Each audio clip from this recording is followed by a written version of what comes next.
economy strong and our future bright. It's time for change. No healthcare worker in Saskatchewan is okay right now. I want to hear that they value education. I'm not asking to live in luxury, but I would like to live.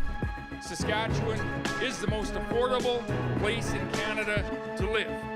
We're in last place in education and healthcare and the cost of living because Scott Moe and the Sask Party put us there.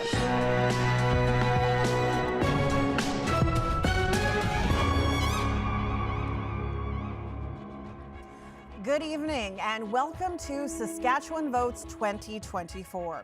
Welcome to our election studio at the Provincial Archives in Regina. Coming to you from Treaty 4 territory, the original lands of the Cree, Saulteaux, Dakota, Lakota, Nakota, and homeland of the Métis. Thanks for joining us tonight. I'm Sam McKegg. The polls close in less than 30 minutes, and it promises to be quite the night. Scott Moe is trying to hold on to his majority government and to make history by giving the Saskatchewan Party its 5th consecutive victory, something not done since Tommy Douglas's time. At the same time, the NDP is trying to carve out its own path to power. Carla Beck has a steep hill to climb, but she's hoping to win big time in the cities and to make a dent in Moe's rural stronghold. Some would say it's a long shot, but Beck could make history tonight, becoming the province's first female premier. And while most eyes are on the two main parties, there are in fact 7 parties, so vote splitting could come into play. We'll bring you the results as soon as they start coming in, and our team is standing by on the ground to bring you the latest. Sam Sampson is at Sask Party headquarters in Saskatoon. Dan Zakreski is at the hockey rink in Shellbrook in Scott Moe's home constituency. Alexander Kwan is at NDP headquarters in Regina. And Ethan Williams is outside a polling station where ballots are still being cast. We will come back to them in just a minute. But first, joining me, my partner in crime for the evening, our political affairs reporter, Adam Hunter. Adam, the NDP has a steep hill to climb to oust the Saskatchewan Party. Set the scene for us. Yeah, there's a few numbers to take a listen to tonight. First is 61. That's the seats that are in play tonight for the legislature. 31 is the magic number for a majority. As things stood at the last vote, that includes the by-election, 47 for the Sask Party, 14 for the NDP. This does not count anyone who left the party or was kicked out. So what does it all mean? Well, the Saskatchewan Party can lose 16 seats and still hold on to power. While the NDP, you mentioned that steep hill, Sam, they need to gain 17 seats, hold their 14 if they want to win government. And there are a ton of interesting races. We expect a lot of more tight races than we saw 4 years ago. We're going to take a look at a few of those right now, Sam. Okay, can you give us a taste of what you're going to be looking for specifically? So we want to look at a few ridings that were really close 4 years ago. This was one of the closest ones. This is Regina Pasqua. Mohammed Fayez is the incumbent here. Bujin Brar is the big competition for Fayez tonight in Regina Pasqua. This is a constituency that's changed because of redistribution. It shrunk about 1/3 in size, and that really shrinks Fayez's margin of victory that we expect him to be trying to back up tonight. So Regina Pasqua is on to watch. We're going to look at another one here. This is Saskatoon Riversdale. This was the closest race 4 years ago. 81 votes. Kim Breckner running for the NDP trying to take this back. It was Lauren Calvert, Roy Romano's seat. Big upset 4 years ago by Mark Fries in the Sask Party. He's not running tonight. We'll look at one more close race from 4 years ago. This is another rematch. Alana Ross of the Sask Party, the incumbent, trying to hold on to power. Nicole Rancourt, who's previously been an MLA, running for the NDP. So those are 3 seats we want to watch. The NDP has to flip all 3 if they want to have a shot at government. All right, thanks, Adam. Also part of our team tonight, our political panel, led by our morning show host, Stephanie Langenegger, host of the Morning Edition on CBC Radio 1, longtime political reporter. Also joined by Marie Mandrick, the columnist for the Regina Leader Post and Saskatoon Star Phoenix, and Merelda Fiedler-Potter, a professor at the First Nations University of Canada. Thanks very much, Sam. Merelda, what are you watching tonight?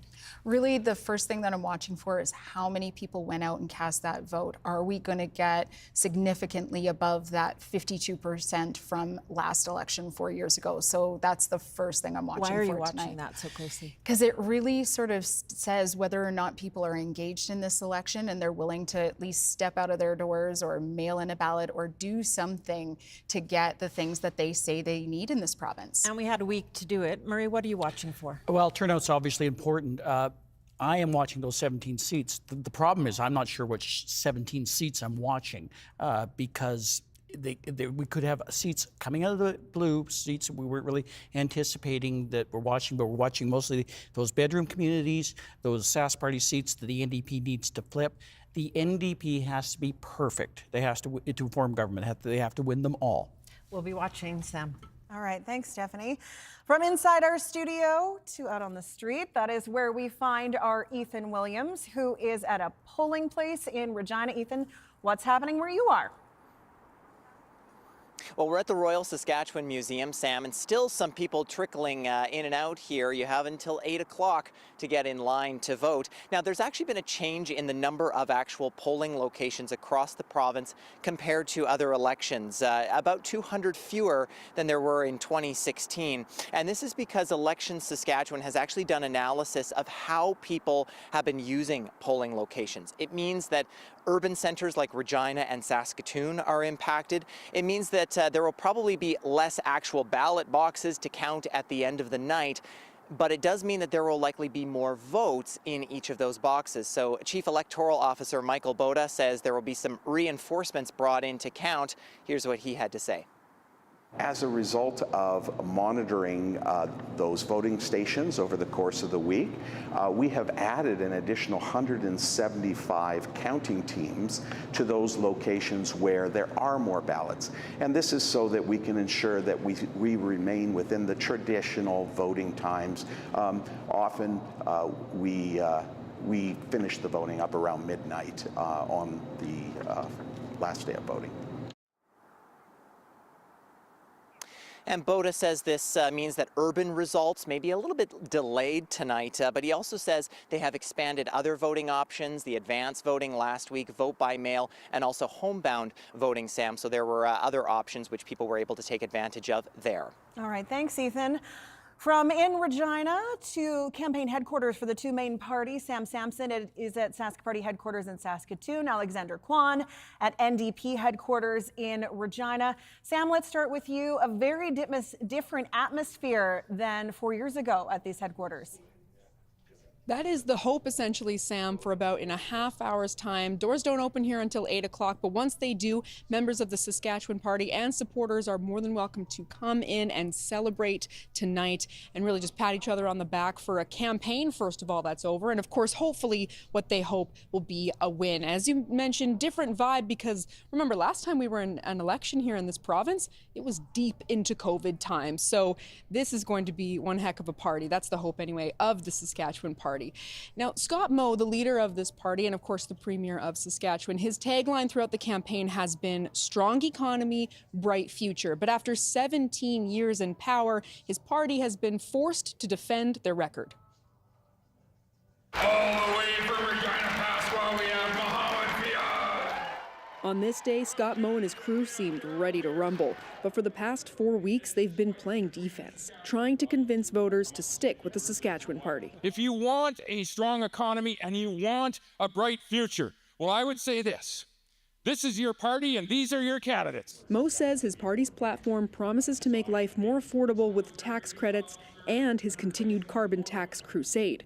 Earlier this year, Moe refused to remit the federal carbon tax on home heating. The real solution would be for the federal government to scrap the entire carbon tax on everyone and everything. We are in one of the worst registered nursing shortages in Saskatchewan's history. Though the Sask Party touts nursing and doctor recruitment, others say healthcare has deteriorated. Classroom size and complexity issues drove teachers to months of job action, which remains unsettled. All those in favor of the motion, please stand. Mo's government was the first in Canada to pass an education law with the power to limit gender identity in schools, mandating school staff get parental consent before using a student's new name or gender identity. Depending on who you ask, the law protects children or harms trans kids. This bill, at its very core, is about us providing parents the right, not the opportunity, to support their child. During the campaign, Mo announced another proposed school policy. The first order of business with the re-elected Saskatchewan Party government would ensure that biological males are not changing in a biological female or alongside biological females or in the female change room. But first, he has to secure his spot back in the legislature.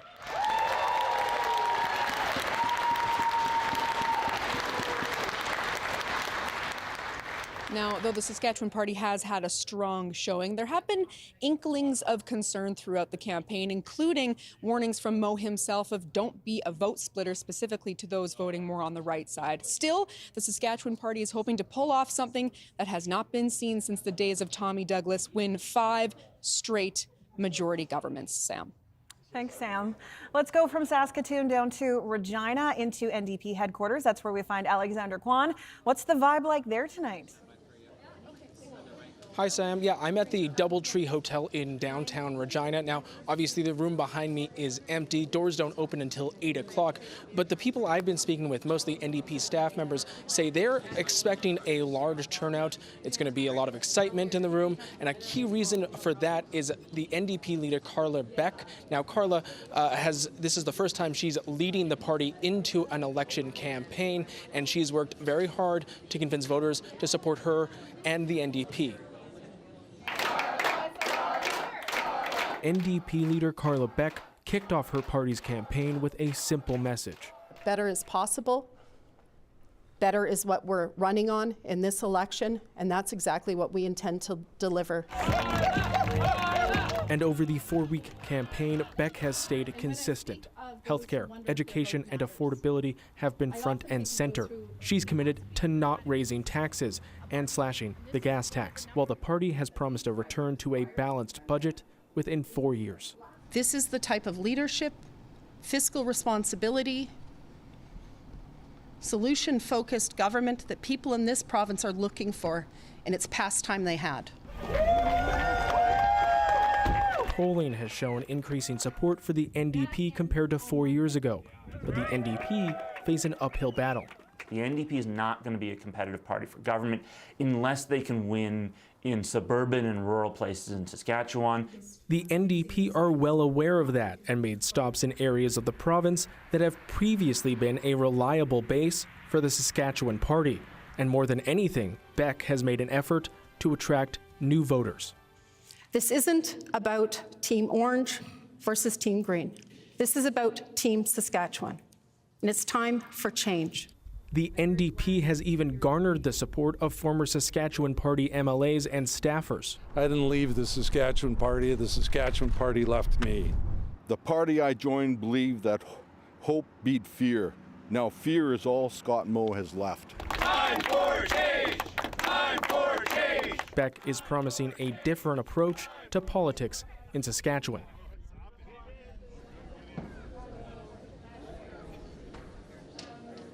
Now, at last vote, the NDP had 14 seats.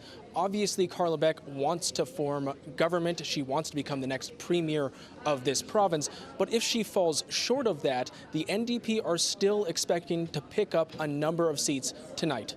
Sam? All right, thanks, Alex. We are just 16 minutes until the polls close. Here is a live shot from Shellbrook. When we come back, we will take you to the rec center and hockey rink, the hometown of Scott Moe, and we'll have more political analysis as well. Saskatchewan Votes 2024 continues right after this.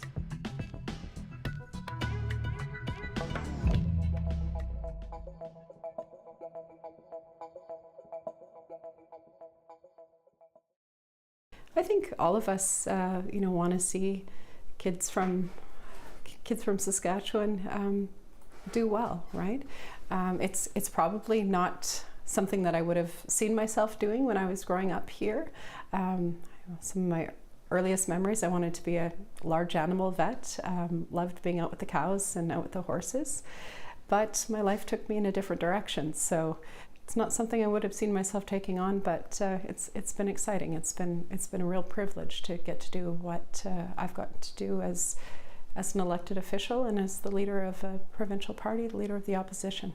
And how's the feedback been? What have you been hearing from people? How optimistic are you of your chances of winning this year's election? You know, I'm encouraged. I used an analogy at my nomination. You know, we have momentum. We're rounding second, but we've got a long way to go before we take it home.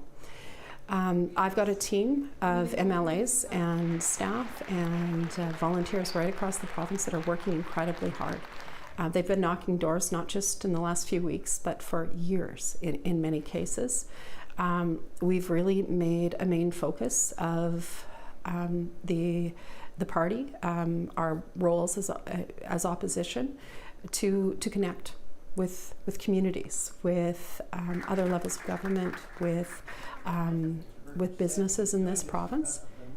There's a sense of optimism, but also a sense that we need to be solution focused. We need to see governments that are willing to put differences aside, to work with communities, with people in this province, and deliver on that opportunity that we all see out there. People want their leaders to behave. They want their elected officials to behave. This is how we're going to get the best results. You know, as I said, we're in rooms that we haven't been in for a long time. The first part of it is often, you know, getting past misconceptions that that might be present about what our position is on a certain issue. Being willing to learn about where maybe some of their frustration has been with us, or their perception of us as the Saskatchewan NDP. What people are frustrated with is when it's division for the sake of division. We can disagree about things and still share goals. That's what we're focused on, delivering on those goals, delivering results for the people of this province. As I said, we're a rich province, blessed in so many ways. What we need is to return to that sense that we're all in this together, that there's opportunity in every corner, and understand that we're not so divided as we've been made to think.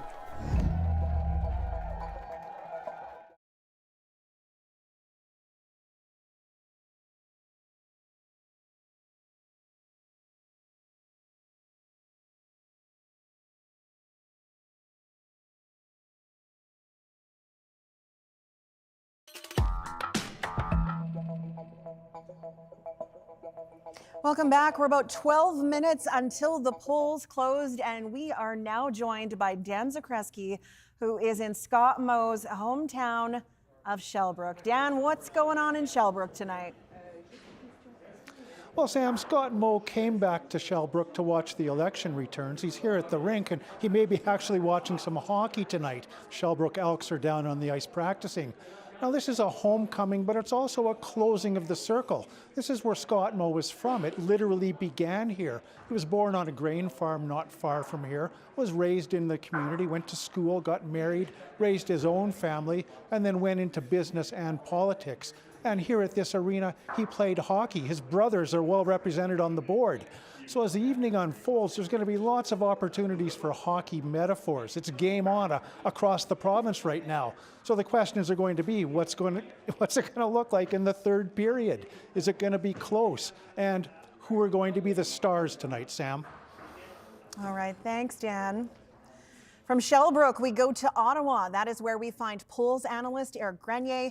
Eric was a longtime CBC polls analyst, and now he writes and publishes thewrit.ca. Eric, what are the polls suggesting we might see tonight?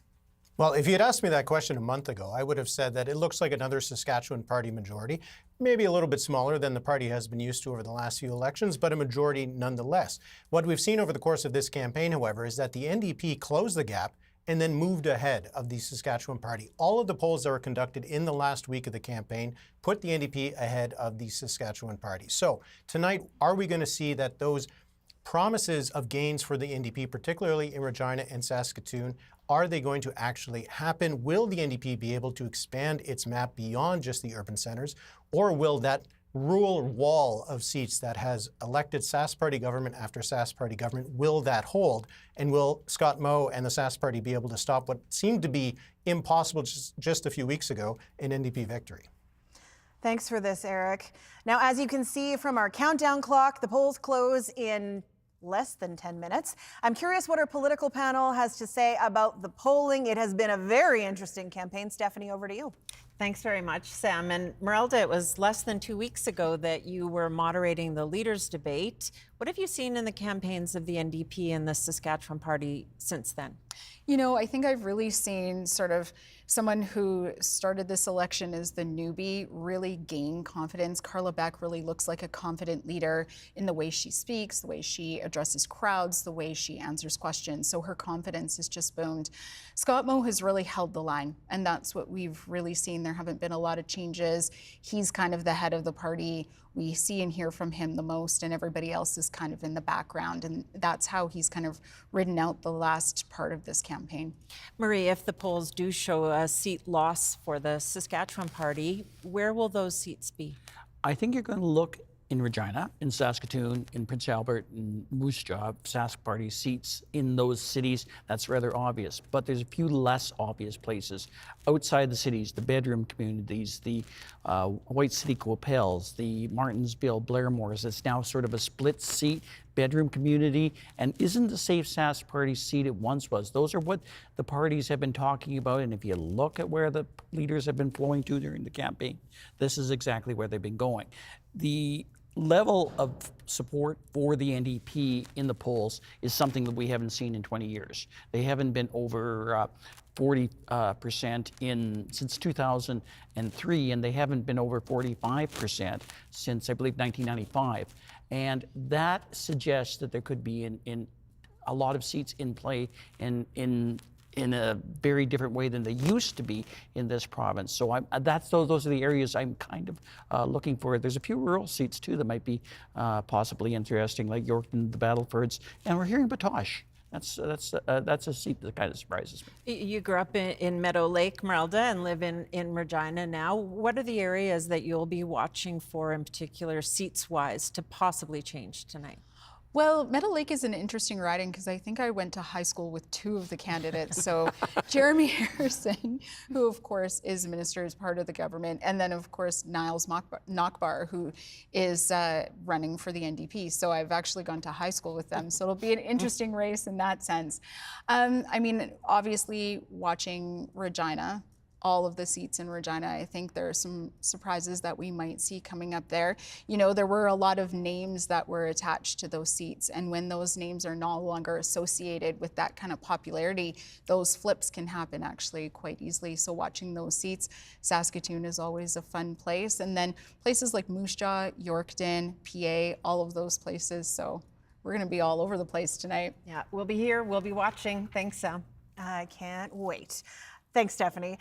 We have a live shot for you now of a polling station in Regina. Polls close in about 6 minutes. Stay with us. We will be right back.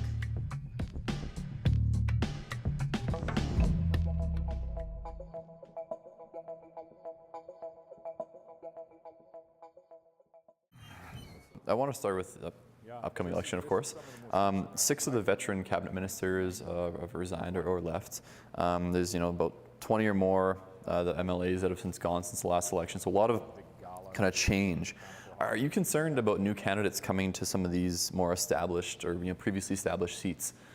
Yeah, so first I would say when you have a number of people that leave with the experience, years of experience, serving both in opposition and cabinet, and government and cabinet for that number of years, it causes you to pause, to think about all of that they have been involved with. you know, that's leaving your caucus directly. They're not going far away. They're only a phone call away. But I would say it's also an opportunity. It's an opportunity for renewal, and we often run, you know, 13 to 20 new candidates in each and every election, and that's going to be all of that this particular time. But I think it's an opportunity for, you know, new faces to step forward and run as candidates in the constituencies. They are going to have to work and work hard because they won't have the recognition of being an incumbent, and I would say that they already are. One of the things that, well, I'll see signs for, I've seen commercials for, is STF's Vote for Public Education. Now, that seems to be kind of a targeted piece to vote, not Saskatchewan Party. How do you respond to that? Yeah, well, I interpret it differently. I think Saskatchewan families should look at not only the record of the parties, but to look at the platforms that are being put forward, and are those platforms responsible? If you look at the record of the other party that could potentially form government here, the record isn't that good when it comes to education. They fired over 450 teachers during their time in government and closed a school for every month. 176 total schools closed during their time. That's the record. And their plan is nothing short of additional and more decline, loss, and closures, and that will include the loss of population growth that we have in this province and the closure of school facilities and laying off of teachers. You put that beside our record, and one of building over 100 schools today, hiring teachers, increasing our student population, so those additional teachers are needed, and we have more work to do in this space. Talking about the NDP's kind of record, I was always curious about this because, I mean, I hear, of course, you folks bring up the record when it comes to hospitals and all that stuff. No, can you reference a record that's old? You know, 17 years that you folks have been in government. You know, referencing a record that is old. Like, do you think that still holds water? Sure it does. Yeah, that is their record. That's their most recent record, and that's the last time that Saskatchewan people have, you know, provided that party with the honor of forming government on their behalf. And that's the decisions that they made. They crashed the economy. People were leaving here. There was actually a spray-painted message on the back of the Welcome to Alberta sign at Lloydminster that said, "Will the last one leaving please turn out the lights?" That's the record of the NDP, is decline, loss, and closure. Decline of our population, decline of our opportunity, loss of the services that are being offered in our communities, and the closure of schools and hospitals, 52 hospitals, 176 schools. They cannot remove that record, and that is their record from the last time they had the honor to form government on behalf of the Saskatchewan people.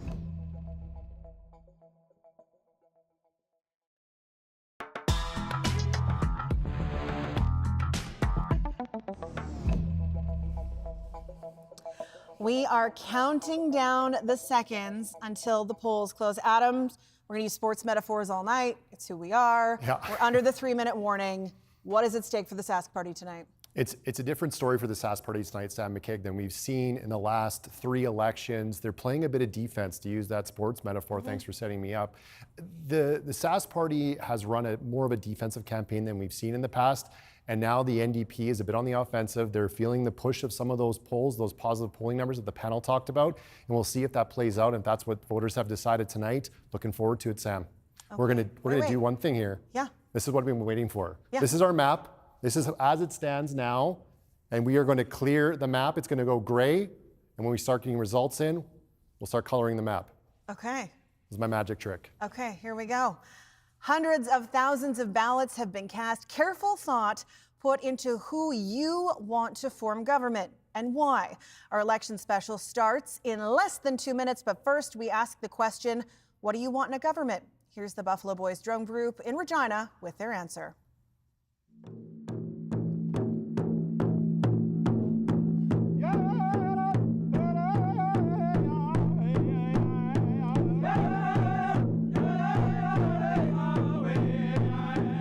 I want a government that. I want a government that. I want a government that respects my culture.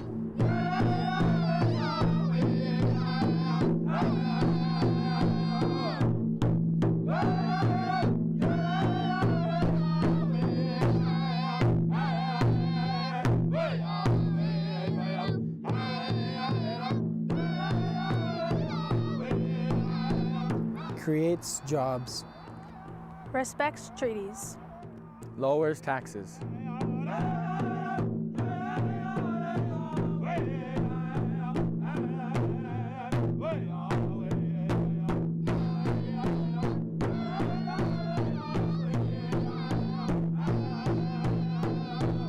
I want a government that is kind, helps me graduate, cares about me.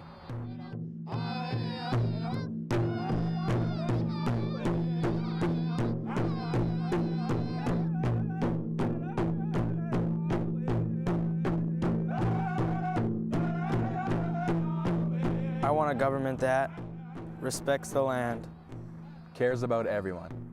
Empowers me to grow.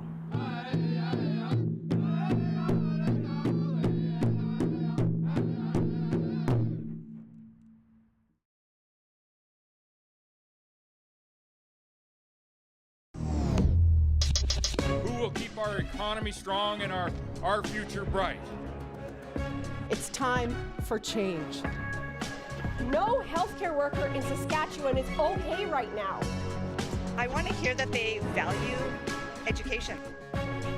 I'm not asking to live in luxury, but I would like to live. Saskatchewan is the most affordable place in Canada to live. We're in last place in education and healthcare and the cost of living because Scott Moe and the Sask Party put us there.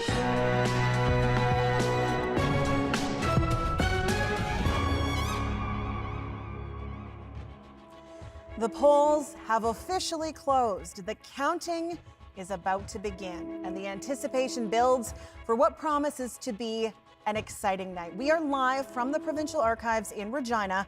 Welcome to our viewers across the country on CBC News Network, on CBC Gem, YouTube, and our listeners on CBC Radio. Good evening, I'm Sam McKegg. You have cast your votes, and tonight we'll see what kind of government the people of Saskatchewan have chosen. Will Scott Moe win another majority, taking his Saskatchewan party to its 5th consecutive victory? If he does, it will be something that's not been done since Tommy Douglas governed with the CCF. But to do so, Moe will have to fend off the NDP.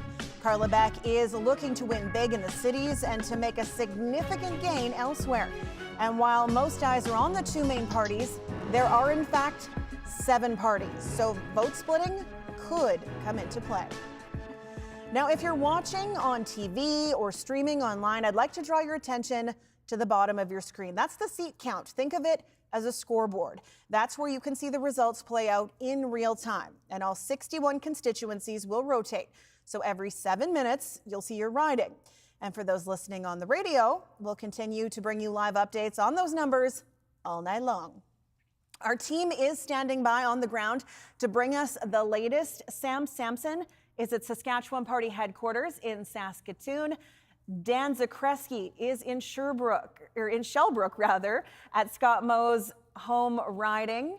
Alexander Kwan is at NDP headquarters in Regina, and Ethan Williams is outside a polling station where the ballots are going to be counted shortly. And we will come back to them in just a moment. But first, joining me, my partner in crime for the evening, our provincial affairs reporter, Adam Hunter. Now, the NDP seems to be gaining some momentum through the last couple weeks of this campaign, but to oust the Saskatchewan Party is a real steep hill to climb for Carla Beck and her team. Set the scene for us. Yeah, it's a pretty narrow path for the NDP to form government. We're going to set the numbers for you. The magic number tonight is 31. That's what's needed for a majority. At last vote, the Saskatchewan Party had 47 seats, the NDP 14. Now, this does not count anyone who was kicked out or left caucus. So what does it all mean? Well, the Saskatchewan Party can lose 16 seats and still hold on to power. Well, the NDP, Sam, they need to gain 17 seats, while of course holding on to their 14 if they want to get to that magic number of 31.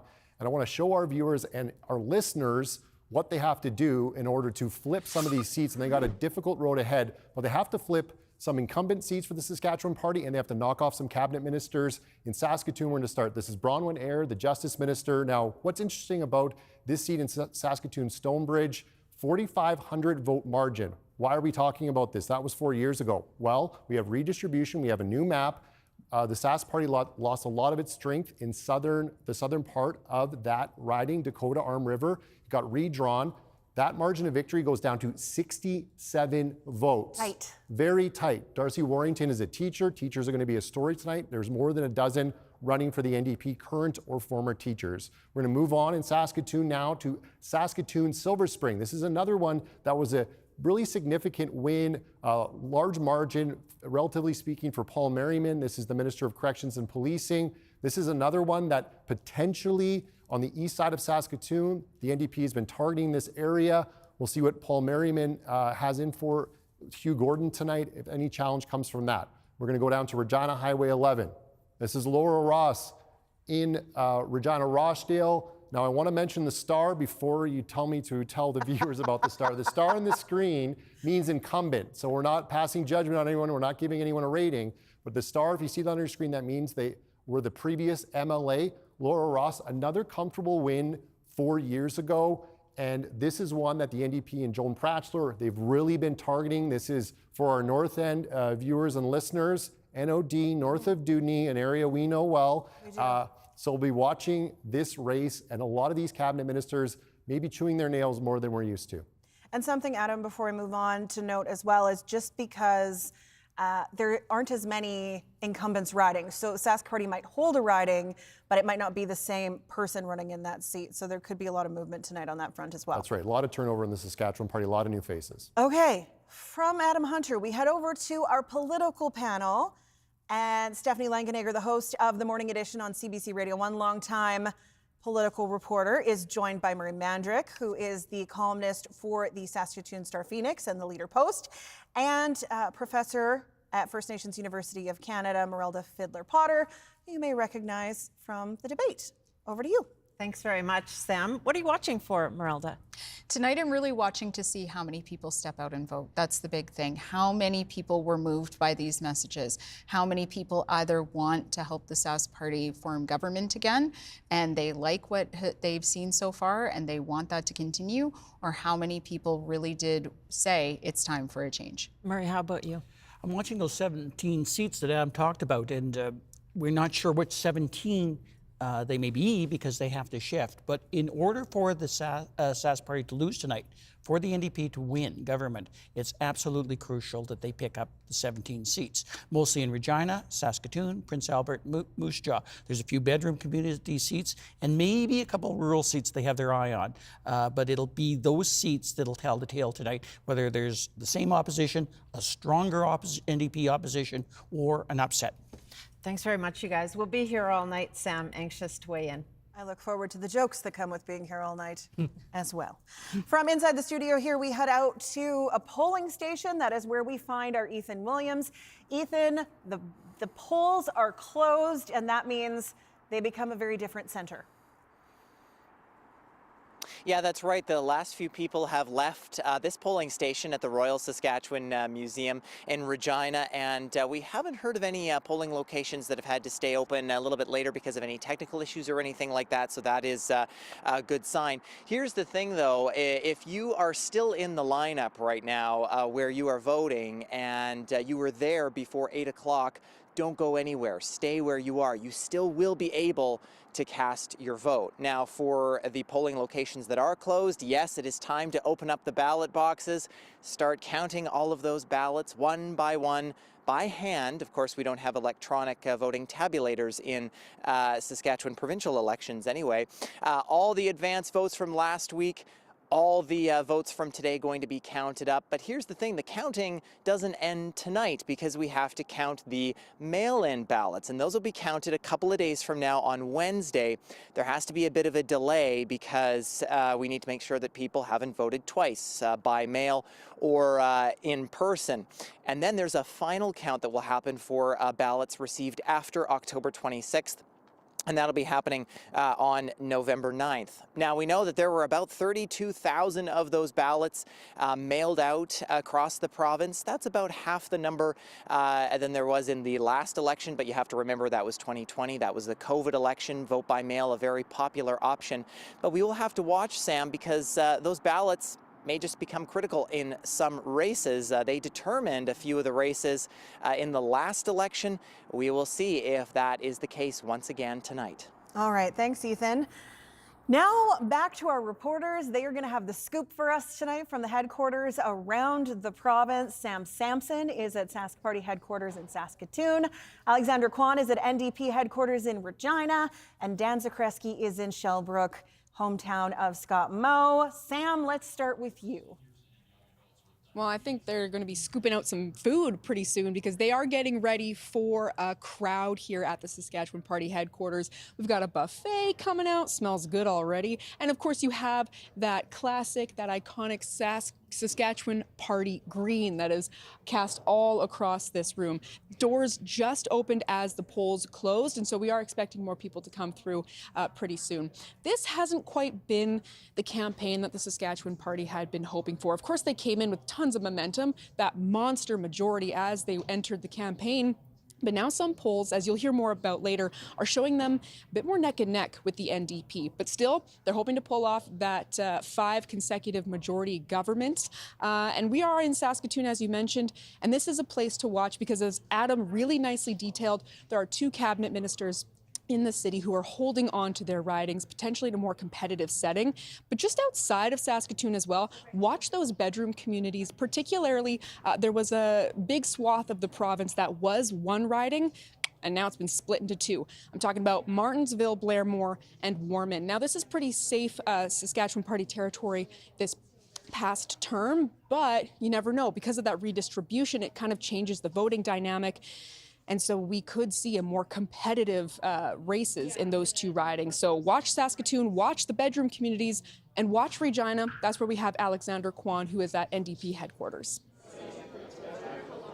Thanks, Sam. Yes, I'm at the Doubletree Hotel in downtown Regina. This is where Team Orange is going to have their HQ tonight. Now, the doors just opened a few minutes ago. People are already pouring in. Even some candidates are here already. Now, I've talked to a few people here, mostly NDP staff. They say they are very excited to start seeing results come in, which should be fairly soon, hopefully.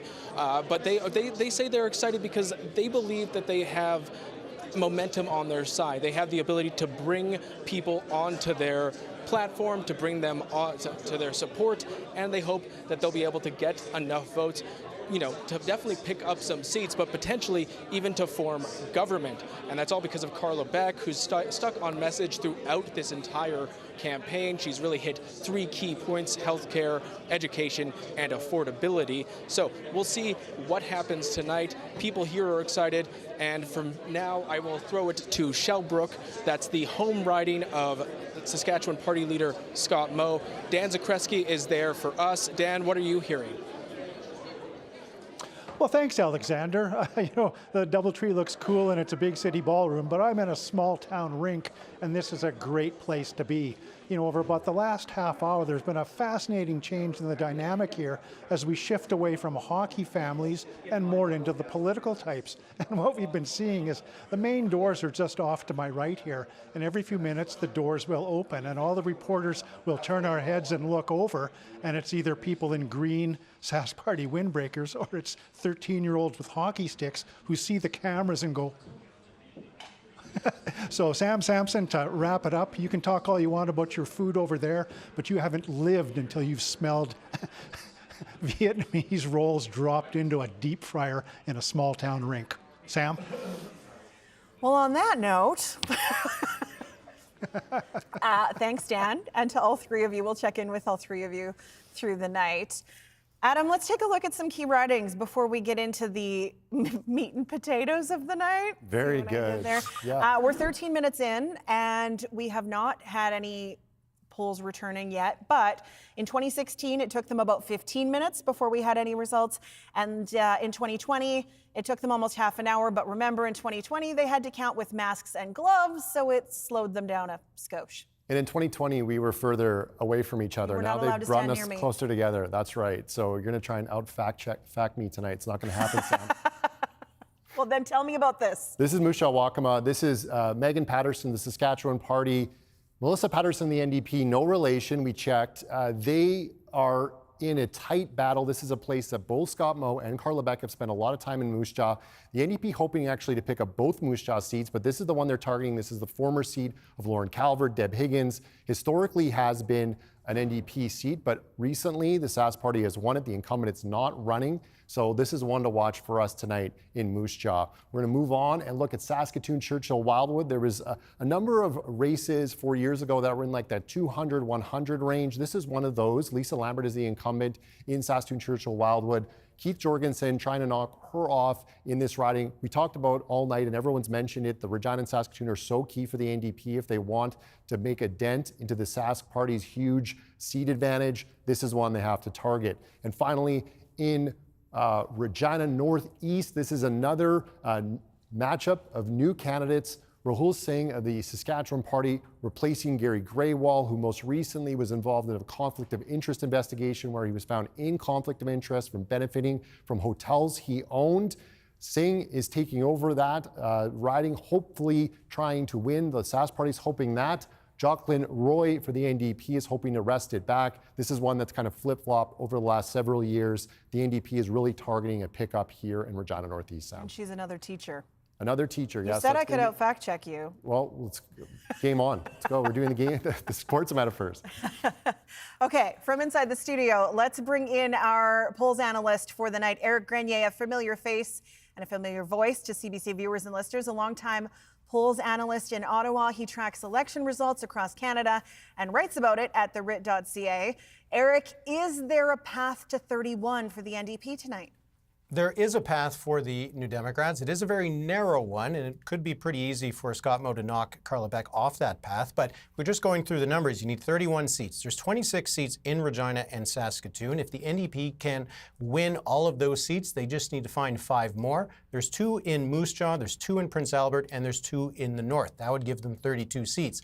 But it's not a lot of margin for error for the New Democrats. So the big question tonight is whether the NDP is actually going to be able to expand the map at all, put any pressure on the Sask Party outside of the cities. So looking at bedroom communities like Martinsville, Blairmore, White City, Capel, will those kinds of ridings be competitive? If they are, then we might be in for a long night, potentially an NDP victory. But if we see that the Sask Party is holding those kinds of ridings, holding some of the suburban seats in Regina and Saskatoon, then Scott Moe probably has another 4 years ahead of him as Premier. Eric, this is the 3rd provincial election in a little more than a week. We have a presidential election going in the United States next week. We've just got the projection of the majority government in BC, New Brunswick. We know Nova Scotia's going. Is there a common thread that we're seeing through these elections that seem to be happening all at the same time? I think there is one common thread. It is that it is a tough time to be an incumbent. David Eby does look like he's going to hold on to that majority government in British Columbia, but it will be by the skin of his teeth. He almost lost it, and they're going to have to actually do some judicial recounts in at least 2 ridings. You look at what happened in New Brunswick. Blaine Higgs and the PCs not only went down to defeat, but Blaine Higgs himself lost his riding, and that was a riding he had previously won by 50 points. And then when you're looking at what happened in what's happening right now in the United States, while Kamala Harris is not the incumbent president, the Democrats are having trouble as the incumbent party. And just here in Ottawa, you want to find a story of an incumbent that's having a tough time? Well, you can just ask Justin Trudeau. Eric, what are you seeing when it comes to polling? Because over the last month, this has been a roller coaster of a story. This is not the same story as it was 4 weeks ago. No, absolutely not. And what we've seen is that it isn't just one poll coming out of the woodwork that shows the NDP is ahead. We've seen multiple polls that shows the NDP has been leading in the final days of the campaign by between 2 and 5 percentage points. Now, will that actually come true tonight? Will we see the NDP ahead in the province-wide vote? Will that put them over the top to get the 31, 32 seats they would need for a majority government? We'll see. But this is not a campaign that we've seen in Saskatchewan for a very long time. The last time you could find a series of polls from different pollsters putting the NDP ahead of the Sask Party, you'd probably have to go back to the time that the NDP was in government. So this is clearly not politics as Saskatchewan has gotten used to. When you're looking at the issues around the polling, what are some of the things that really stood out to you? Well, I think it is, as we've seen in elections around the country, that affordability, healthcare, these are really the key issues. And we've seen how Carla Beck has made healthcare one of the cornerstones of her campaign, following in the footsteps of another New Democrat in neighboring Manitoba. Wab Kinew was able to use that formula to oust a PC government there. I think that we're seeing that really the parties, the Sask Party and the New Democrats, trying to focus on those pocketbook issues. Whether it's going to resonate with voters, well, we'll just have to wait and see. All right, thanks so much for this, Eric. We will check in with Eric again later on in the evening. We know the NDP has been calling for change this entire campaign, hoping that Carla Beck has inspired voters, but it's a lot of pressure for a new leader. As Aishwarya Duda explains, the provincial NDP has had a lot of turnover. Saskatchewan deserves better. I'm Carla Beck. Carla Beck's campaign video is metaphorically on point. She's swinging for the fence and trying not to strike out. But let's face it, the NDP leaders haven't been good on the bat lately, not like the old days. The party held power for most of 6 decades between 1944 and 2007, losing power just 3 times. And over that 6-decade stretch, the NDP only had 5 leaders. But then it became a revolving door. Lorne Calvert eked out a narrow victory in 2003 with 30 seats. But the Saskatchewan party was gaining momentum. So how's it going?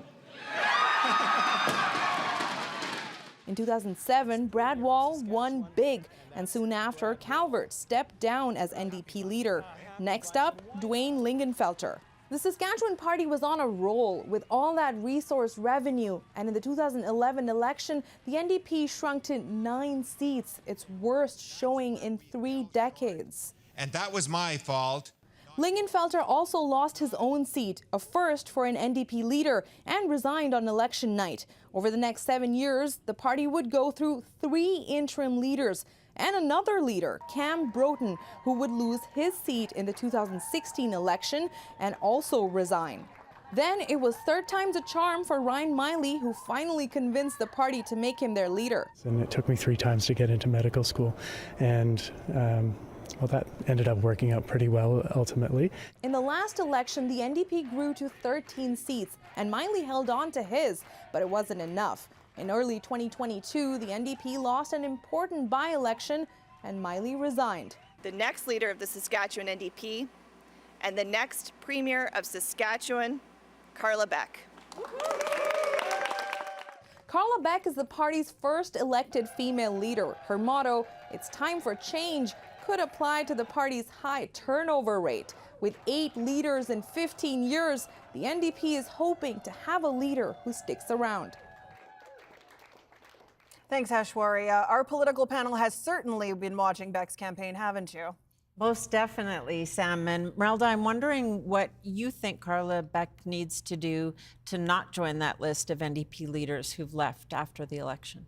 I think we need to see somewhere in the neighborhood of 20 seats. She has to pull 20 seats in order to sort of hang on to that gig and then to be able to build on that, right? And that's something that leader after leader has struggled to do is, you know, get that kind of base that you can build upon. And without that base, it's just really, really hard. You just don't have the resources to really come out of the gates and be a really strong opposition. So she needs some seats.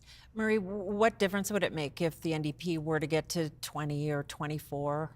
Well, it would be a huge difference. The difference comes in the form of resources available to them, because the amount of money that they can get from the legislative office is directly attributable to the number of MLAs that they elect.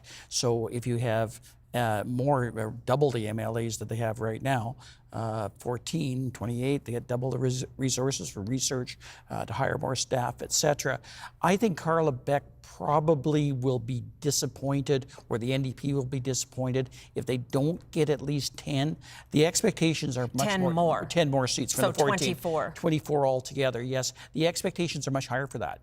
And that might put a different place on it. But the NDP aren't in a great position to change leaders. This would be the 4th or 5th leadership race since in the last 15 years, and that doesn't work out terribly well for parties. So I think that they're anticipating getting more, but to be quite frank, I don't see, unless she does absolutely disastrously, a huge push to push her out of office right now, particularly after the campaign that they had. Merelda, if she does better for the NDP, if the NDP does better this time around, what do you think that will be attributable to? What has she and the party done? Well, I think what they've done is started to connect the issues that people are experiencing in the province to the current government. That's the only way to win this space is you have to explain to people, this is the problem that you're having.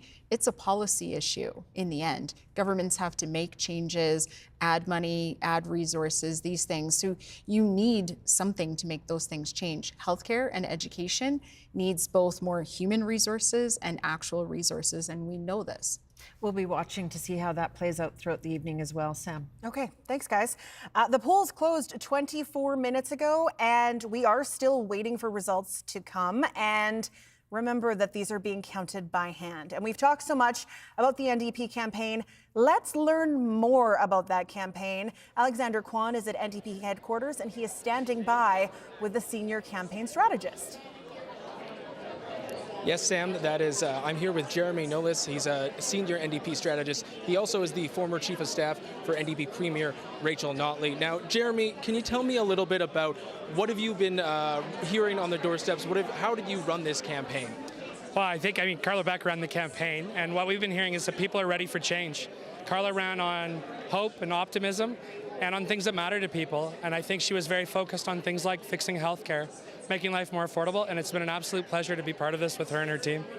Now, you obviously served under Rachel Notley, a successful NDP campaign in a very conservative province.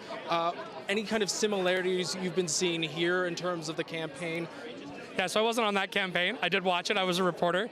I joined shortly after in the government, and I think Rachel Notley did some incredible things in Alberta, and I'm feeling that energy again here, and I was watching this in 2015 in Alberta, and I think, again, Rachel Notley focused on what was important to the people of Alberta, and Carla Beck has focused on what's important to the people of Saskatchewan. And again, that's fixing healthcare, making life more affordable, and just bringing change. We heard so much. I was door knocking today, and people are just tired of the current government. They want something better, and I think Carla's offering that to them, and it's such an honor to watch her go. After 17 years of Saskatchewan Party control here in this province, you mentioned obviously time for change. That's obviously kind of been the tagline for this campaign. In terms of change, what are you hearing from people? What do they want to see change in this province? Well, I think we've got to start with making life really more affordable and healthcare. Those have been the top two things, but also other things. I had people today talking about education, and I was out in White City, Capel, where we've promised to build a new high school. People were very, very excited about that school, and they know it's been ignored. White City is the largest community in this province that doesn't have a school. So these are the things that Carla's talked about. She's been very focused on those priorities, and I think it's just been such a pleasure again. And I think she'll get to work on day one.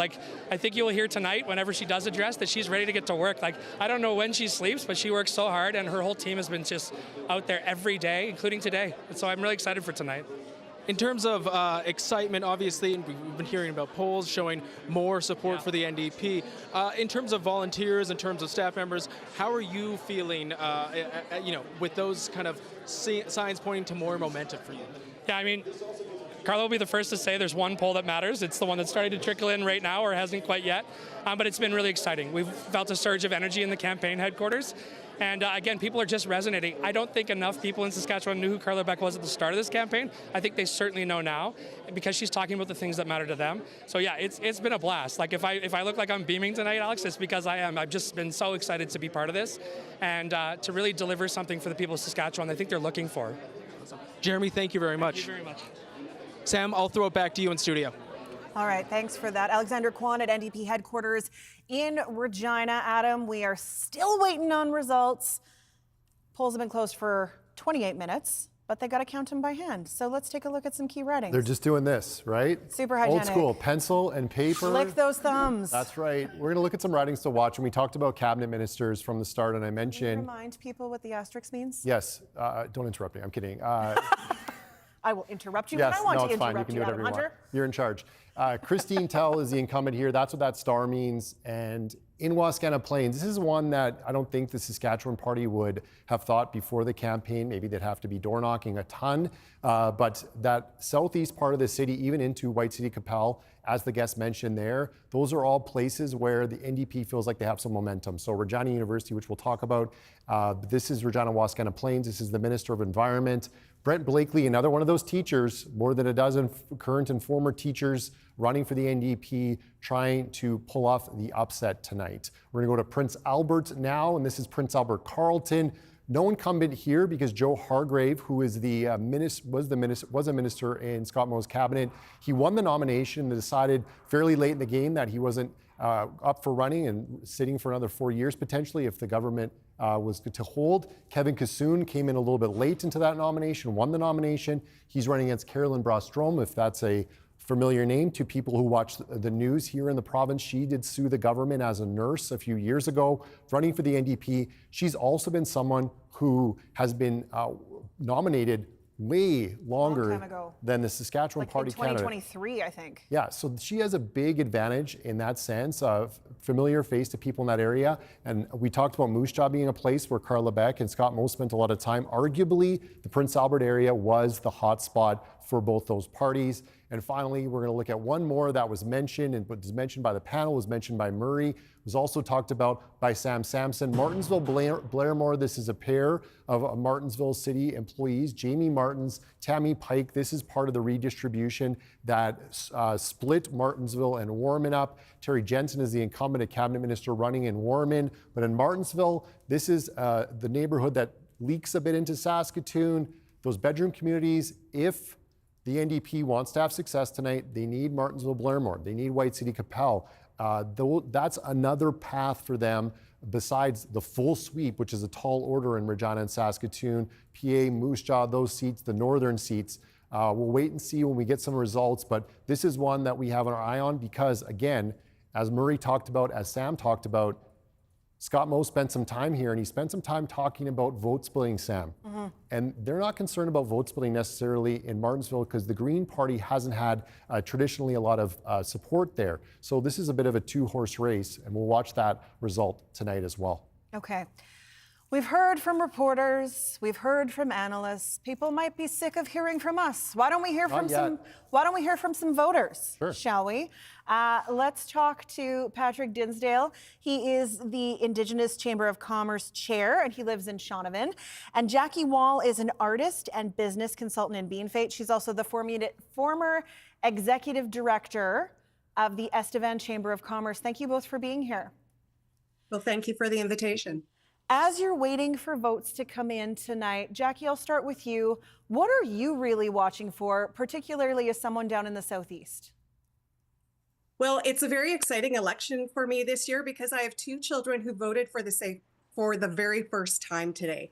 So proud moment as a parent. And it really put a different lens on the election for me. My children know nothing other than a Saskatchewan Party government. And so what I'm watching today is the shift that is expected to happen.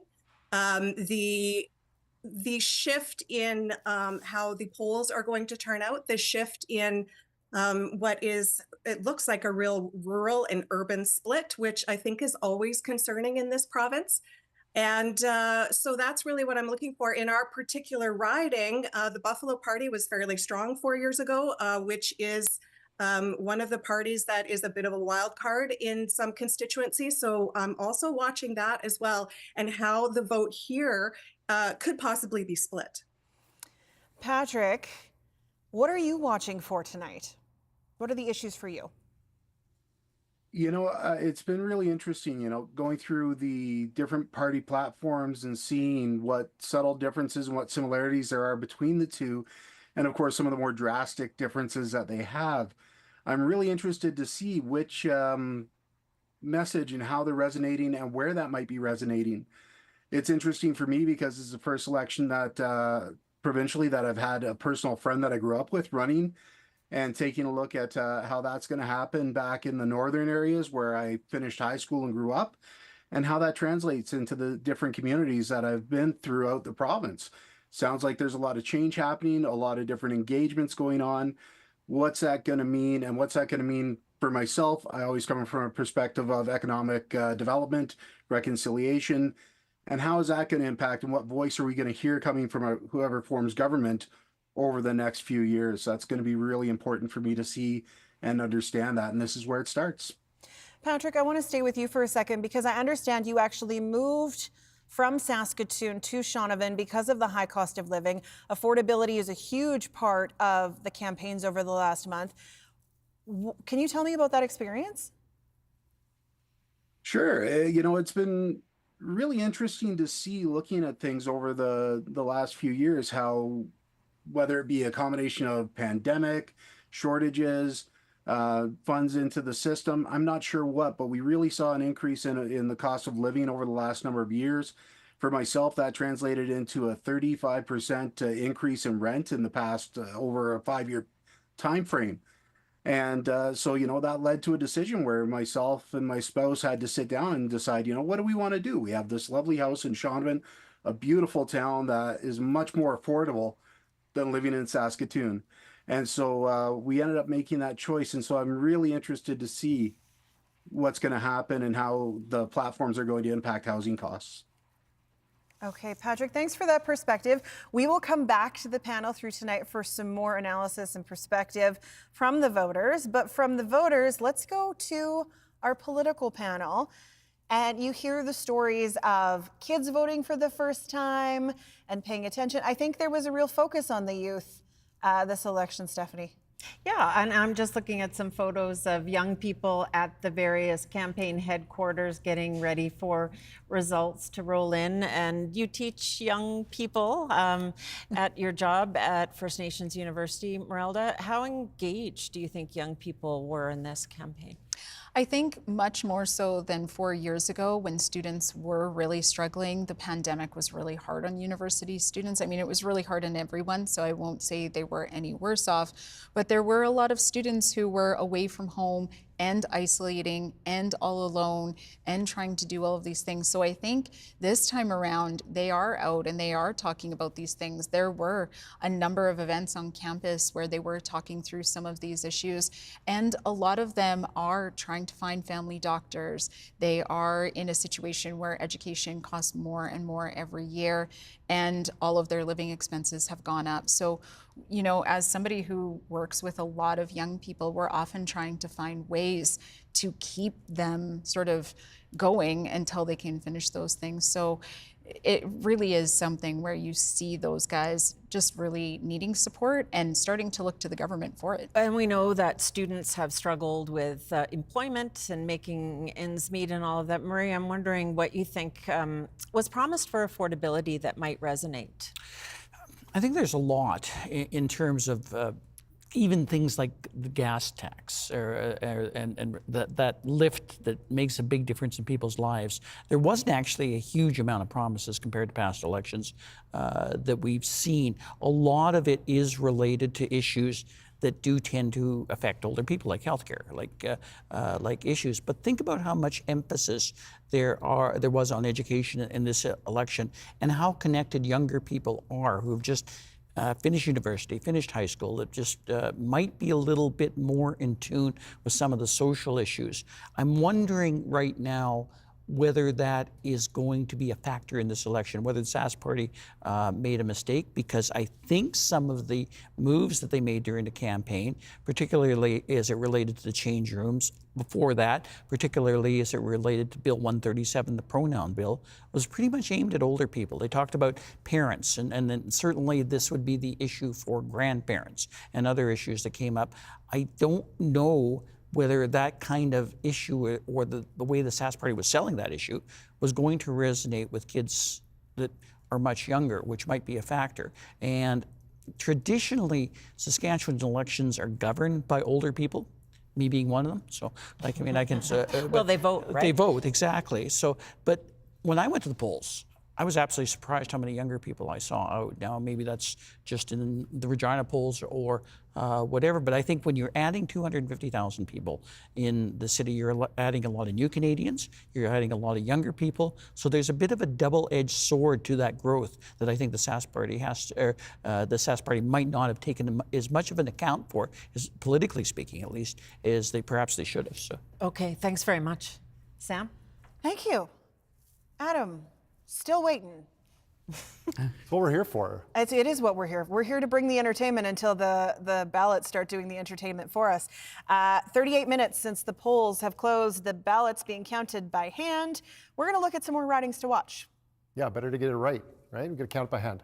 So wait. We have results. Yeah, let's hold that. They're coming in. Bear with us. Now we just watch that tiny scoreboard at the bottom of your screen to see what they say. There we go. So I can talk about this one. Travis Kiesig in Last Mountain Touchwood. This is the 2 polls of 39 reporting 13 vote lead, obviously early on.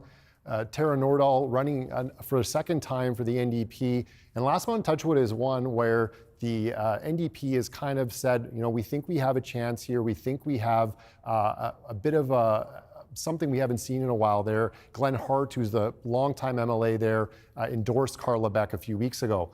Athabasca, now this would be a pickup for the NDP. They would regain this seat. They lost in a by-election. Leroy Laliberty running against the incumbent Jim Lemag, 33 vote lead early on in northwest Saskatchewan. This was long-time safe NDP territory. We know this guy. Scott Moe, the leader of the Saskatchewan Party, 135 vote lead with 2 of 38 polls reporting. And Scott Moe looking to lead his party to victory for the second time in an election. We'll be checking in with Dan, of course, in Shelbrook at that rink. We'll want to check and see what the Shelbrook Elks score is later. I know everyone's dying to hear about Yeah, that. of course. Speaking of scores, Doug Steele in Cypress Hills. Now, this is one of the considered safest seats for the Saskatchewan Party and a pretty healthy lead early on. 4 years ago, the Buffalo Party finished second. It was one of 4 places they finished second. So we'll watch to see what the Buffalo Party, what the Saskatchewan United Party does. This is northeast Saskatchewan and Cumberland. This would be a pickup for the Saskatchewan Party. Gregory Sieb, 34 vote lead ahead of Jordan McPhail, the NDP. And we can tell people that the Saskatchewan Party with 8 ridings reporting, leading in 7, the NDP leading in 1, and of course still 53 seats to come. We're hoping to get results fast and furious, but a good sign that we got some on the board right now, Sam. Yeah, it means that the party is starting, as we would say, the Super Bowl party for political nerds. The Saskatchewan Party has held power since 2007, but there has been a lot of upheaval, and tonight, more potential losses for a party that's already lost quite a bit. Aishwarya Dutta takes a look back. The Saskatchewan Party of today looks very different from the one that rose to power and held on election after election. When Brad Wall first led the party to victory in 2007, former Liberals who helped shape the party were key voices at the table, including June Droughty, Ken Kravets, Rod Gantafor, and Bob Benrod. And some of the early MLAs would hold cabinet positions for years, including Donna Harpower, Don Morgan, and Dustin Duncan. Other high-profile MLAs would come along, including Gord Wyant and Mark Docherty, and win multiple elections. But in the past year, there's been a mass exodus. 22 of 48 Sask Party MLAs elected in 2020 are not on the ballot this time around, including all of these long-term MLAs. And while it's true, some have passed away, been cast aside because of criminal charges, or lost their nomination bid, most have chosen to retire from provincial politics, including Harpower, Duncan, Morgan, and Wyant. Former Sask Party MLA Mark Docherty resigned last year, saying he couldn't defend the government's record on the doorstep. He threw his support behind Carla Beck and the NDP in the weeks leading up to the election. I think that the Sask Party's lost their way. Randy Weeks lost his bid, then had a very public fight with his former Sask Party colleagues in the legislature. He also endorsed the NDP. I never left the Sask Party. The Sask Party left me. Weeks is among those who say the party has swayed too far right from its origins. And while the party touts a record of experience, the Sask Party of 2024 has a lot of rookies on the roster. Thanks for that, Aishwarya. 53 seats still to come at this point, very early in the results. The Saskatchewan Party leading with 7, the NDP with just 1. Adam, let's take a look at some more results as they come in. It's important to remind our viewers right now, we know that all the results that have come in so far are rural Saskatchewan, no Regina or Saskatoon seats reporting so far. Daryl Harrison in Cannington, 41 vote lead over the NDP. This is really safe Saskatchewan Party territory. Historically, the Buffalo Party finished second here 4 years ago. Okay. We're going to look at Lloydminster now. This is Colleen Young, a cabinet minister, Minister of Advanced Education, 54 vote lead early on over Adam Tremblay. And Joshua Bloom of the Saskatchewan United Party close behind that with 5 votes, 2 of 28 polls reporting. Now, no orange on the board here in Weyburn-Bengoff. So far we see Michael Uyghur, who's running for the first time, a lawyer in Weyburn. This is Dustin Duncan's longtime seat. Second place, the Sask United Party. Third place is the Buffalo Party at 42 vote lead for Michael Uyghur of the Saskatchewan Party. If you look at the map down here behind me, we can see the gray. That's where nothing is reported. Saskatoon, Moose Jaw, Prince Albert, and Regina, all gray. The orange in the corner here, northwest corner, is Athabasca. The green is Cumberland, and these other rural ridings, green. The green ridings right now, as to be expected from the Saskatchewan Party, Sam. And it is very early on. We're still waiting on a number of seats still to come, but we will get to those as they arrive. The election comes after the longest teacher strike in our province's history. We will talk about that a little later on, but let's go to the political panel for these preliminary results. Some reaction. Thanks very much, Sam. And we were just seeing from Aishwarya there about the turnover in the Saskatchewan Party, not just amongst the NDP and its leadership over the last 10, 15 years, but this party has lost a ton of experience, Merelda.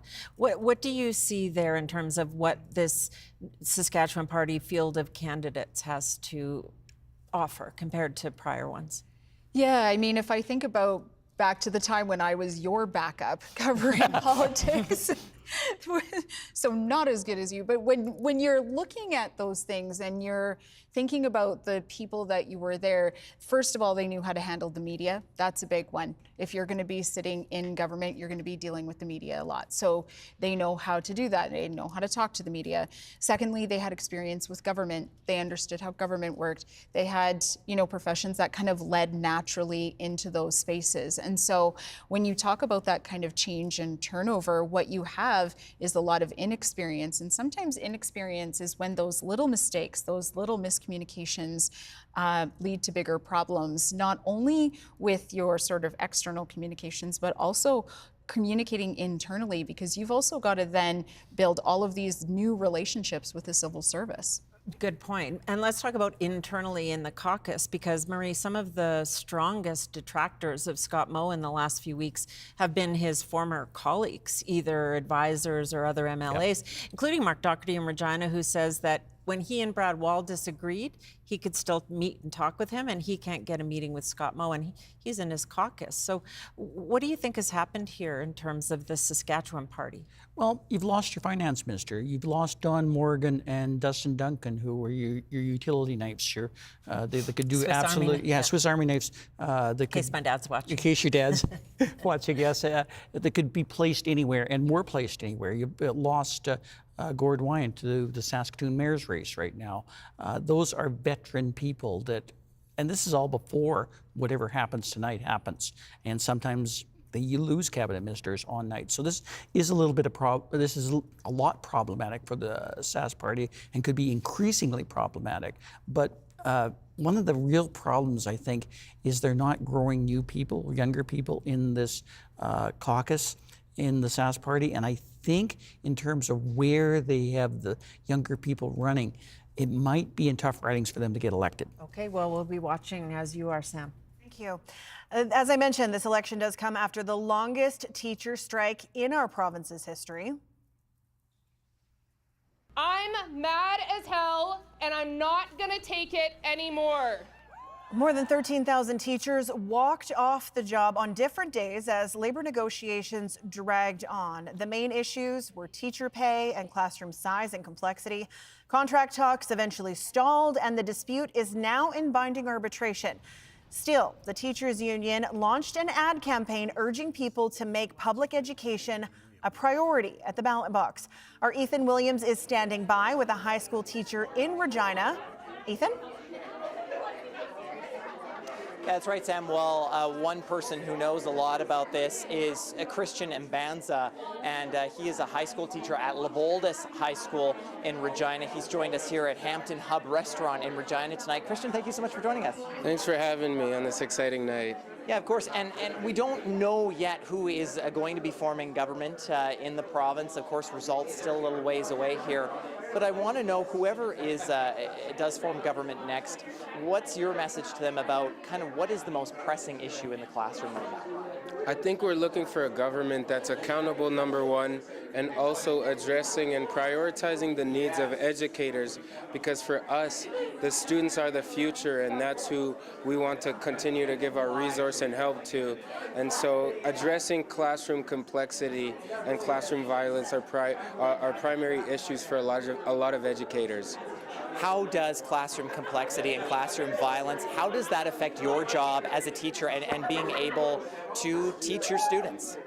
Well, first, I think it's important to understand when we talk about classroom complexity, it's classroom sizes and then student needs as well. Right? It's important that for educators, they have to now be efficient and diligent with each and every student, and affording time for each and every student is not a luxury that we have. And also the needs, as diverse as our student population is becoming, we have to now start to address the needs of these students as well. Not just inside the classroom, but outside the classroom as well. Yeah, and I know that you are an advocate for students who are Black students, who are visible minorities. How does those issues in the classroom ultimately impact your ability to advocate for them, like you say, even outside the classroom? Well, for me, I continue to stay positive in understanding that my presence in representation is already an asset, so I try to use that. I can't, unfortunately, spend each and every second explaining to students that they belong in this education system, they belong in this community, so I try to do that by my presence and being present in as many different places as I can. Now, I know you've been paying attention a bit to the campaign as well. Has there been any messages that you've heard from any of the political parties or any politicians that have kind of caught your ear as to they may be kind of working on solutions and might work best for classrooms? Well, for me, it's always about a change and looking at a way to do things anew, right? We can't continue to do things the old way, especially since after COVID has came. We have to now start to reflect on different things. So I'm looking for a government that's also excited and positive and looking forward to that change. Okay, Christian, thank you so much for joining us tonight. Thanks for having me. That is Christian Mbanza. He is a high school teacher at Leboldis High School in Regina. And Sam, clearly something that is on his mind, education, of course, not just for him, but for a lot of people in this province, and something that we will continue to watch even after the election is over. Thanks so much, Ethan. As you may have noticed, if you're watching the bottom of your screen or you're listening on the radio, it's time for a number update. 48 still to come. 12 leading for the Sask Party, 1 for the NDP. Let's take a quick look, Adam, at how things have potentially changed. We're going to talk about Batoche right here. This is one in the last couple of days where I heard the NDP was making some gains, potentially a 92 vote lead for Darlene Rowden. This is Delbert Kirsch's old seat. He was a longtime Saskatchewan Party MLA, retiring after a number of years in caucus, and we see that the map is starting to green up in rural Saskatchewan. Something Michael Boda from Election Saskatchewan talked about, Sam, saying that we're expecting the rural votes to come in early. Terry Brom with a 49 vote lead in Carrot River Valley over CJ Binkley. 2 of 32 polls reporting here. This is Fred Bradshaw's old seat, another one of those Sask Party longtime MLAs who's stepping away from politics. We have Chris Beaudry with a 182 vote lead in Kelvington Wadena. The second place right now is the Saskatchewan United Party at 43 votes.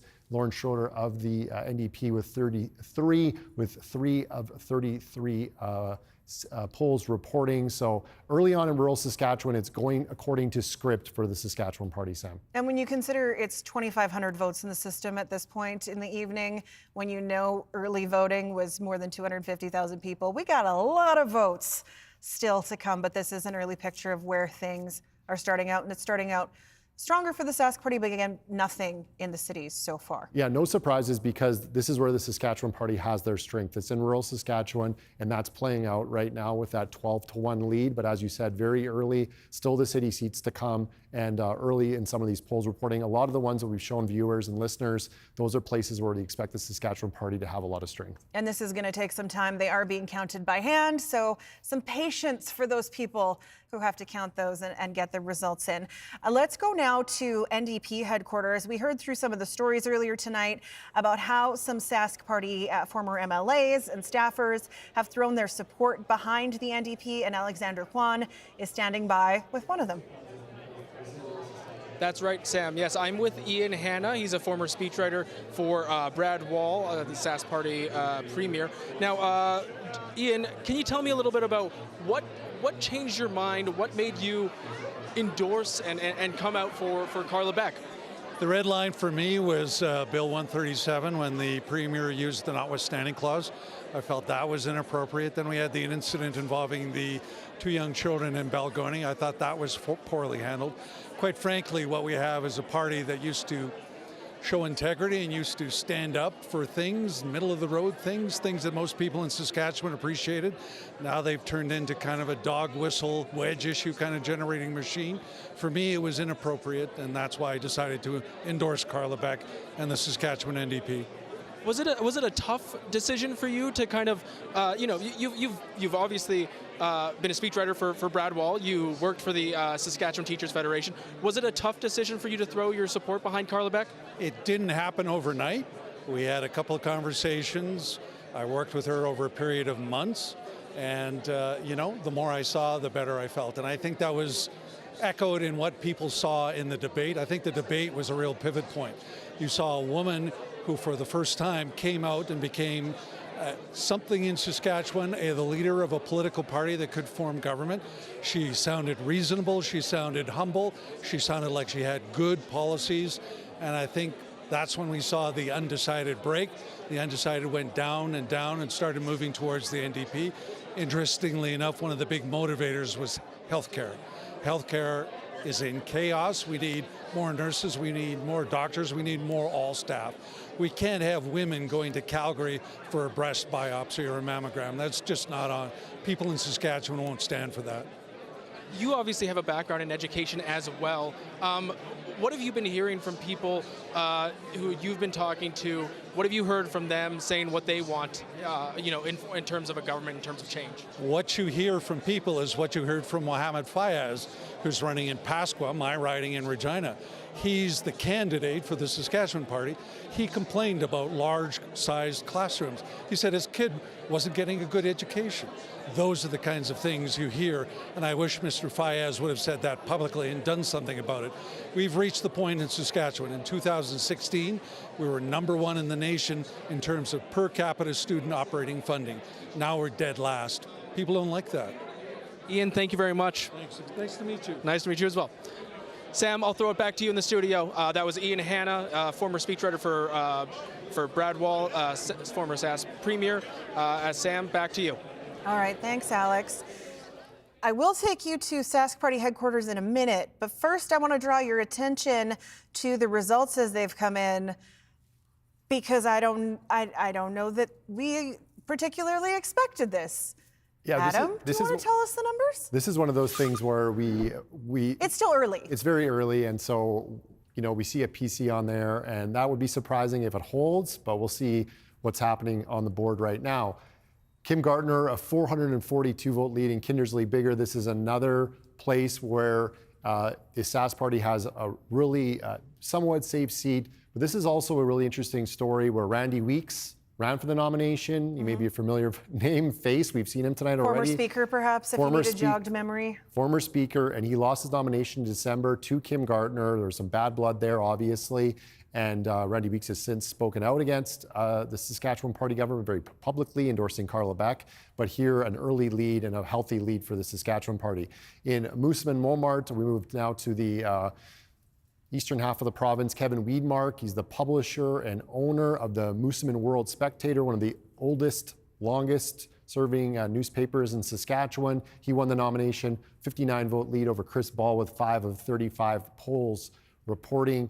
So early on, Stephen Bonk was the former MLA here. He won the Conservative Party nomination. Lori Carr with a 93 vote lead in Estevan Big Money. This would be also considered very safe Saskatchewan Party territory. Phil Zajak's on the board here. I want to draw your attention to him. He is the Buffalo Party leader. 4 years ago, the Buffalo Party finished second in Estevan. It was one of those 4 constituencies where they came a surprising second. And we have very early on, this is in Saskatchewan Rivers, Bernard Lalonde with a 2-vote lead over Eric Schmalz of the Saskatchewan Party. Doug Racine of the NDP with 7. Now, interestingly enough, there's one person we don't see on the board here early. It's Nadine Wilson, who's running in Saskatchewan Rivers. She is the former leader of the Saskatchewan United Party, now trying to win her seat back. She's the incumbent. That's why we don't see a star on this screen here. And she is in probably what's going to be a 3-way race. Right now, it's a 3-way race that she's not in, but we expect to see her on the board at some point. Saskatchewan Rivers is one to watch tonight, and that's why. Your map's getting colored in. And the map just turned. The map just turned orange there. How about this? We have our first elect. Jinx. It is a big night for Scott Moe, a really big night for Scott Moe. This is his second election as leader of the Saskatchewan Party, and not really a surprise that he would do well in his own riding. Yeah, Scott Moe, second win, as you mentioned, as the leader of the Saskatchewan Party, but also he won in 2011. He won a contested nomination against Dennis Allchurch, who was a long-term Saskatchewan Party MLA. So he won that 2016 as an MLA, then 2020 as a leader, and then once again tonight. So a big night for Scott Moe. It could be a bigger night. We'll see what happens a little later on, but right now we have our first elected member projection here for Scott Moe, and it's 21-4 on the board, leading and elected for the Saskatchewan Party, 4 for the NDP. But as we look down here to the map, Sam, no results reporting yet from Prince Albert, from Saskatoon, from Regina, from Moose Jaw. So we're still waiting for those big races where the NDP is hoping to make a lot of gains tonight. I just want to know how many more times we're going to say things in unison. Hopefully a lot. It's going to make it fun for the people at home. Okay, from here in studio, let's head up to Saskatoon. Sam Sampson is at Sask Party headquarters in Saskatoon, and she is standing by with the former finance minister. That's right, someone who knows Scott Moe, I'd say pretty well over the past few years. This is Donna Harpower, as you mentioned, former finance minister, but also an MLA in Humboldt-Watrous for almost, I guess, 25 years. 25 years. Congratulations on such a successful career. Thank you so much. Let's start right away talking about the leader of the Saskatchewan Party. I mean, he has just been reelected in his own seat. You were the co-chair of this campaign. What do you think was successful for him as a leader this time around? You know what? It is the record that he has set. Like we have led the country on many fronts for the economy, and our leader gets it. How if you don't have a strong economy, you can't pay for the services for the people of Saskatchewan. And yet he's still very compassionate for those services, which is why we delivered a budget that was heavily weighted towards healthcare and education. So I feel that Scott Moe is very connected with the people of Saskatchewan. He listens to the people of Saskatchewan, and he tries to do the balance between what we can do economically, because that pays for everything, as well as the services people deserve. As the outgoing finance minister, though, there has been some criticism of challenges balancing the budget. What do you hope, should the Saskatchewan Party continue to govern over the next 4 years, how do you hope they approach it? Yeah, it's always a balancing act with budgets, because there's always more that you can do, and you need to recognize that, and yet you need to balance it within the revenues that are available to you. Thankfully, the last 2 budgets were balanced. And hopefully at the end of this fiscal year, that with this budget, although it's showing a bit of a deficit, will come to balance it by the end of the year too, by looking for efficiencies throughout the year. But, I'm very, very passionate about balancing the budgets. However, it has to be in a balance with what services you're delivering. I'm curious, if we look at it on a national scale, incumbent governments have had a bit of a challenge, and even Moe himself has said this has been a challenging election just this past weekend. Specifically, I'm referencing New Brunswick, where the government flipped just last week. Has that been part of the conversation during this campaign? There is no doubt, as we enter a campaign, and it starts with the people and what we're hearing from the people. And when you have been a governing party for as long as we have, there is no doubt that a huge challenge is time for change. Time for change doesn't necessarily have a reason. It's just, they've been there long enough. And that is harder to battle than an actual reason. Also, the longer you govern, the more that there's going to be that one story or that one incident that maybe you didn't get it right, or maybe you couldn't get it right. But either or, that builds up over time, whereas the opposition has the luxury of not building those stories. Is there something you think that your party didn't get right over the past few years? You know, not specific, but there are times where you go, I don't know, if we would have went the other route, would have it turned out better? I don't have a specific anecdotal story, though. Well, thank you very much for your time. This is Donna Harpower. She has been an MLA in Humboldt-Watrous area for 25 years, has chosen to retire from politics. Again, congratulations. Thank you very, very much. Thank you, Sam. Thanks, Sam. That's never going to get old for me, thanking Sam and throwing to Sam all night long. The joke just writes itself. Or does it? Let's take a look at the ridings. We have 21 elected or leading for the Saskatchewan Party, 5 for the NDP. I think we're going to talk to Eric Grenier first before we do this. We are. I'm sorry, Eric. I forgot about you. I started getting excited about the results. We're not seeing city results yet, but we are seeing the rural ridings, which we kind of expected to happen. And a lot of these votes, like the majority of votes, real close, like really close in some of these. They could still flip back and forth. Yeah, well, that's possible. We're still very early on in the count, but it really matters where the results are coming from. If you look at the list of 21 ridings, right now where the Sask Party is ahead, not a single one would be one that we thought that the Sask Party was going to lose. What we're seeing is that a lot of the results that are coming in are coming from rural ridings where usually the boxes where people cast their ballots, there's fewer ballots in them because there's not as many voters in the community, for example. That's why it's taking longer to get some results from Regina and Saskatoon. There's a lot more votes in each of those boxes. They take longer to count. So if you're talking about what does this mean for the outcome, look at that Sask Party number 21, only 5 for the NDP. This is actually not going badly for the New Democrats because the 5 ridings where they're leading, 2 of them are ridings that we thought that they should win, Athabasca and Cumberland in the north. The other 3 where they're leading, it's Meadow Lake, Saskatchewan Rivers, and White City Capel.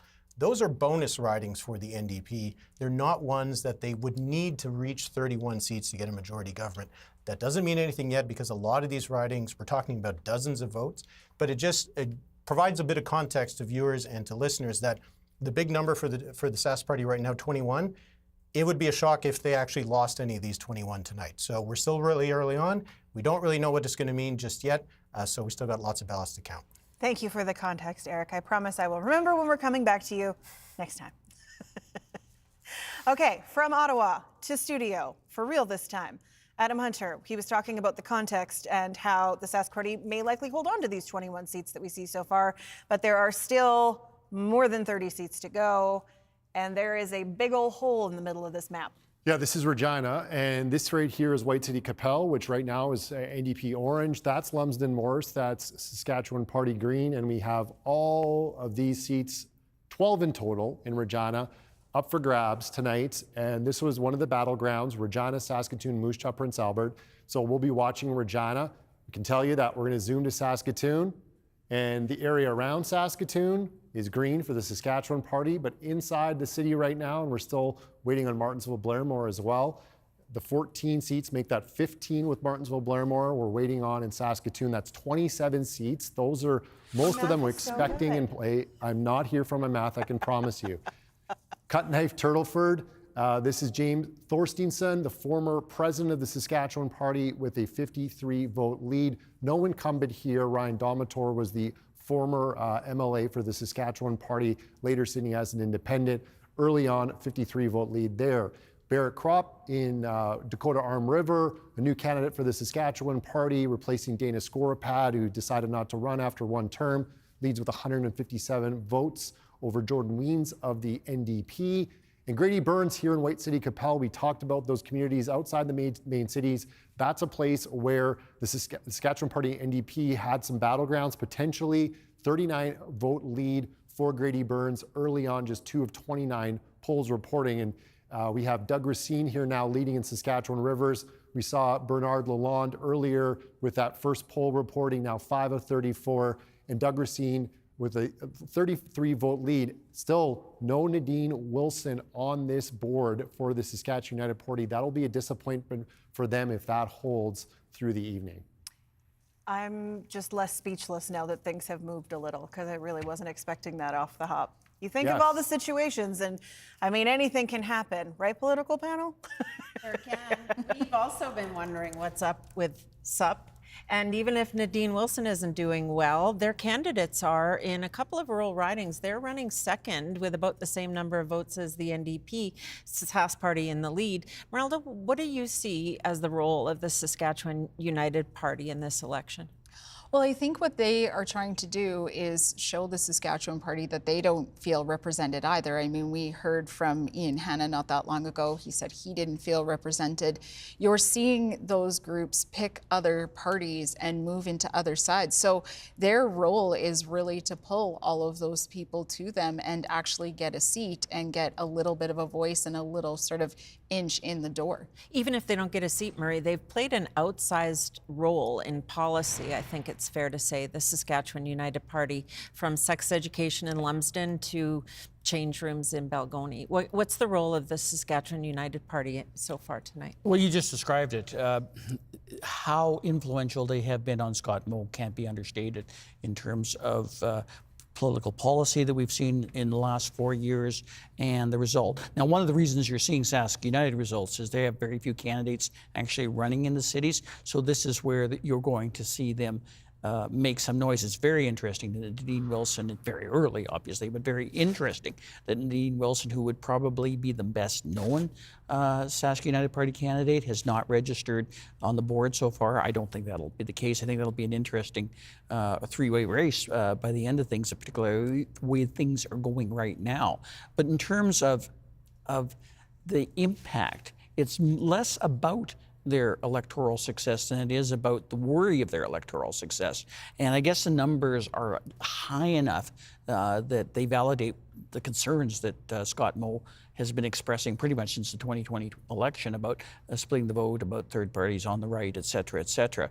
But as Adam has mentioned, that we have no results from Saskatoon, Regina, Prince Albert, or Moose Jaw is patently ridiculous at this particular point. And I think it's giving, as Mr. Renier said, a very distorted view of the election map right now.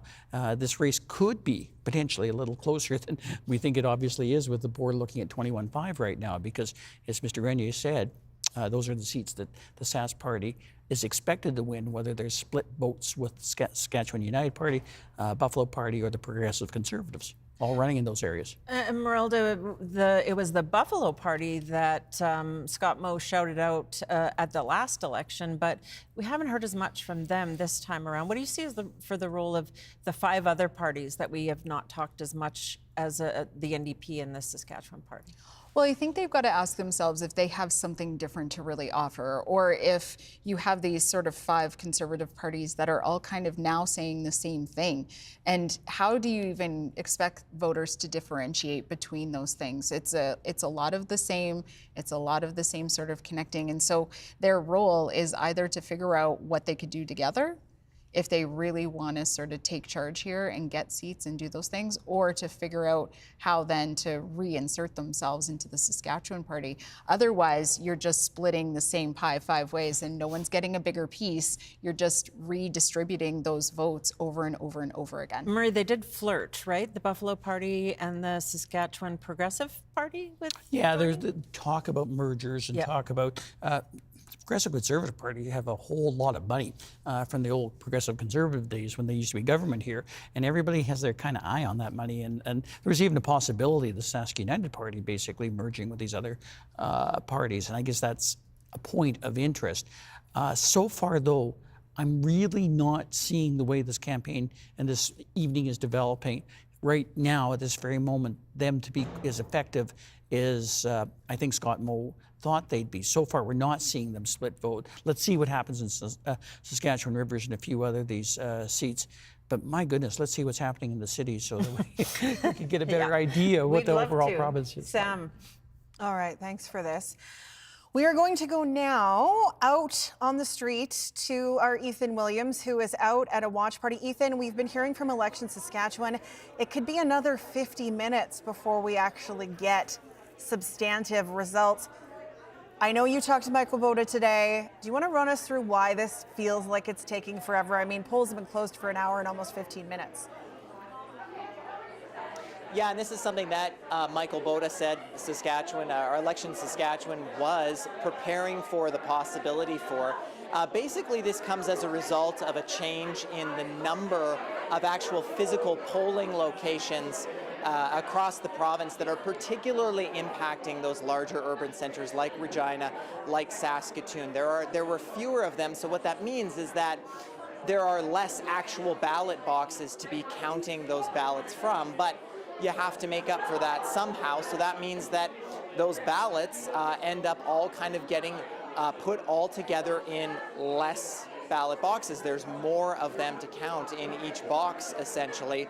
Now, Boda told me earlier today that they have deployed about 175 additional teams of counters that will be helping out with urban results as a result of this. But as when I talked to him this afternoon, there was no indication of how long it was going to take to get all of that counted.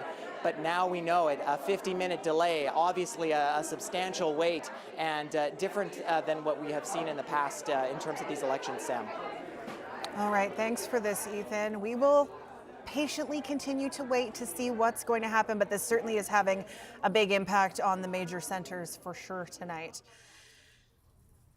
It's adding to the drama. It is just adding say to the that drama. because we expected this, and pollsters would have expected this, pundits would have expected this, our panel's been talking about it, but this map being green right now behind me is not surprising where it's green. No, not at all. So Kim Gardner, we're projecting elected in Kindersley-Biggar, convincing margin here. This was, again, we talked about it, Randy Weeks' old seat, but it's a split. So Ken Francis was held part of the seat.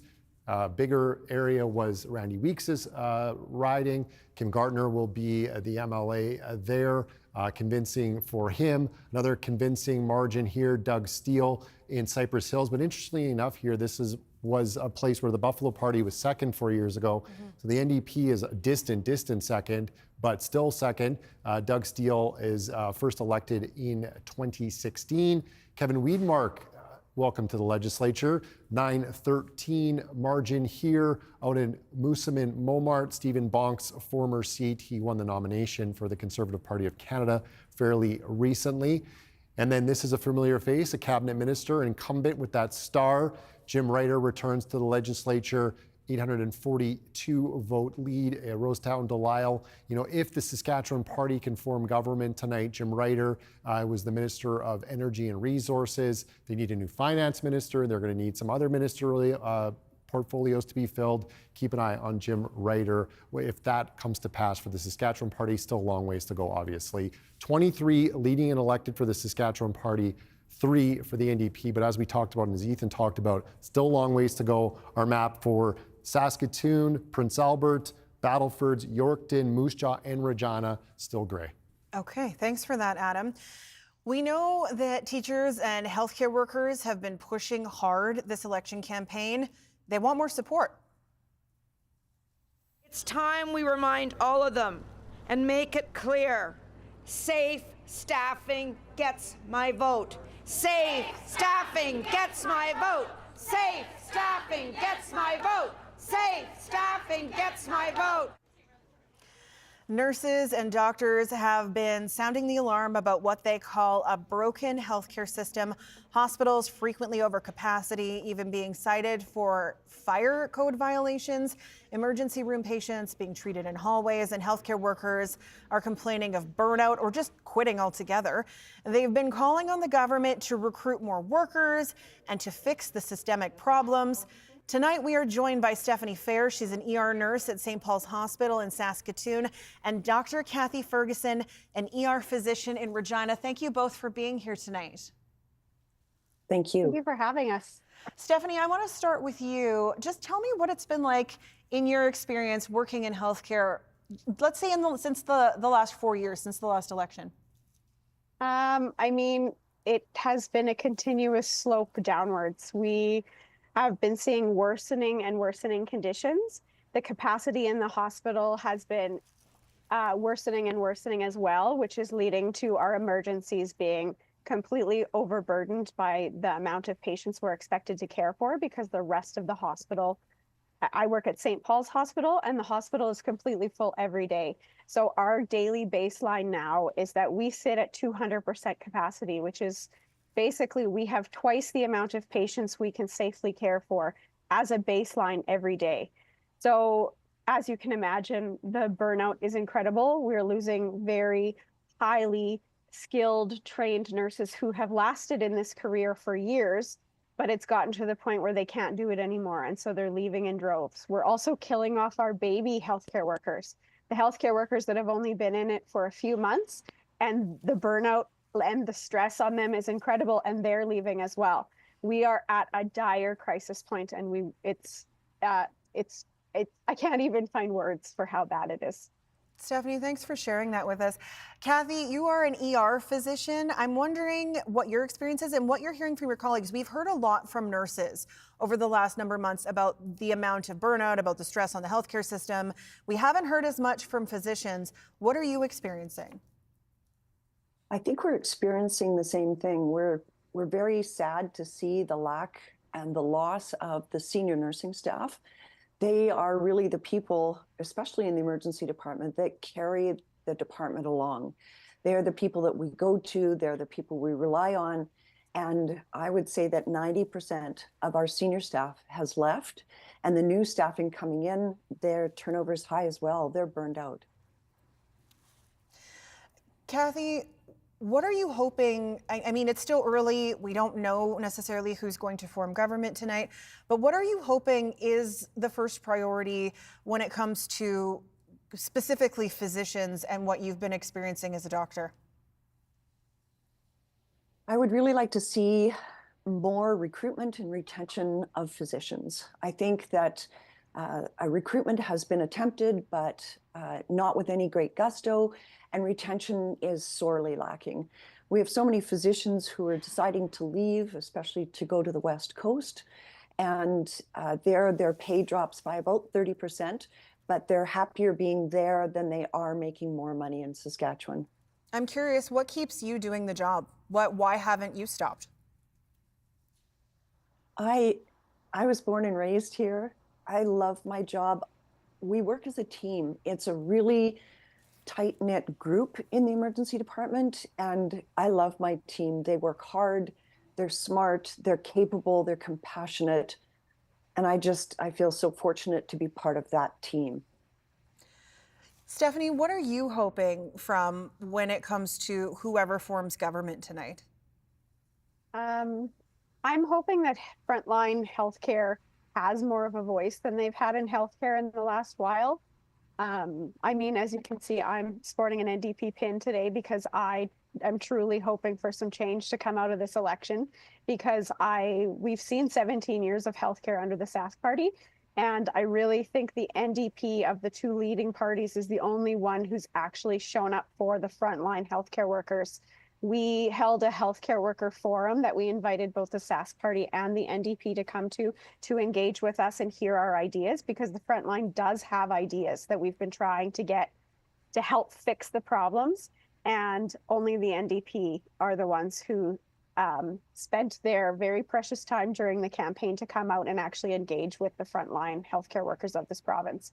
And so what I'm hoping for is actual engagement of the front line to solve this problem. And the number one problem I think that needs to be fixed, as well as retention of our staff and improving staffing, is the capacity issue, because we are just bursting at the seams, I think, in probably every hospital across the province. Stephanie, Kathy, thank you both so much for joining us to share your experiences tonight. And also, thank you for all you do in healthcare, because there's a lot of people who rely on you, and we appreciate it and hope you feel appreciated. Thank you for having us. Okay, let's go back to results and ridings and the numbers, Adam. Let's have a looky-loo. Yeah, we have the 23 leading elected for the Saskatchewan Party, 3 for the NDP. Leroy Lalaberty increasing his lead over the incumbent in Athabasca, Jim LeMag, here in northwest Saskatchewan. 302 vote lead, so this would be a pickup for the NDP, one they need. Jordan McPhail with a 1 vote lead over Gregory Sieb of the Saskatchewan Party. 4 of 37 polls reporting. This is the other big orange block here in northeast Saskatchewan. This would be a hold for the NDP. This would be a pickup for the NDP. 39 vote lead for Grady Burns. 2 of 29 polls reporting here in White City, Capel, just outside of Regina. And once again, I mentioned it last time I was on, Moose Jaw, Regina, Yorkton, Prince Albert, Saskatoon, and the Battlefords still have not reported. So we're waiting for those. Still 35 to come. So you're going to see that 23-3 or hear that on the radio. And it's still very early. We're going to be here for a little while, Sam, but we have so much planned for everyone. A little while. We're going to be here for a long while. That's okay. That's okay. We got lots going on. We got you. We got you. We do. And if not, Adam will do a dance for you a little later on or something. We can only hope. Do we? Let's go now to NDP headquarters. Alexander Kwan is standing by, and he is joined by a longtime MLA hoping to be re-elected tonight. Yes, thank you, Sam. Yeah, I'm here with Trent Witherspoon. He's the sitting NDP MLA. He's also a candidate for Mount Royal. Now, Trent, talk to me a little bit about what are you hearing on the doorsteps? What have you been hearing from people as you've been out campaigning? Well, clearly right across this province, on the doorsteps of the good people I represent, we're hearing it. It's time for change in Saskatchewan. We're hearing it from many that had placed their trust and their vote in the current governing party, folks that are looking for something better when it comes to healthcare, when it comes to education, when it comes to cost of living, when it comes to accountability and value for money. People are looking for change across this province. Trent, we've just heard there's going to be a little bit of a delay for results in the cities. Any kind of response? Are you ready for a longer night tonight? Listen, everyone's been working so hard. This is all about the people of Saskatchewan here tonight. We trust in the process. It's going to be a bit of a marathon. Our teams have worked so hard. Our candidates have been so inspiring right across this province. So we're certainly fine with taking a little time here tonight for all those votes to be counted. And I'm so thrilled as well to see some of the early indications that some of our rural candidates ahead in the polls right now as well. So this may be a long night, but we're excited about what's ahead of us. Trent, talk to me a little bit about Carla Beck. Obviously, first time that she's leading this party into a general election. What have you taken away from her as being the new leader of this party? She's a remarkable leader. She's as genuine as they come. She's rock solid as a person. She cares deeply about this province and the people within it. And she has the ability to connect with people of all different walks of life, whether that be on the farm in rural Saskatchewan, whether that be meeting with those that are working at the Everest Steel Mill in North Regina, whether that be on a First Nation, whether that be with the business community. She's really genuine and just real. She's just a real person who gives her heart and soul to building this province. Now, Trent, you're also the MC for this event tonight. What have you been seeing from people here? What have you been hearing from people here in this room tonight? Well, incredible energy, incredible hope. And we have an election where, of course, we see a real path to serving as a government. But really what drives all of us is what that means for our province. It's not about one party beating the other party. It's about the future we can build in this province. We know right now that people deserve better. We know it's time for change. And if given the chance, we're ready to work with everyone in this province, in every region, and frankly, regardless of how they vote in this election. Now, polling has also shown a surge in support for the NDP. Was that a surprise for you? How did you feel when you started seeing those poll results come out? Well, it was reflective of what we were feeling on the ground and hearing through communities across our province, what we were hearing door to door to door, and what our candidates were feeling, both in rural ridings, in our smaller centres like Yorkton and North Battleford, but of course also in Regina and Saskatoon and Moose Jaw and Prince Albert. It's exciting. We're taking nothing for granted. We've worked really hard to earn the trust to serve, and we would never take that duty lightly in serving all the people of this province. Now, Trent, obviously you are interested in your race. Anything else, any other races that you're kind of looking or paying attention to? Well, I'm watching all of them because people have poured their heart and soul into these races. I'm watching some of the races like that in Last Mountain Touchwood with Tara Nordal, an awesome person, grain farmer, multi-generation family within that riding. And she's just a tremendous candidate and has earned a whole lot of support in that riding. So I'm watching it, or ridings like White City Copel with Grady Burns as well. So some of these rural ridings. Obviously, it's going to be really interesting to see where we're at in all of the Regina and Saskatoon ridings and Prince Albert and Moose Jaw, but I'm really excited about seeing some very serious progress in rural Saskatchewan. And frankly, Carla Beck has really focused and made sure that we've worked to build in every single riding across the province. All right, Trent, thank you very much. Thank you. All right, that was Trent Witherspoon, the longtime MLA, also an NDP candidate for Mount Royal. Sam, I'm going to throw it back to you. Thanks for that, Alex. Adam, something that Trent said there that I think that we do have to acknowledge is that everyone poured their heart and soul into these campaigns. As we're looking at the numbers, it's easy to forget that these aren't just constituencies, these aren't just numbers, these are people who have worked really hard, who want to make a change and put themselves forward for public service in this province. And it's not an easy job, regardless of your political stripes. And I think that that's something that we probably should acknowledge. Yeah, well said. It's a big sacrifice for those people and their families and the volunteers. We're going to take a look at some more results. We finally have results in Regina. Bring it. Give those ballot counters a hand, everybody. Speaking of Trent Witherspoon, we just saw this guy, 37 vote lead in Regina Mount Royal. This one's interesting through redistribution. Trent Witherspoon's Rosemont riding changed quite a bit. He lost a bit of his traditional support through that change. He gained some Sask Party territory, let's say, on the west side of Regina from Laura Ross, but he's leading early on. This is one we talked about early in the show. Jacqueline Roy, the NDP, with the 18-vote lead over Rahul Singh of the Saskatchewan Party in Regina Northeast. This would be a pickup for the NDP there.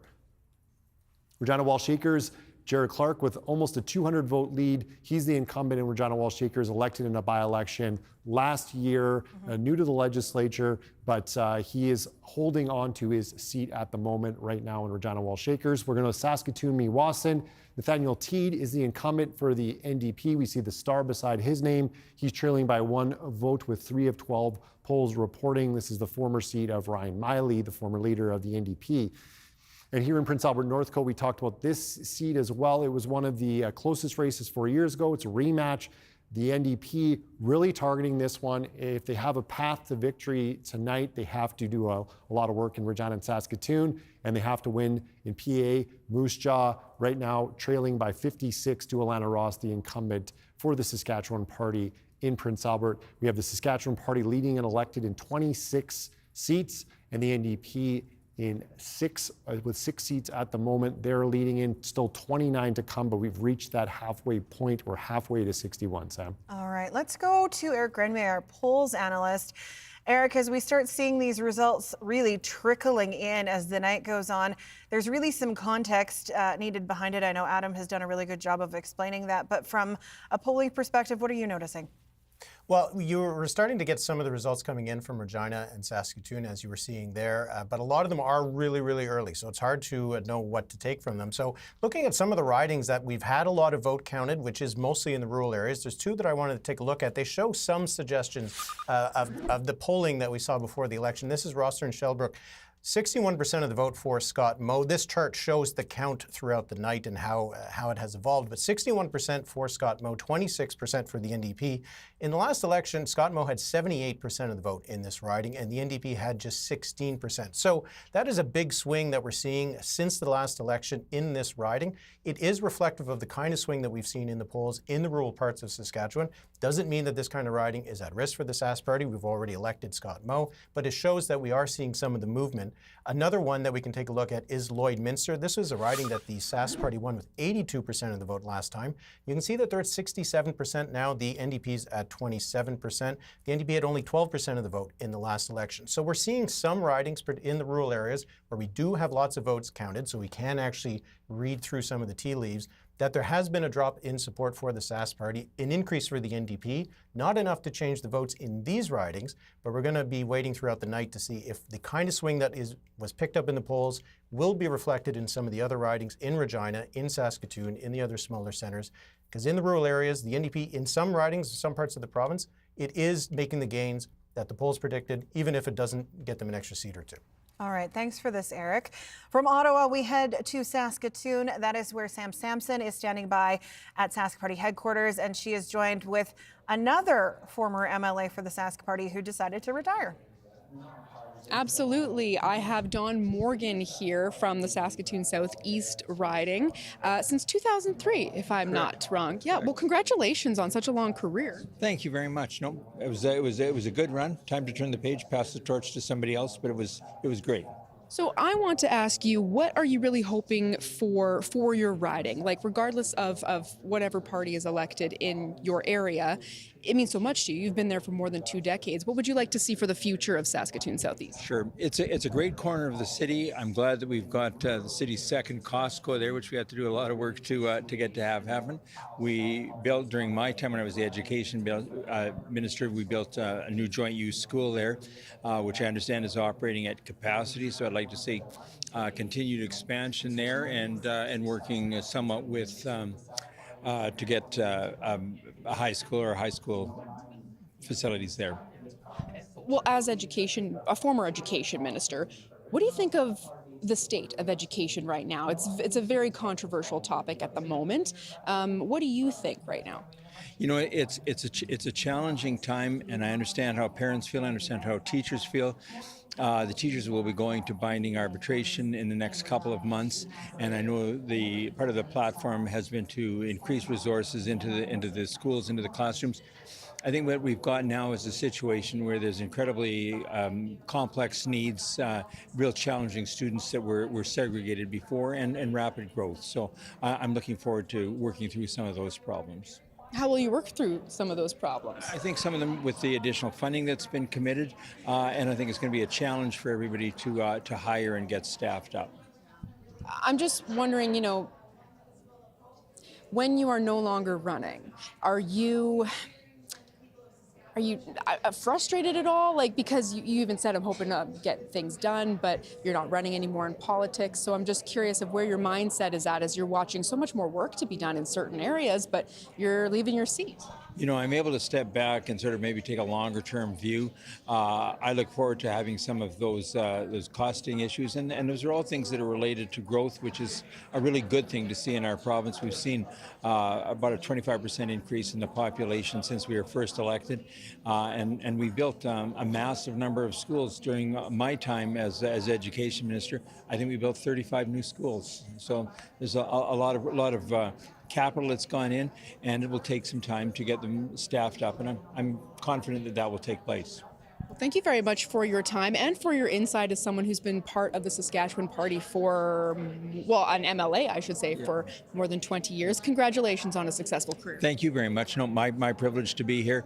It's going to be an interesting evening. I know we haven't seen the city ridings come in yet, but those will be interesting to watch. So thank you. Yes, they will. That was Don Morgan, a retiring politician, was the MLA for Saskatoon Southeast since 2003. And as he mentioned, we are still waiting for a lot of results. So potentially there might be more coming in. We will keep an eye on Saskatoon specifically and that surrounding area, Sam. All right, thanks for that, Sam. Looking at the results here, there are 6 ridings that are reporting so far that are with less than 100 votes deciding who is leading or elected. So things moving a lot back and forth. We are starting to see some city results, Adam.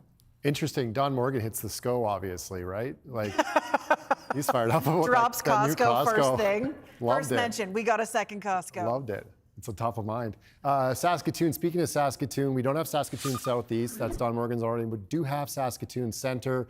Betty Nippy-Albright, 178 vote lead over Dale Herniak of the Saskatchewan Party. This would be a hold for the NDP. Betty Nippy-Albright elected for the first time in 2020. Right now, we're looking at the board, and we can tell you that the Sask Party leading are elected in 30 and 7 for the NDP with 24 to come. That magic number is 31. 31. Thanks for the pop quiz. 31 for a majority. The Saskatchewan Party looking good so far, but we know, as you mentioned, Sam, a lot of races that are very tight, less than 100 votes right now. So we'll watch for that.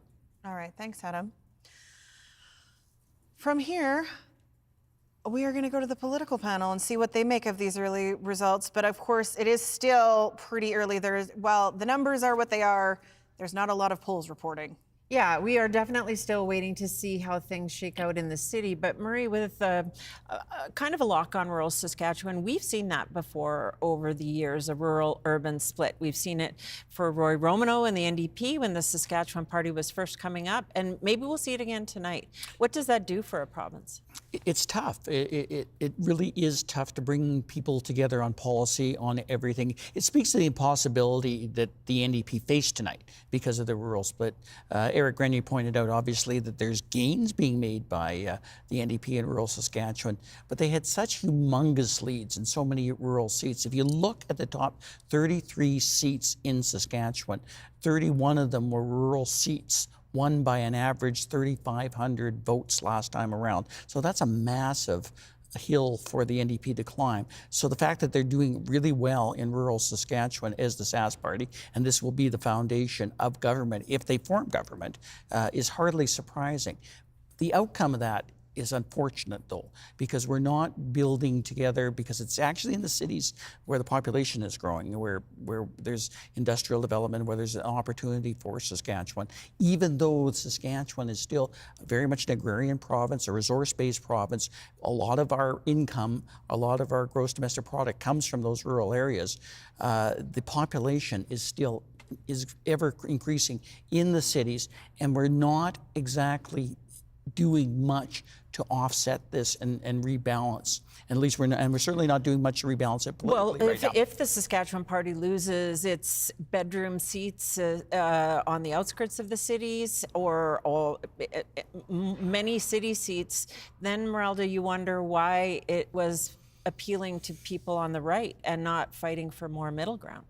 And that's the thing, that middle ground, we keep talking about it, but it really is so important to hit, and understanding the demographics of those groups too. And I think maybe if they had looked at, some of the elections for RMs and seen the changeover from the people living in bedroom communities that are there, the people who are living in cottage areas now, you see that real shift away from those who are farming in those areas, sitting on those councils, being part of those groups.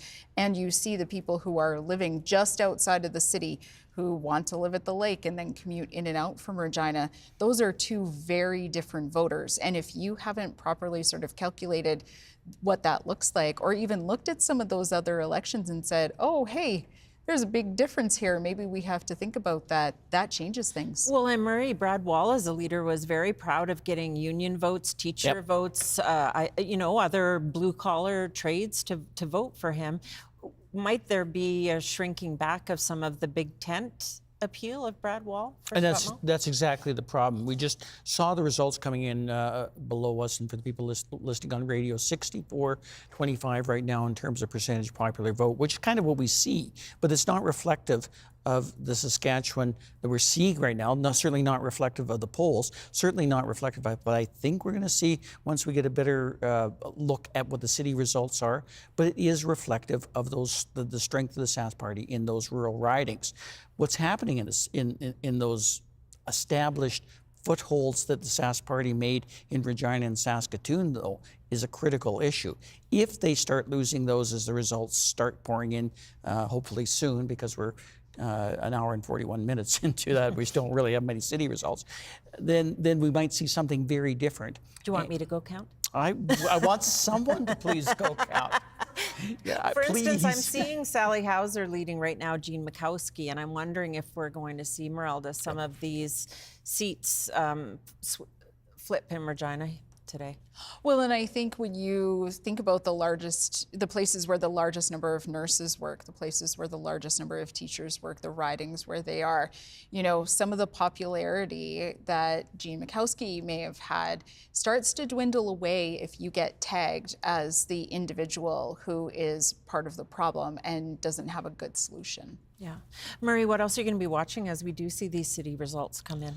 The Sally Hauser Jean Mikowski fight is one of the ones that I've been most fascinated by, because Jean Mikowski is singularly probably the most popular urban MLA cabinet minister I think they have left. He had a tough haul in social services. It's never an easy portfolio, but interestingly, he emerged from it, I think, still rather likable. If this result holds that we're seeing right now, I don't know. It could be a tough night for the Sask Party in the cities still. And once again, that speaks to the unfortunate divide we're seeing in the province right now. Then why didn't the Saskatchewan Party campaign more to the middle? Because I think they were sincerely concerned about that Sask United vote. Even picking up 65%? Yeah, even still picking up 65%. It's one of the great mysteries to me. The results from the Lumsden-Morris by-election a year ago, they still achieved more than 50% of the vote, yet they still campaign for the right. That's when we saw Bill 137. That's when we're seeing the change room policy. I think that they can still build a base from a base of government from rural Saskatchewan, and they can. But they create all kinds of huge problems right now. And I guess as the evening goes on, we'll see how big those problems are, how successful they are in the cities. So far, we've only got a few results from the cities, so it's not horrible for the Sask Party in terms of cities. But I guess we'll see. Yeah. It could get a lot worse. Yeah. Thanks very much. All right. Thanks, you guys. We are seeing about 33% of polls reporting Sask Party, by all intents and purposes, having a good night so far. But there are about a dozen ridings within a 100-vote margin. So things could very much continue to flip back and forth, as we've seen on the color of your map there that's been changing around. It's not my map, it's the people's map. So it's green right now, as we expect. It was your map when it was gray. That's right. Rural Saskatchewan. I think what we're seeing now in the cities, as Murray spoke to and the panel talked about, is some fascinating races. We're going to take a look at that right now, Sam. We're going to start in Regina Pasqua. This would be a hold. This is one of those places where you said under 100 votes. Well, it's much smaller than that. 16-vote lead for the incumbent Mohammed Fayez in South Regina. Bujin Brar and Fayez, a rematch of 4 years ago. This was one we expected to be close. Alina Young with somewhat of a more commanding lead here in Regina South Albert. She was the Regina University representative. That kind of got switched around. She's still representing many of the same people, but it's a little bit different, and she has a pretty commanding lead. She's the incumbent, of course, for the NDP.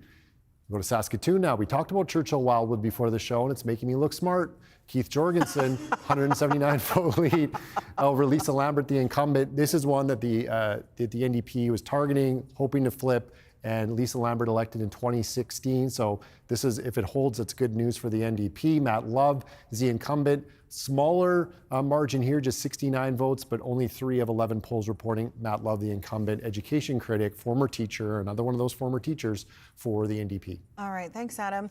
Let's go to NDP headquarters, where Alexander Kwan is standing by. And the woman with him on this day 4 years ago had just had a baby. This is a very different election for Alina Young, Alex. Yes, it very much is, and as you can probably hear behind me, every time there are results announced, big cheer is going up from the NDP crowd here. So I am with Alina Young, NDP MLA, also NDP candidate for Regina South Albert. So Alina, 4 years ago, take me back. How does it feel from then to tonight? Better. It's kind of interesting. This is actually my first, I would say, normal election night. 2016 was obviously not a great result for us, and then last election, I was in the hospital. So it's kind of fabulous to be out here with this energy, with all the people watching the results come in. Yeah, it's incredible. Now, the early results for your riding show you giving a commanding lead. Can I get your response to that right now? Yeah, obviously it's what I've worked really hard for over the past 28 days, but not taking it for granted, right? It's early days for me, certainly in South Albert, and for constituencies across the province. But yeah, it's obviously the way you want the numbers to look. Now, you're obviously running in a fairly new riding, obviously created through this process. How does that change your attempt to campaign? What did you do differently? Did you do anything differently? No, honestly, I didn't. I think what I love the most about Saskatchewan politics is how authentic it is. It's actually just knocking doors, talking to people, meeting your neighbors where they're at, which is literally at their house, and seeing what they care about. I've been knocking doors since 2015, and it is just, it's phenomenal what people will share with you, the stories they'll tell you.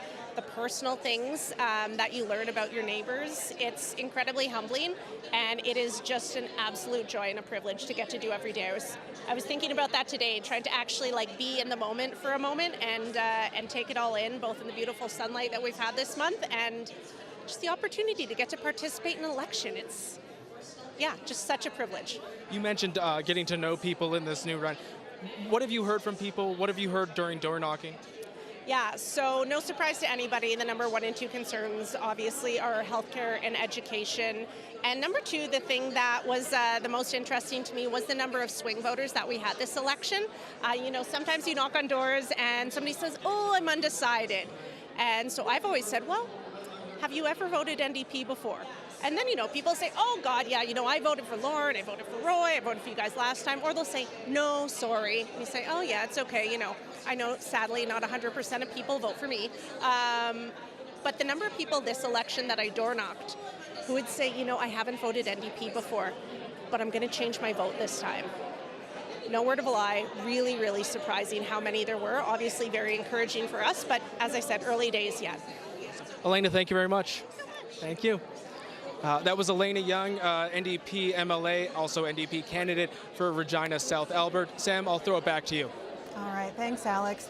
Let's go to Eric Grenier, our polls analyst for the evening. Eric, obviously the Saskatchewan Party is doing well with these early results. Is there still a path as we wait for these other seats to come in for the NDP to get to that majority? Because Elena's energy there is pretty darn infectious. Well, you would look at the numbers at the bottom of the screen, 30 seats for the Sask Party, 12 for the NDP, and think, well, we must be getting close to calling a majority government for the Sask Party. Can't really do it just yet because 16 of the 19 ridings that have yet to report are from Regina, Saskatoon, Moose Jaw, and Prince Albert. Those are ridings that the NDP are targeting, and if the polls that came into this campaign are right, the NDP actually has a good shot of winning a lot of them, if not all of them. And there's also just so many ridings that still have they're really literally too close to call. There's 11 ridings right now with less than 100 votes separating first from second. We can take a look at some of them and give you an indication of what we're talking about here. Saskatoon-Meewasin, a 1-vote lead for the Sask Party. This would be a shock if the Sask Party won this. This is a seat where the NDP is the incumbent party.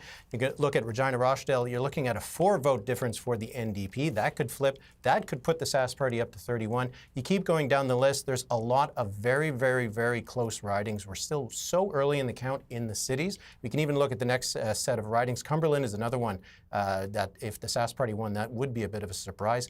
So you see a lot of these ridings are right now too close to call. If some of them flip over to the NDP, that changes that calculation pretty significantly. And then again, we are waiting on 16 of those 19 ridings that have yet to report a single vote. A lot of them are in Regina and Saskatoon, and even some of the other ones we're waiting on, they are ones that we were talking about. Martinsville, Blairmore, Yorkton, the Battlefords. These are ridings that we were talking about could be ones to watch tonight. So while it is very close for the Sask Party right now, at least in the count, 30 seats where they're leading or elected, 12 for the NDP, still too early to make a call on who will form the next government. I don't want to correct you, Eric, but Meewasin was not NDP, it was Sask Party. Well, it was a by-election, if I'm not mistaken, but I will defer to you. It was more Friesen seat. But I will move on. Am I wrong? That's right. Eric's right. Eric's right? I'm fact-checking you. Eric's Okay. right. That's Ryan Miley's seat. Nathaniel Teed won Meewasin. Oh, then we're good, and I'm wrong. It's okay. That's what I'm here for. That's what you're here for. We're going to take a look at some more results here, Sam, as our board is filling up. We talked about Regina and Saskatoon. Mira Conway, 77-vote lead in Regina Elphinstone Centre. This would be considered safe NDP territory. Early on, just 3 of 12 polls reporting in the centre of Regina. We talked about Regina Rochdale being close, just a 4-vote margin right now for Joan Pratchler over Laura Ross, the incumbent for the Saskatchewan Party, and one of those cabinet ministers who is down. And here's another one of those cabinet ministers who is down early, Christine Tell, trailing Brett Blakely, a former teacher, by 18 votes, with 3 of 11 polls reporting in this race in Southeast Regina. And the panel talked about Regina University. Sally Hauser continuing to lead Jean Mikowski there. So the NDP doing what they set out to do in Regina, which is have a sweep potentially. They're trailing narrowly in Regina Pasqua, but everywhere else they're looking really good right now, Sam. You know what this is doing? This is keeping people up past their bedtime. Oh, yeah. Building the drama. Brew The the coffee. ballots are being counted by hand. So they only can go so fast, and that is why it is taking so long for the results to come in this evening. But you know what? Some people are watching this from places that are fun, and that is where we find our Ethan Williams. Ethan, tell us what's fun. Well, I think it was a famous animated mermaid that said, "I want to be where the people are, Sam." And that is exactly where we are this evening. We are at a multinational brewery in Regina, where they are having a watch party this evening for the results coming in. There's a lot of people here. We did have a few cheers a little bit earlier when we saw results come in for candidates like Sally Hauser just a few minutes ago, but I am joined with a couple of these voters this evening. I'm here with Morgan and with Cameron. Thank you guys for being here. Thank you so much. Having us. Yeah. So the results a little slow to come in this evening, but what do you guys think so far, Morgan? Well, yeah, we've been really watching them come in, and we're really crossing our fingers for a little bit more for the NDP party here coming in. I would hope to see a little bit more of a rapid influx in votes for NDP, considering that we really need a little bit more of a communal perspective for our politics here. I don't know. Yeah, it's definitely been a slow burn throughout the night. Yeah. Can say that. Yeah. And you guys mentioning that you're kind of swaying more toward the NDP. What is it about that party that kind of has captured your attention and especially going into this election? I think that for the NDP, they have a little bit more of a representation of what it takes for the community to come together. I understand that the Saskatchewan party or the Sask politics are definitely relied on employment and agriculture and the things that keep people safe in their employment, but I also recognize that tackling the emergency services that the NDP can recognize is going to make a difference in the overall whole of the economics. So I just hope to see a little bit more of that come in with our votes.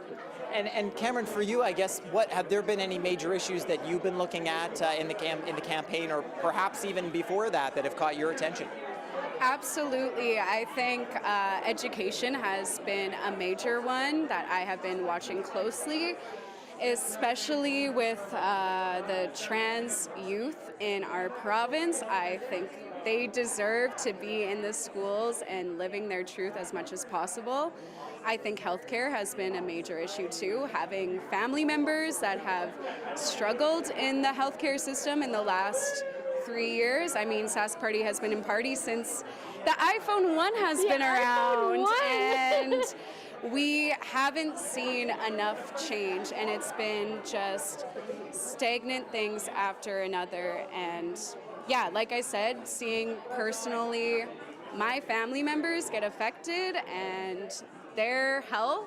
I mean, what could I say more? I think that we shouldn't have to be waiting in ER rooms. Scott Moe said that he brought, I think it was 800 new nurses into the province. However, wait times are still crazy. I can't imagine, here in Regina, I can't imagine what it's like in the rural areas. I feel for the people in this province, and I think we deserve so much better, and I think the NDP has a plan at least, and like I said, it's been so long with the Sask Party in power, and it's time for change. Time for change. Okay, Morgan, Cameron, thank you so much for both being here with us tonight. Appreciate it. Thank you. Okay, so the party continues down here at Multinational. Sam, we'll be catching the results here. I think people maybe paying a little less attention now that they've been slow to come in, but maybe we'll be watching a little closer now as things get a little more exciting, hopefully. All right, thanks for this, Ethan. Ethan Williams, Where the People Are. Little mermaid reference there. I feel like a multinational pint of sports. No free ads, but Ethan telling me that tonight. A little jealous of that. We have our first elect for the NDP. Yes, so congrats to Leroy Laliberte. This is a pickup for Athabasca. This is one that Buckley Boulanger held for a long time, number of years. Mm-hmm. He stepped away to run federally, and Jim LeMag won that by-election that led to Ryan Miley resigning. This will be a big disappointment for Scott Moe and the Saskatchewan Party. They really like Jim Millamag. They were thinking that he had a good shot here in Athabasca, but a convincing win there for Leroy Lalberty. Another first-time MLA, Shauna Wilson, winning in Kenora Pelly, fairly convincing here. This is a hold for the Saskatchewan Party. No surprise here, even though this is a rookie for the Saskatchewan Party, but they're doing very well in the rural ridings. Warren Kading, elected in Melville Saltcoats, another incumbent with that star next to him, one-time cabinet minister, but back representing people in East Central Saskatchewan. So not another surprise, non-surprise for the Saskatchewan Party.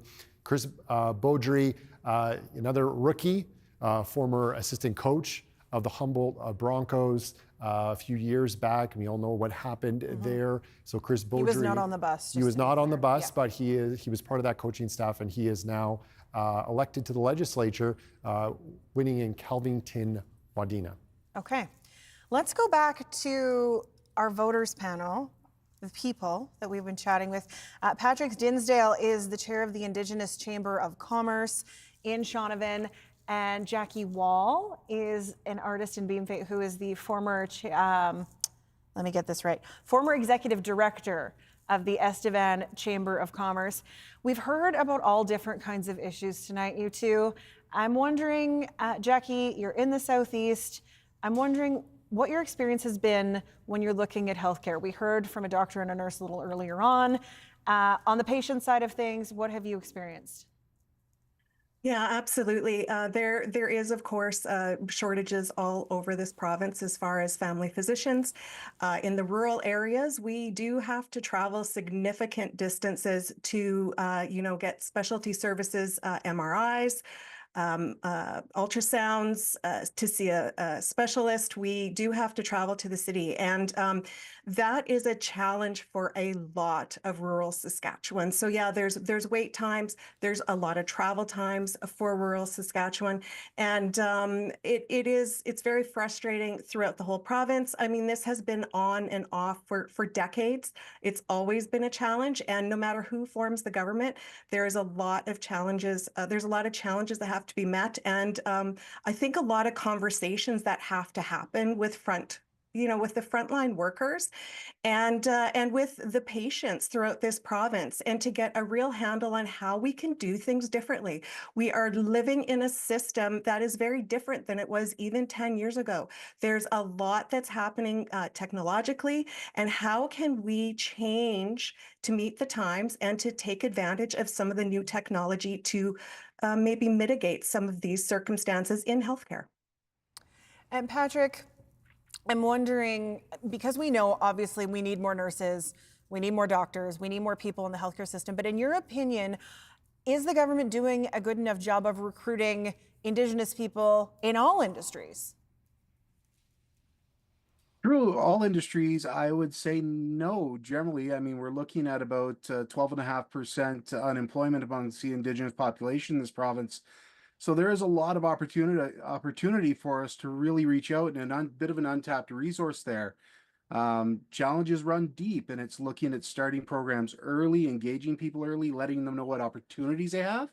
There's a lot that we can do to really grow that, and I'm hopeful that future governments are going to really look at early engagement and how we can really turn that page, because there is a lot that can be done. What are you hearing from the Indigenous Chamber of Commerce as you were going into this election, the issues that really resonated with your members? Biggest things that came up really seem to be rooted around access in multiple areas, access to capital, access to information, access to contracts. When you look at how procurement policies are being enacted, there are a lot of different avenues, and hearing some of the things around there that are, really, I would even say unintentional barriers, but it makes it difficult for small businesses. One of the biggest things that we looked at is, even with greater targets being set by governments and private industry, there's still challenges in meeting those targets. And one of those is really based around the number of Indigenous-owned businesses out there, especially Indigenous-owned businesses of a large enough capacity to qualify for a lot of these contracts.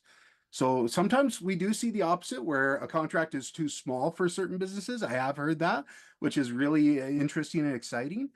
But you see a lot of mom and pops and smaller privately owned businesses that are just having a bit of difficulty getting in there, whether it's because of access to capital, finance, or just not really being there to take on some of these larger contracts, even though they're successfully mid-sized businesses. Jackie, you live in oil country. And talking about business, talking about access, how satisfied would you say people are where you live with the way things are right now? Well, energy is always top of mind in this part of the province. The Estevan Chamber fought for a lot of years to have a conversation regarding mining, regarding coal, of course, oil and gas. There have been inroads that have been laid. We've had some great announcements for our region as far as nuclear goes, but we know that is still very, very far out. And our concern is not just for our region here, it's for the entire province. We want to see energy that is, of course, very top of mind as far as environmental standards, but we want to ensure that our province is using our workers to produce our energy and that we are seeing the advantages of that and that we are producing energy that is safe and reliable and that it is cost effective for the ratepayers across our province. We are dealing with Crown corporations. They have an obligation to the entire province, and they also have an obligation to ensure that employment in the energy sector and the standards are being upheld. And we are a beacon for a lot of the rest of the world when it comes to carbon capture, when it comes to our processes in oil and gas and in mining. So I think we better serve the world and our province as serving as that example for the rest of the world and ensuring that we develop those resources in order to show that example to the rest of the world of what we've got here and how we produce. Jackie Wall, Patrick Dinsdale, thanks so much for both of you for giving us some time tonight. Thank you. Bringing it back to studio, bringing it back to Adam Hunter. If you look at the seat share on the bottom of your screen, if you're streaming or if you're wondering on radio, the numbers are moving, Mr. Hunter. They're moving. 31 for the Saskatchewan Party leading or elected, 25 for the NDP. The Saskatchewan Party needs that 31 or the NDP for that majority. Still waiting on 5 more seats to report. We're waiting on Moose Jaw North, Yorkton, Saskatoon, some in Regina. We're looking at some places where there are cabinet ministers right now. Terry Warman's the Minister of Sask Builds and Procurement, leading with a healthy lead here in Warman. You call him Terry Warman. Terry Jensen in Warman. Good catch. Still not, it's too late. It's too early for that. 707 vote lead. If we look at Wascana Plains and Regina, and this is Brett Blakely with the 18 vote lead, slim lead over Christine Tell, the Minister of Environment. This is one we'll be watching all night as it's a very narrow margin. That's part of the 25 you see on the border the NDP have, if you're listening. Darcy Warrington, a teacher, Saskatoon Stonebridge, leading the Justice Minister, Bronwyn Eyre, by 146 votes. We'll remind our viewers and listeners, this is one that changed due to redistribution. So Bronwyn Eyre, a very healthy win 4 years ago, but lost a lot of that Sask Party support base in rural Saskatchewan, just south of Saskatoon. And so NDP picking up there. We're waiting on a couple of places in Regina, but as you see Regina right now on the map, it's an orange out. And the path for the NDP, a narrow path to victory tonight, was a Regina sweep, a Saskatoon sweep, picking up Moose Jaw, NPA, and picking up the north. As we look at Saskatoon, there's a hole in the middle, but everywhere else, it's looking good for the NDP early on. And we've just had on the map Cumberland flip back to the NDP. So the NDP is doing well in Regina and Saskatoon, has the north seats leading right now. Prince Albert and Moose Jaw, though, are both Sask Party green at the moment. I'm trying to count as the results come in. There are still a lot of ridings where the vote margin is less than 100. So these ridings could flip back and forth. And we have, Sam, we have 4 to come still. The reminder, that's Yorkton, 1 in Regina, and a couple more in Saskatoon. Okay, let's go to Eric Grenier for a look at what he's seeing with these results. Things getting a little bit closer probably than the Sask Party is comfortable with, Eric. I would imagine so, because there's not too many ridings left to report. And even if the Sask Party won all of them, which they probably won't, because some of them include some NDP incumbents, the Sask Party would have a significantly reduced majority. So we'll see what's going to happen. But as you mentioned, still so many ridings that have very, very thin margins. Bad news for the NDP is that they are ahead in a lot of those. So would require the Sask Party if they flipped any of them, then we're looking at a bit of a more sizable lead for the Sask Party. But if we look at the seat change since the last election, you can already see that this is a wholesale change in the province. Now, the biggest numbers for the Sask Party was that they could afford to lose 16 seats and still form a government. Right now, they're losing 14. They're behind, or they have lost 14 seats that they came in as the incumbent party. The NDP is picking up 14 seats. The NDP needed to win 17. So this is why we're talking how this is still yet too close to call. Very close to just a couple seats flipping back and forth could change the entire outcome of this. But we're still waiting on a lot of votes to come in from Regina and Saskatoon. If you look at the popular vote right now, it is a big lead for the Sask Party, but only because all of the votes, or a big share of them, have come from the rural areas. We're seeing losses for the Sask Party in its vote share throughout the province. So far, it has cost them 14 seats. If they keep it to 14, Scott Moe will remain as premier. If we see a few more seats flip over to the NDP, then it could be Carla Beck. So still too early to call. All right, thanks, Eric. I counted. It's 13 ridings with fewer than 100 votes in the margin still to come. And that Saskatoon Silver Spring that Adam pointed out was that hole in the middle. They're only leading by 2 votes. So that could change again. I'm curious what the political panel has to say on these closer results now, Stephanie. So am I, because I'm seeing that in the Regina constituencies where we've not yet had anything reported. It's Regina Lakeview, where I believe one Carla Beck has won quite handily in the past. So looking for more of these vote margins in the city, which look like the vote margins the Saskatchewan Party has in the country, which speaks again, I think, you guys, to a real urban-rural disconnect here. Merelda, what are you seeing in these results? I'm seeing an exciting night. And 4 years ago, I don't think we kind of had this kind of excitement. So it's selfishly, I'm excited by the fact that we don't have enough to actually call something, and it's after 10 o'clock at night. True. So there's that. We're actually seeing some of those things where you run on your record and people tag certain ministers with being part of the problem. That then affects, of course, where people vote, because they start to swing to somebody that they think can actually sort of meet their needs. So time for a change might be represented in the cities, and then you have that rural sort of stronghold. Anyone who forms government after this has to really start to consider how you speak to all of your voters, because we do all have some of the same problems in terms of accessing healthcare, education, all of those things. Those are shared problems. Those are not unique to one or the other. Murray, what would you expect the parties to do with results that will have them more evenly matched to reach out to the people who haven't voted for them? Well, this is a real wake-up call, particularly with the ministers that Scott Moe's losing in the cities. Interestingly, we saw what we thought we were going to see, the Sask Party stall out once the rural seats stalled out and there was no longer rural seats to count. Now the city seats are coming in, and it is a lot closer. And as you described, that's a sadly divided province right now between rural and urban that's going to have this government, if they form government, and they are ahead right now, reflecting on healthcare, on their stance on education, where they had huge rallies in the government. Now, the thing is, we don't know whether they are going to form government. As you point out, it's after 10 o'clock, way past my bedtime. Mine too. And we're probably going to be a while yet before we can concretely say. But once again, I guess that just underscores the problem that we have in this province, and the problem I guess the Sask Party have, and the NDP, because the NDP, notwithstanding making some vote inroads, are really no closer to winning very many rural seats at this particular point that I can sort of so far see. They have to depend on winning these city ridings.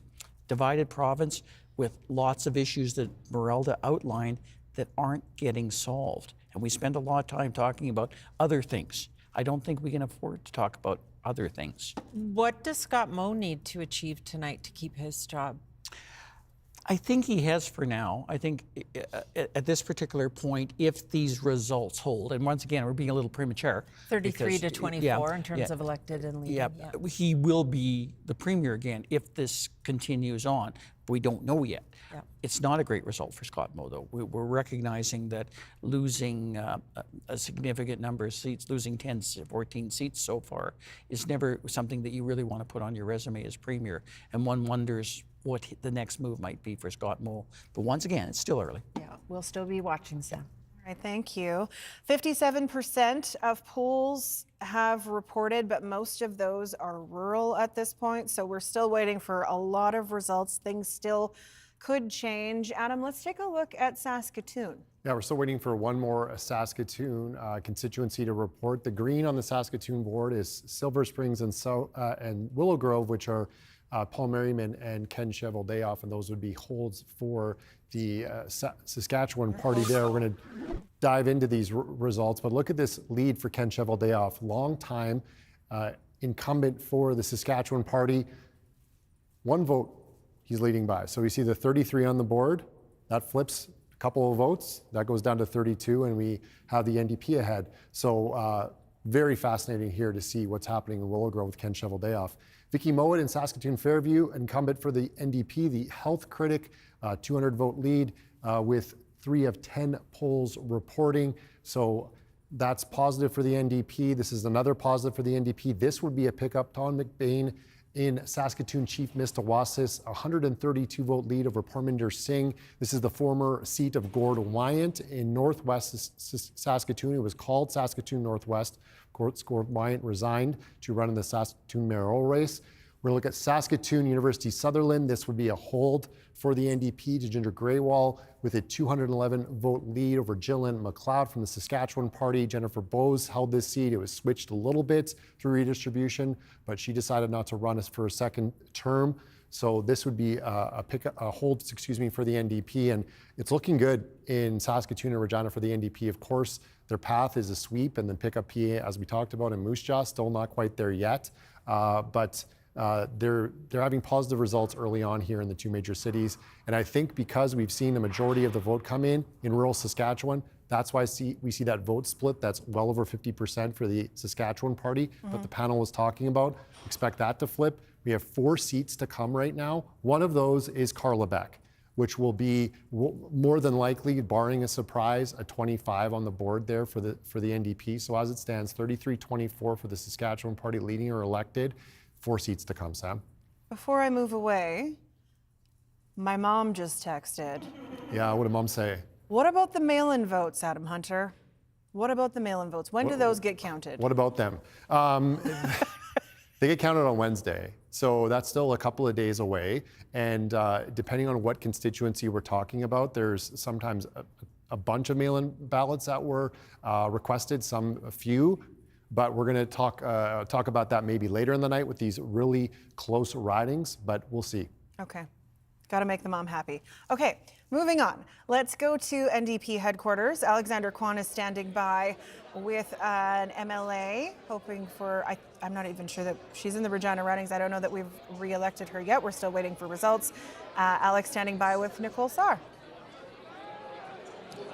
Hey, Sam. Yep, that is absolutely correct. I'm here with Nicole Sarr, longtime MLA for Regina Douglas Park. Nicole, obviously, for people who aren't in the room tonight, what is the energy in here? Can you describe it for us? Oh, the energy is palpable in here. Everybody is excited. Everybody's feeling hopeful. You can tell that this room is energized by what the campaign has brought, by Carla Beck and the whole NDP team. There's a lot of positivity here, which is it's really good to feel. Talk to me a little bit about what have you been hearing on the doorstep as you've been campaigning? You know, I had the opportunity to door knock nearly all corners of this province throughout the entirety of this campaign. What I heard door to door was the same no matter where I went. People ready for a change, people frustrated with this government, people feeling like they weren't being listened to. People wanted a government who would focus on the priorities that mattered, on affordability, on healthcare and education. And we were so excited to bring our message to those doors, and it was being very well received. Nicole, I guess when you're out on the doorstep and you're hearing those type of things, does it encourage you as a candidate when you're hearing it from all corners of the province? It does. It showed that the message that we were bringing was what people were wanting to hear and that we were listening. So it was a reciprocal relationship on the doorstep, and it was energizing for us. Everywhere we went, all corners of the province, people were ready to hear our message, and people were open to a new government. People were very much ready for change, and that was very exciting for us. Now, obviously, the results are coming in are very early. We're still going to get more. It's still showing a tightening race right now. What are your thoughts on a tightening race here as a result for the NDP? I mean, it's really reflective of what we were hearing. Like I said, folks were frustrated, folks were ready for a change, and that's showing up in the numbers right now. I think we have a long night ahead of us, but already we're seeing very positive results, especially compared to where we were in 2020. Yeah, results are slowly trickling in, so are you prepared for a long night tonight? You know, we're already past my bedtime. I have 2 little kids, but we're ready to be pitted in. We're ready to wait till this is finished, and we're ready to run in government. We're very excited. Awesome. Nicole, thank you very much. Thank you.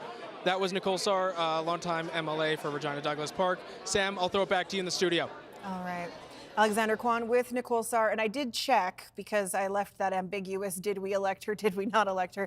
She is currently leading by about 1,000 votes in Regina Douglas Park at this time. Yeah, not a surprise there for Nicole Sarr, who's, as Alex mentioned, a longtime MLA, former interim leader of the party when they were in between those leaders a few years ago. She's also from NOD. Hey, shout out. North End Regina, shout Riffle out. Royal, actually. Let's go to the board. We're going to check out some more results, I think, from... We're not. We're going to do that We're in a minute. not? We're going to go to the Sask Party headquarters and check on the temperature of the room. I just got a new battery in my mic pack, Sam. I'm ready Is to it go. working? Yes. We're going to check in with Sam Sampson, who's at Sask Party headquarters. What's the temperature of the room there like right now? It's probably closer than they'd like. It's definitely closer than they'd like. I will tell you, though, when we are hearing of different MLAs across the province, Saskatchewan Party MLAs, of course, so incumbents or even potential MLAs getting elected, there are cheers. There's woo, there's that kind of classic noise there, but it's pretty chill is the vibe, quiet. Not timid exactly, because from the conversations I've been having, there is still a lot of momentum, definitely hope. And the other conversations I'm having are, okay, it's a slow ballot count, right? Because they're doing things by hand now. They're just expecting things to take longer. So it's not like the optimism has faded. I will say, though, as we're hearing these different results, and I think Adam mentioned Ken Cheveldayoff in Saskatoon Willow Grove, just that really, really tight race. That's not something that this campaign was hoping for, right? When we're talking about Saskatchewan Party territory, they were looking to take back a lot of those seats, especially after redistribution, redrawing of ridings. So not the exact night that this party was truly hoping for. I will also mention it's a bit of a quiet room at this point, but remember, the Saskatchewan Party is pretty spread out across the province. Some of the more rural MLAs are staying in their ridings tonight. There's the Saskatoon HQ where we are at. There is a Regina party going on for the Saskatchewan Party, and as well, Scott Moe is in his own community of Shellbrook, which is about an hour and a half away from Saskatoon there. So he's having his own kind of gathering.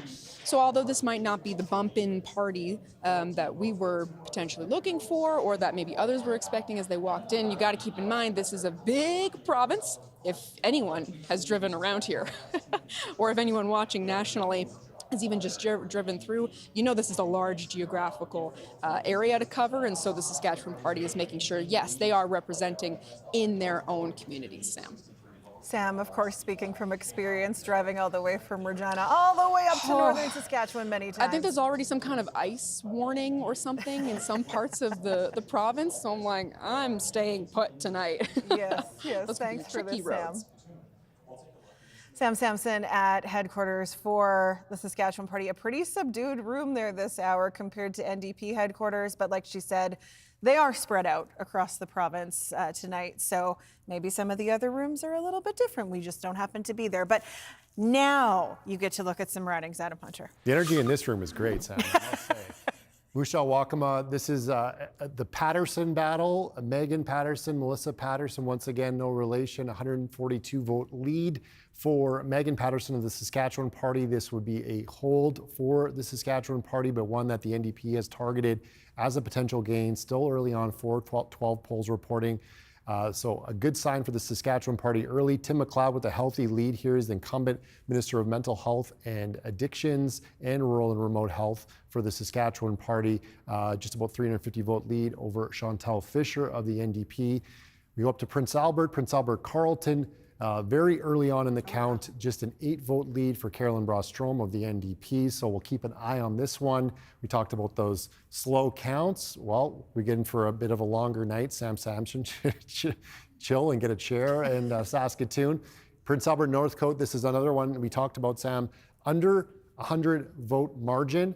Alana Rossi, incumbent there, 63 vote lead over Nicole Rancourt, who had been in the legislature, was defeated in 2020, looking for some revenge tonight. This one could be back and forth as we expect. We'll check in on this one a little later, Sam. Okay, thanks, Adam. It is turning out to be an interesting evening. There's still 4 ridings that have not released any results.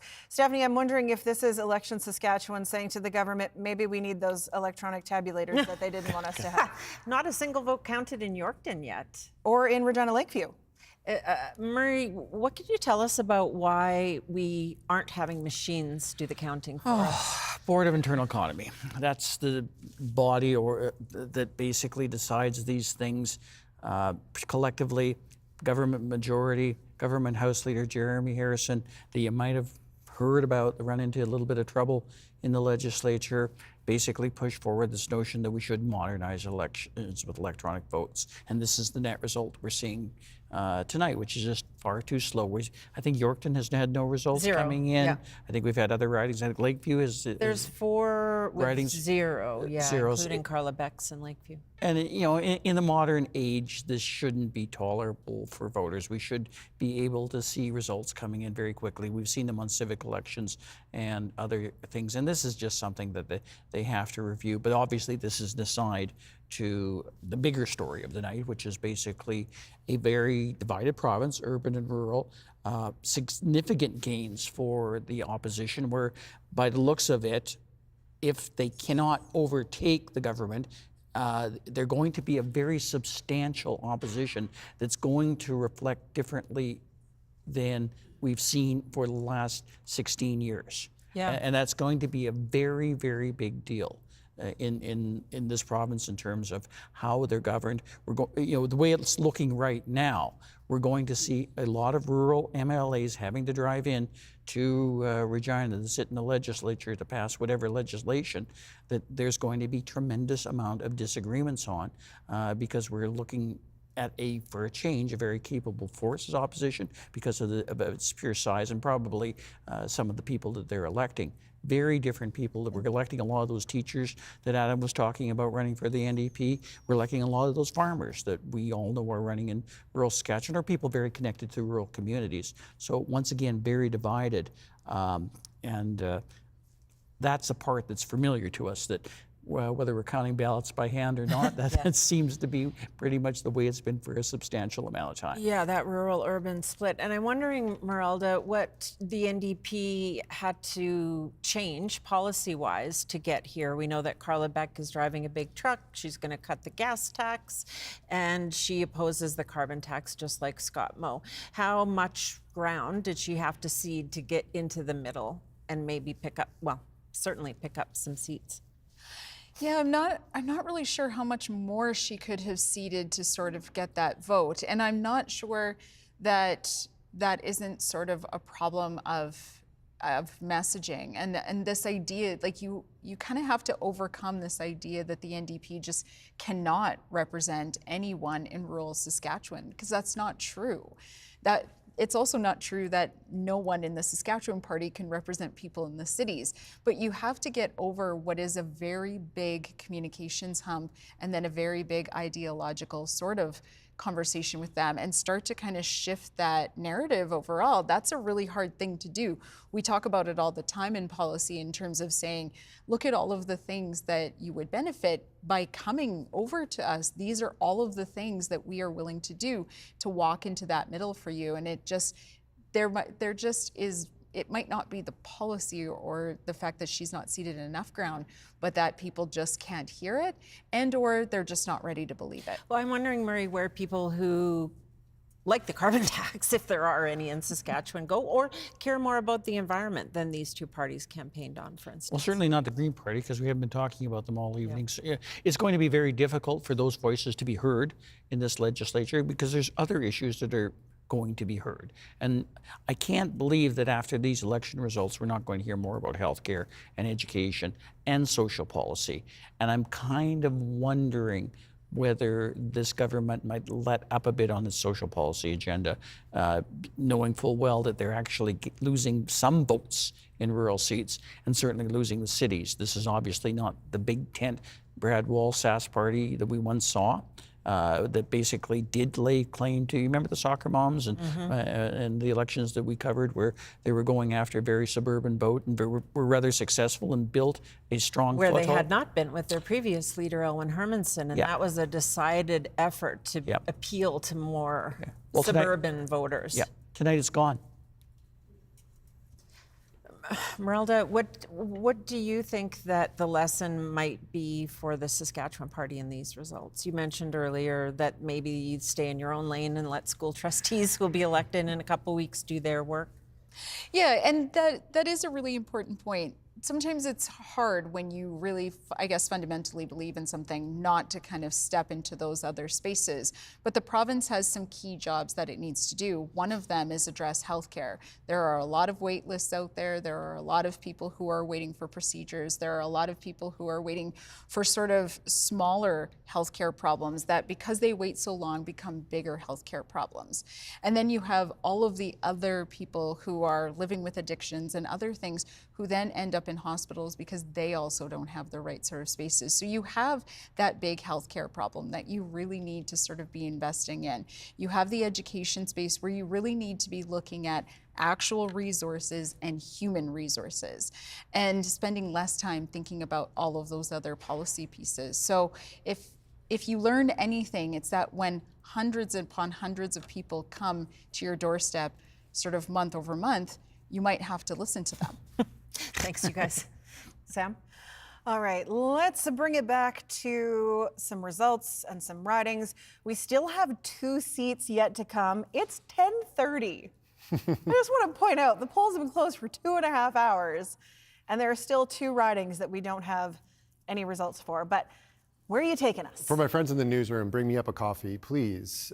Por favor. Right now, we have some people headed to the legislature. Terry Brom in Carrot River Valley, commanding margin here over CJ Binkley. This would be a hold for the Saskatchewan Party. Brom steps into the shoes of Fred Bradshaw, who retired. We talked about Jeremy Harrison a moment ago. Jeremy Harrison heading back to the legislature, the Minister of the Economy and Immigration, going back from Meadow Lake over Miles Nockbar, former University of Regina Cougars basketball athletic trainer. You would know that. I would. I had to do it. Jeremy Cockrell is going back to the legislature.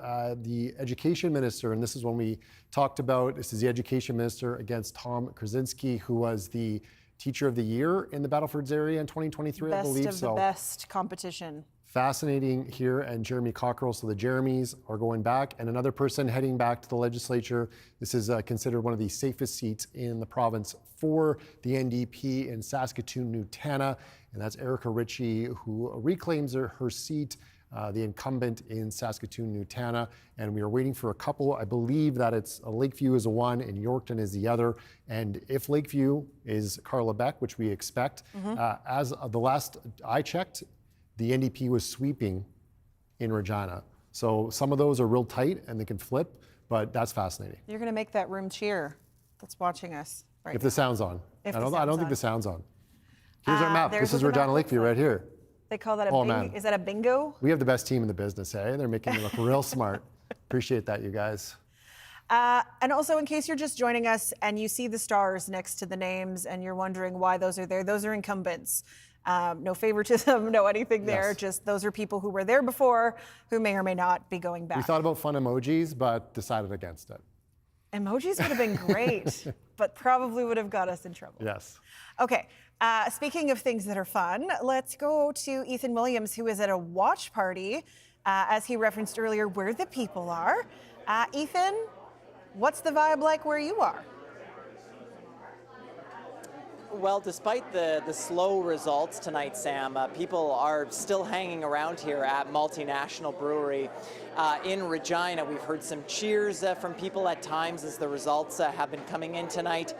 And I'm joined by one of those who has been keeping a close eye on the results. This is Melanie. Melanie, thanks for being with us tonight. Thanks. I just wonder kind of right off the bat here, what do you think of the results so far that you're seeing coming in? Well, I continue to remain hopeful. I have an imagination, and my imagination wants to see Saskatchewan taking care of its people, taking care of elderly, taking care of our classrooms. So I'm remaining hopeful about the results. Yeah, and is that kind of what you're hearing from other people in your community and from people here tonight as well? Yeah, like we all know that it's time for a change, and we need to lead with love and not fear. And I'm really hoping to see we protect our children, we protect trans people, we protect our elderly, our houseless people. We vote for free Palestine. You know, I'm optimistic. I'm hoping that these results that we see lead to a different Saskatchewan. Okay, Melanie, thanks so much for your thoughts. Yeah. All right, the party continuing down here at Sam. We'll see how long people stick around there. Some of them holding out for a long time tonight down here at Multinational in Regina. All right, thanks for this, Ethan. If you are paying attention to the bottom of your screen, you will see there are 0 seats left to come. That means we are getting results from all 61 constituencies, and right now it has the Sask Party elected or leading in 34 seats, with the Sask Party's the Sask Party with 34, the NDP with 27, and a lot of those ridings way too close to call at this point. Many fewer than 100 votes in the vote margin. We're bringing in Eric Grenier to look at how things are shaping up. Eric, is there still a path for the NDP tonight? Well, the reason that we still can't really make a call whether it's going to be a Sask Party majority or an NDP majority is because of how many close ridings there still are. If the Sask Party holds what they're currently leading in, the 34 that they have at the bottom of the screen will be enough to form that majority government. But a lot of these ridings are really close. So let's look at what ridings are really making the difference between the two. We're going to start with Saskatoon-Willow Grove. You can see the lead is 1 vote. 1 vote is not going to hold. I can tell you this right now, that at some point, someone is going to take a much wider lead than that. If we look at the next riding, Prince Albert and Northcote would be the next one on the NDP's target list. They're only behind by 29 votes, and there's still lots to count. If we look next at Moose Jaw, Waccamaw, this is another one. It's the Battle of the Pattersons. There, the lead is a little bit wider at 249 votes for the Sask Party, so it could be a bit tougher for the NDP to take that one. And then if we look at what would be riding number 31 for the NDP, riding number 30 for the Sask Party if they drop that low, you can see in Prince Albert Carleton, it's a lead of 330 votes. 334 votes. There's also another factor that no one is going to be very excited to hear me say because of what it means in terms of how long we have to wait. There are those mail ballots that still have to be counted. Now, we saw in the last election in 2020, the NDP overperformed in the mail ballots. It actually turned the outcome in the riding for Ryan Miley, the leader. And we saw in British Columbia, where there's the mail ballots that have been counted there as well, that the NDP really outperformed the Conservative Party. So a lot of these ridings have anywhere from 300 to as much as 1,000 mail ballots that still have to be counted. If the NDP wins that mail ballot, as they've done in the past, as we saw in British Columbia, a lot of these could end up flipping, not tonight, but maybe in a couple days. Eric, I did check that specific riding with Ken Cheveldayoff. There's 917 potential mail-in ballots in that riding. So even if it goes within a 300 vote balance, we're really going to be waiting on that final count because those don't get counted until later.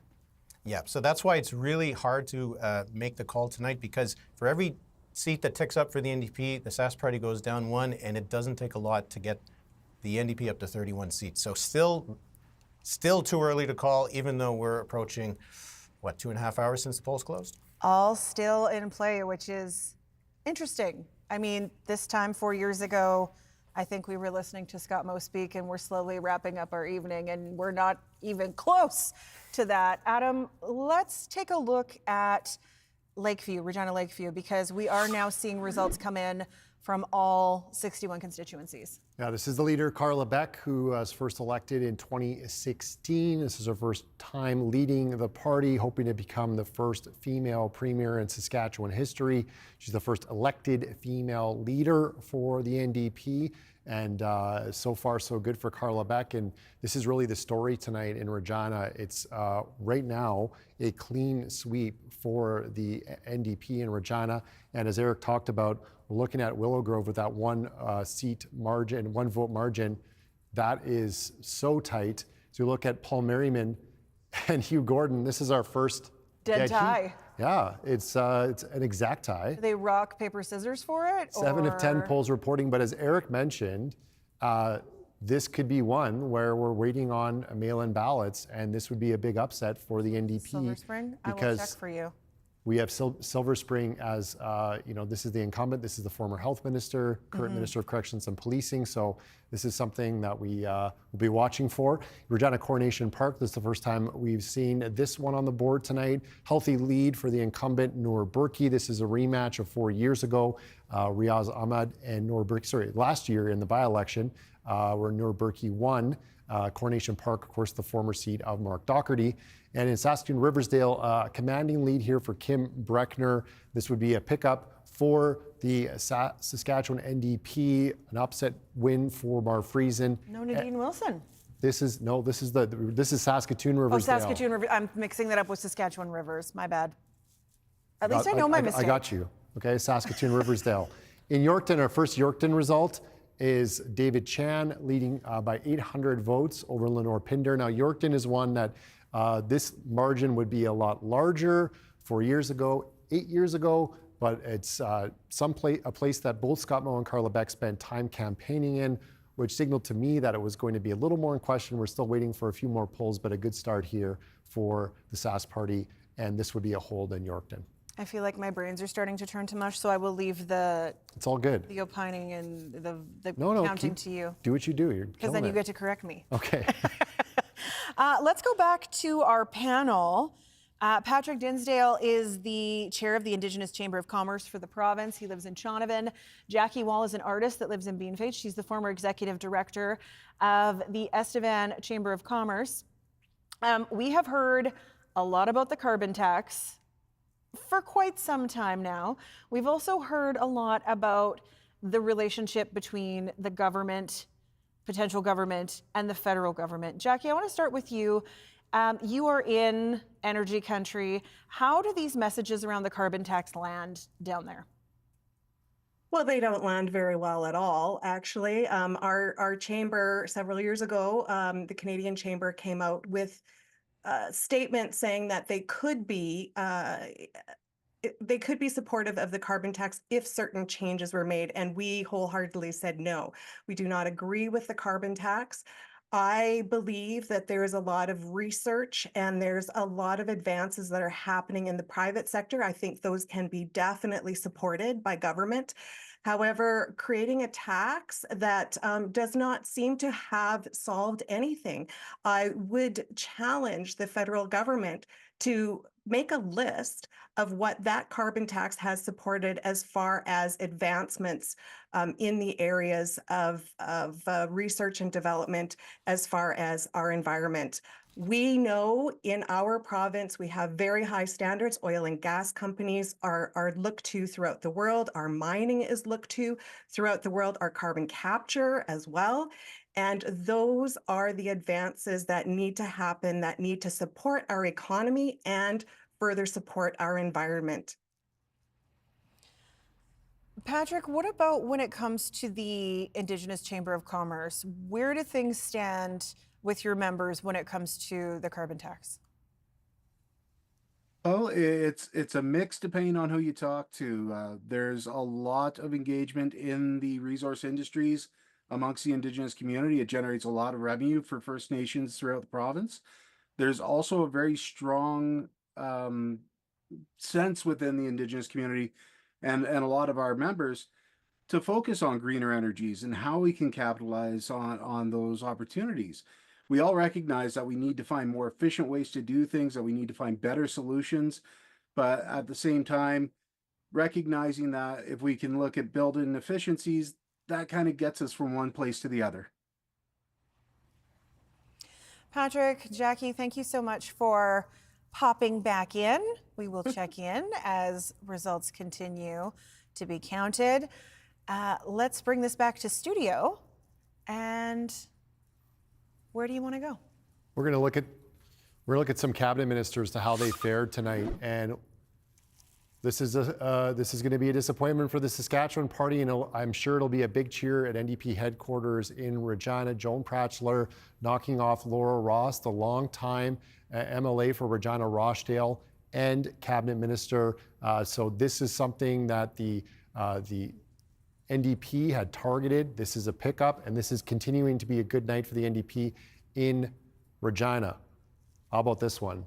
In Saskatoon, a lead for Darcy Warrington, and in Regina, a lead for Brett Blakely. That was Bronwyn Eyre trailing in Saskatoon Stonebridge. This is Christine Tell trailing, although under 150 votes right now with 711 polls reporting to Brent Blakely. Sally Hauser leading a little more comfortably against Jean Mikowski. That's 4 cabinet ministers, 1 already down, and 3 more on the ropes here. And the Saskatchewan party, this is going to send a chill through the room in Saskatoon where Sam Sampson is. Justice Minister, Minister of Social Services, Minister of Culture and Sport, all on this board, all in trouble. We saw Ken Cheveldayoff, who has been in cabinet before. Paul Merriman's in trouble in Saskatoon as well. So just fascinating what the NDP's been able to do in Regina so far and Saskatoon against these cabinet ministers, Sam. All right, thanks for this, Adam. Let's go to Eric Grenier in Ottawa. Eric, one of the things that's interesting about the cabinet ministers that Adam was just talking about is some of those 2 weeks ago were considered very safe Sask Party seats.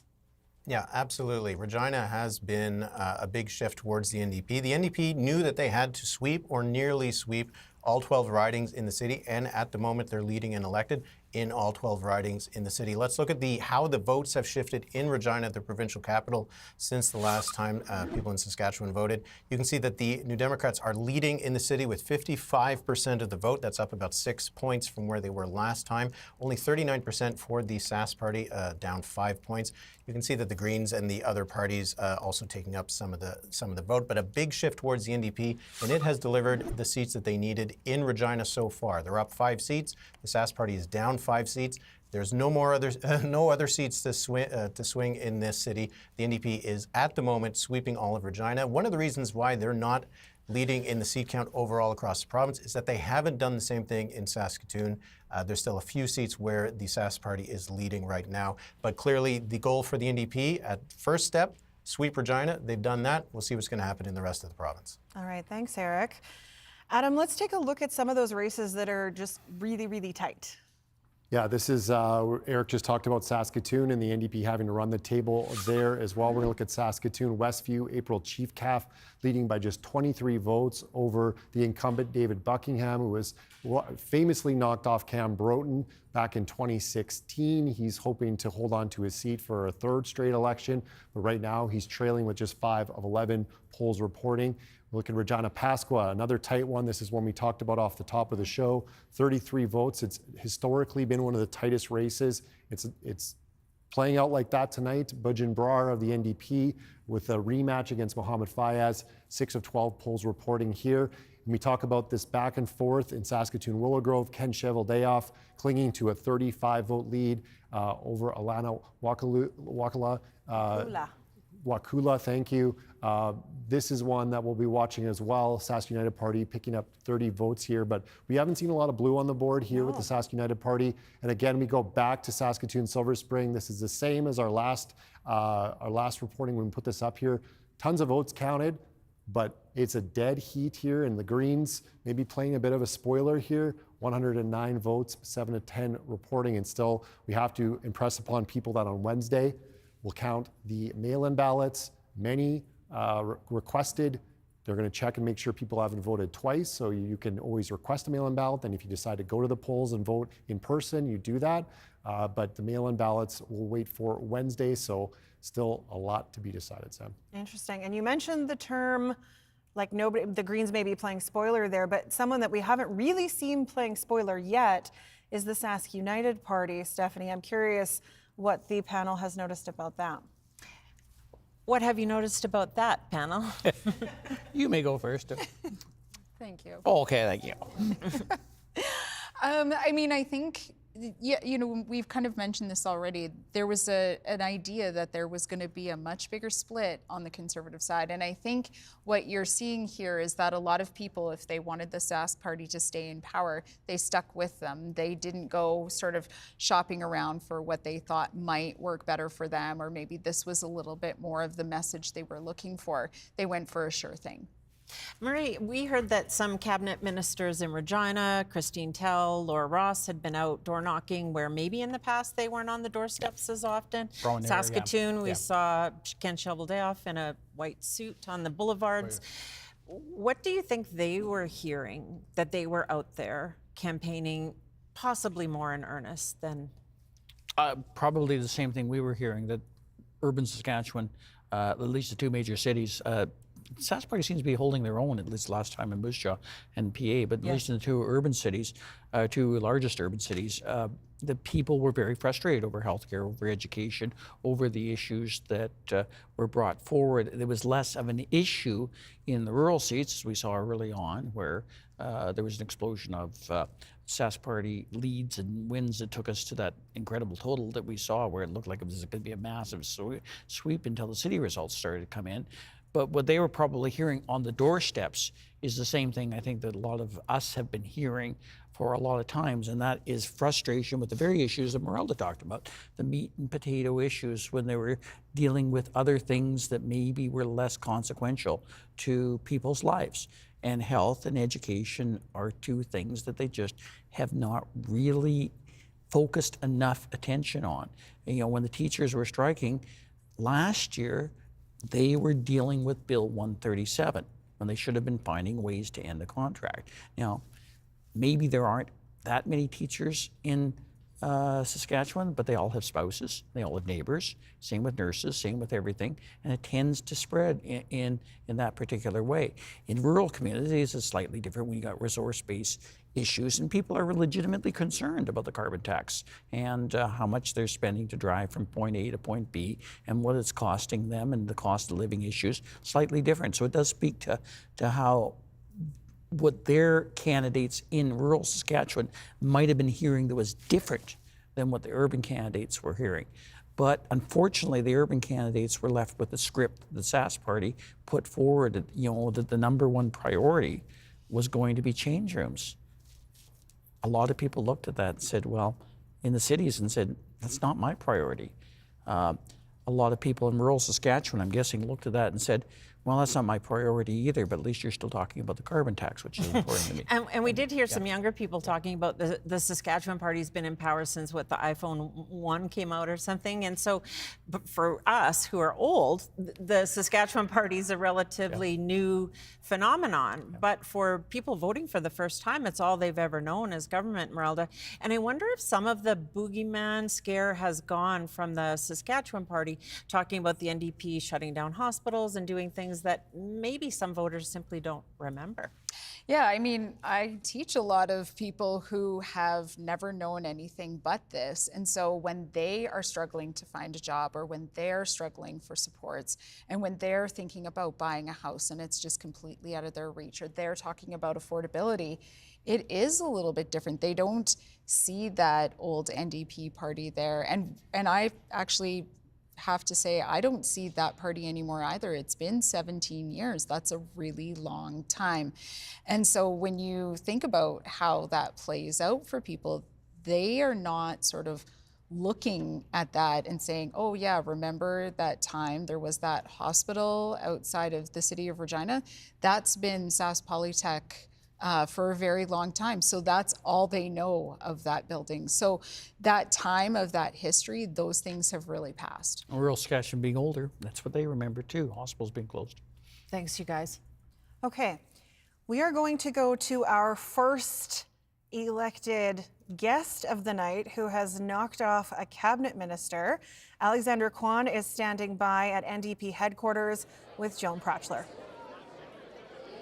That is absolutely correct. I'm here with Joan Pratchler, who we just recently projected to be elected for Regina Rochdale. Now, Joan, how are you feeling after hearing that you're being projected to be? I'm excited. I'm honored to be able to represent the people of Rochdale. It's wonderful. It's wonderful. Now, obviously, you have now defeated a sitting cabinet minister in Laura Ross. That's obviously a big achievement. How are you feeling about that? Well, it shows you that if you go out and do the work and talk to people, and better yet, listen to them, they tell you things and you can tell them that you can represent them.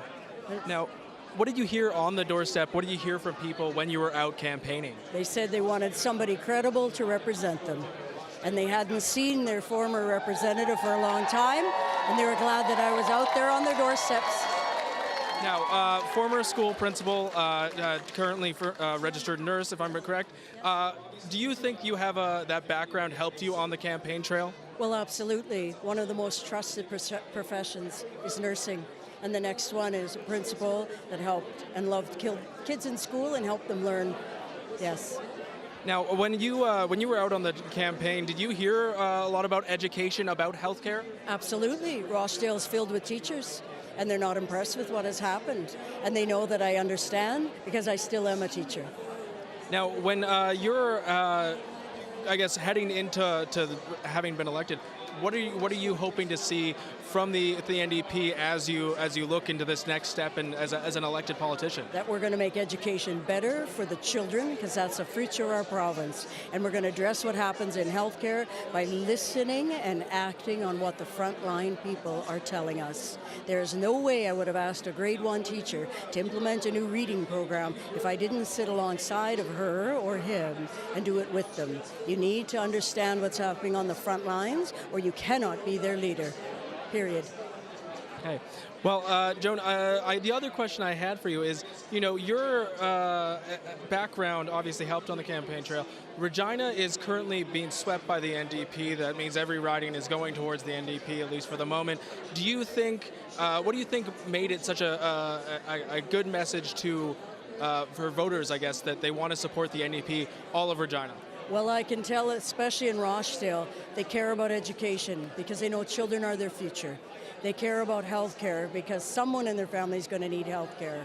And so those are two critical places. And in Rochdale, people were telling me, we care about other people. We think you might be able to do that because you have frontline experience. And I have, from bedside to board table, from classroom to boardroom. I understand what the issues are, and now I can stand up for them.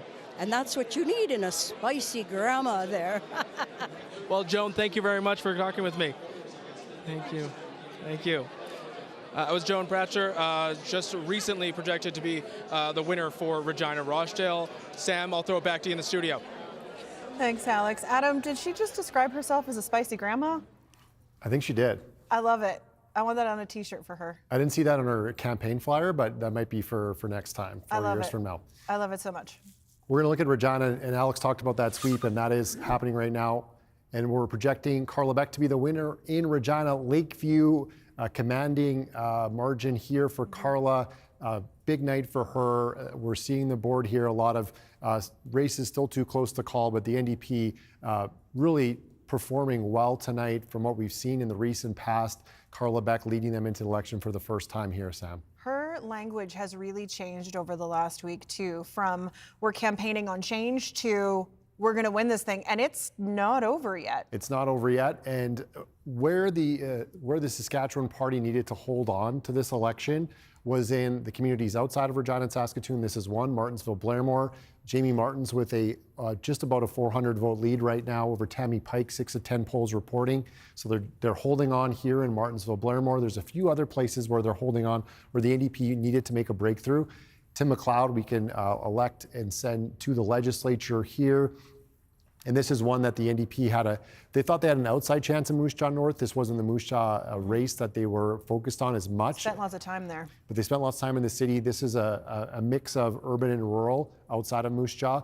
Moose Jaw Waccamaw was the place where they were hoping to pick up, and they're down pretty convincingly right now with 9 of 12 polls reporting. So Moose Jaw is a hold for the Saskatchewan Party, it looks like. If Martensville holds, White City, these other places, that's a good sign for the Saskatchewan Party, and they needed to do that. We talk about White City right there, making me look good. Once again, Brad Crasweller will be going to the legislature. This is Don McMorris's old seat. Also Christine Tell representing people in the White City area for the last 4 years, but a convincing victory here. This is one that the NDP thought they had maybe had an outside shot like Martensville, but that's not the case tonight. No, not at all. Okay, let's go back to Eric Grenier for some more analysis on how things are playing out tonight. We have all seats reporting. We have 84% of the vote in, but we are still not able to project what's going to happen here, Eric. Yeah, we're still waiting to make some final calls. Right now, the Sask Party is deemed elected in 29 ridings. So they're only right now 2 short of getting to that majority threshold. Adam already highlighted some of those ridings that are really going to be the ones that will decide it, but it's Moose Jaw, Waccamaw, and it's also Martensville, Blairmore. The issue is that there's still lots of votes to count it. So right now we have about 2,700 votes counted in Martensville, Blairmore, and about 3,800 in Moose Jaw, Waccamaw. That still probably means we got about 5,000 more votes to count, give or take, in Martensville, based on what the vote count was in the last election, and maybe another 2,500 in Moose Jaw, Waccamaw. So still a lot of votes to count. But if the Sask Party can win those 2, those would be the easiest ones for them to win right now. That would put them at 31. Whether they get up to 32, 33, 34, we might have to wait longer. But they do have a path right now, and it is the much easier path than the New Democrats. The New Democrats need to flip some ridings where they're trailing by some pretty significant margins. So Sask Party is on track, but there's still too many ridings that are too close to call. Okay, thanks for this, Eric. I would love to go back now to Shellbrook, where Dan Zakreski has been all night long in Scott Moe's home riding. He's at the rec center. I want to know about the vibe in the room, but I also want to know, is there still hockey going on? Well, Sam, you know, there's nothing quite as forlorn and quiet as a hockey rink that's emptied out. The hockey ended about an hour ago. It feels like yesterday, and things have gotten really quiet here. We're talking 2 solitudes, really, with this room. There's the reporter area out here on the concourse, which, you know, was pretty loud and busy when the hockey families were here, and there were a lot of political types coming and going. There was a wave of Sask Party people who came in with a big pile of Scott Moe signs that are sitting over there. But in terms of Mr. Moe and his supporters in the party, they're all locked away in the Rogers above the rink. Or above the, I'm losing my train of thought here. They're in the curling room, and they're behind closed doors. And for the past half hour or so, as the results tightened up, things just got really quiet. You know, there's been a couple of their senior officials who've come out and talked, but it's really they're in that room, we're in this room, we're waiting for the word. We don't even know if Mr. Moe is in the building yet. There's a separate entrance there. So that's kind of where we're at, a bunch of reporters watching you guys put on a fine show. Well, I will take the compliment, and I appreciate it. And we'll check in with you a little later on once we know that Mr. Moe has maybe arrived and we kind of figure out where this thing is going. From Shellbrook to Regina and the panel, it's not uncommon for leaders to sit and watch the results in peace and quiet before coming out. That's not surprising. But it makes for a much less interesting evening for the people waiting for him. Well, it's much later that Scott Moe is sitting waiting for results than the last time we were here. We were heading home by this time last time. So as we wait and talk about that, even if the Saskatchewan Party is the government, what would it mean, Murray, for the opposition to double in size?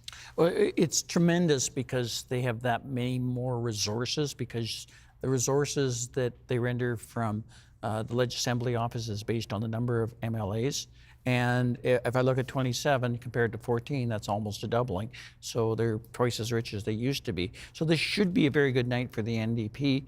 It should be a very good night for the Sask Party, because this looks like, at this particular point, and we don't know yet, but if things hold, they're heading to a fifth-term government. It was just too big a hill for the NDP to climb with all those rural seats and those huge leads that they had in rural Saskatchewan. And I think that's a difference. It's kind of unfortunate because it overshadows two really good stories tonight that we should be telling. And the one story is the talk of a government that's on the verge of being a fifth-term government. We don't see that very often. That would only be the third time in the history of Saskatchewan that we have seen that. The story of the NDP coming back from near oblivion 2 years ago when they lost the Athabasca by-election, and they lost their leader, and they looked like they were a total mess. In comes Carla Beck, the leader that nobody kind of really wanted, and revives this party to the point where it's at tonight with 27 seats, short of being government at this particular moment, but a substantial gain from where they were. So those are two tremendous political stories, but yet overshadowing this is this unfortunate divide between rural and urban, and the uncertainty as to where that's going to take us in terms of policy and in terms of other things in the next 4 years if this should hold up. And at this particular point, I guess we'll see. But unfortunately, two really good stories tonight are being overshadowed by an old problem. Merelda, we heard a feisty grandma's going to the legislature. What else are you seeing in terms of new faces that might make their mark there? Yeah, it was just, when you look at that and you hear somebody actually use the term feisty grandma, I mean, I hope I can use that term one day. You know, I think you're starting to see a lot of different people, and not only just in those who have, you know, retired from the Sask Party and retired from politics. So you've got a lot of new faces all over the map. So as you start to think about all of these different people coming in, their relationships are going to be a little bit different. It also changes the inner circles of those who surround the leader. And when you start to think about who forms that caucus, who forms those inner circles, who is advising, those things are flipping right now. And that's a really important thing and something that'll be really interesting to watch. How are they going to do that? Thanks, you guys. Sam? All right, we have 85.2% of the vote in, Adam, but it is still too close to call. But let's take a look at who's been elected. And I want to just reinforce that 34-27 that you're seeing on your screen or hearing us refer to is leading and elected. So there is 31 for a majority, but those aren't 34 elects for... No guarantees. Yeah, they are 34 leading and elected. As Eric mentioned, 29 elected so far for the Saskatchewan Party. So they're close, but not close enough. In Regina, a sweep right now for the Saskatchewan NDP.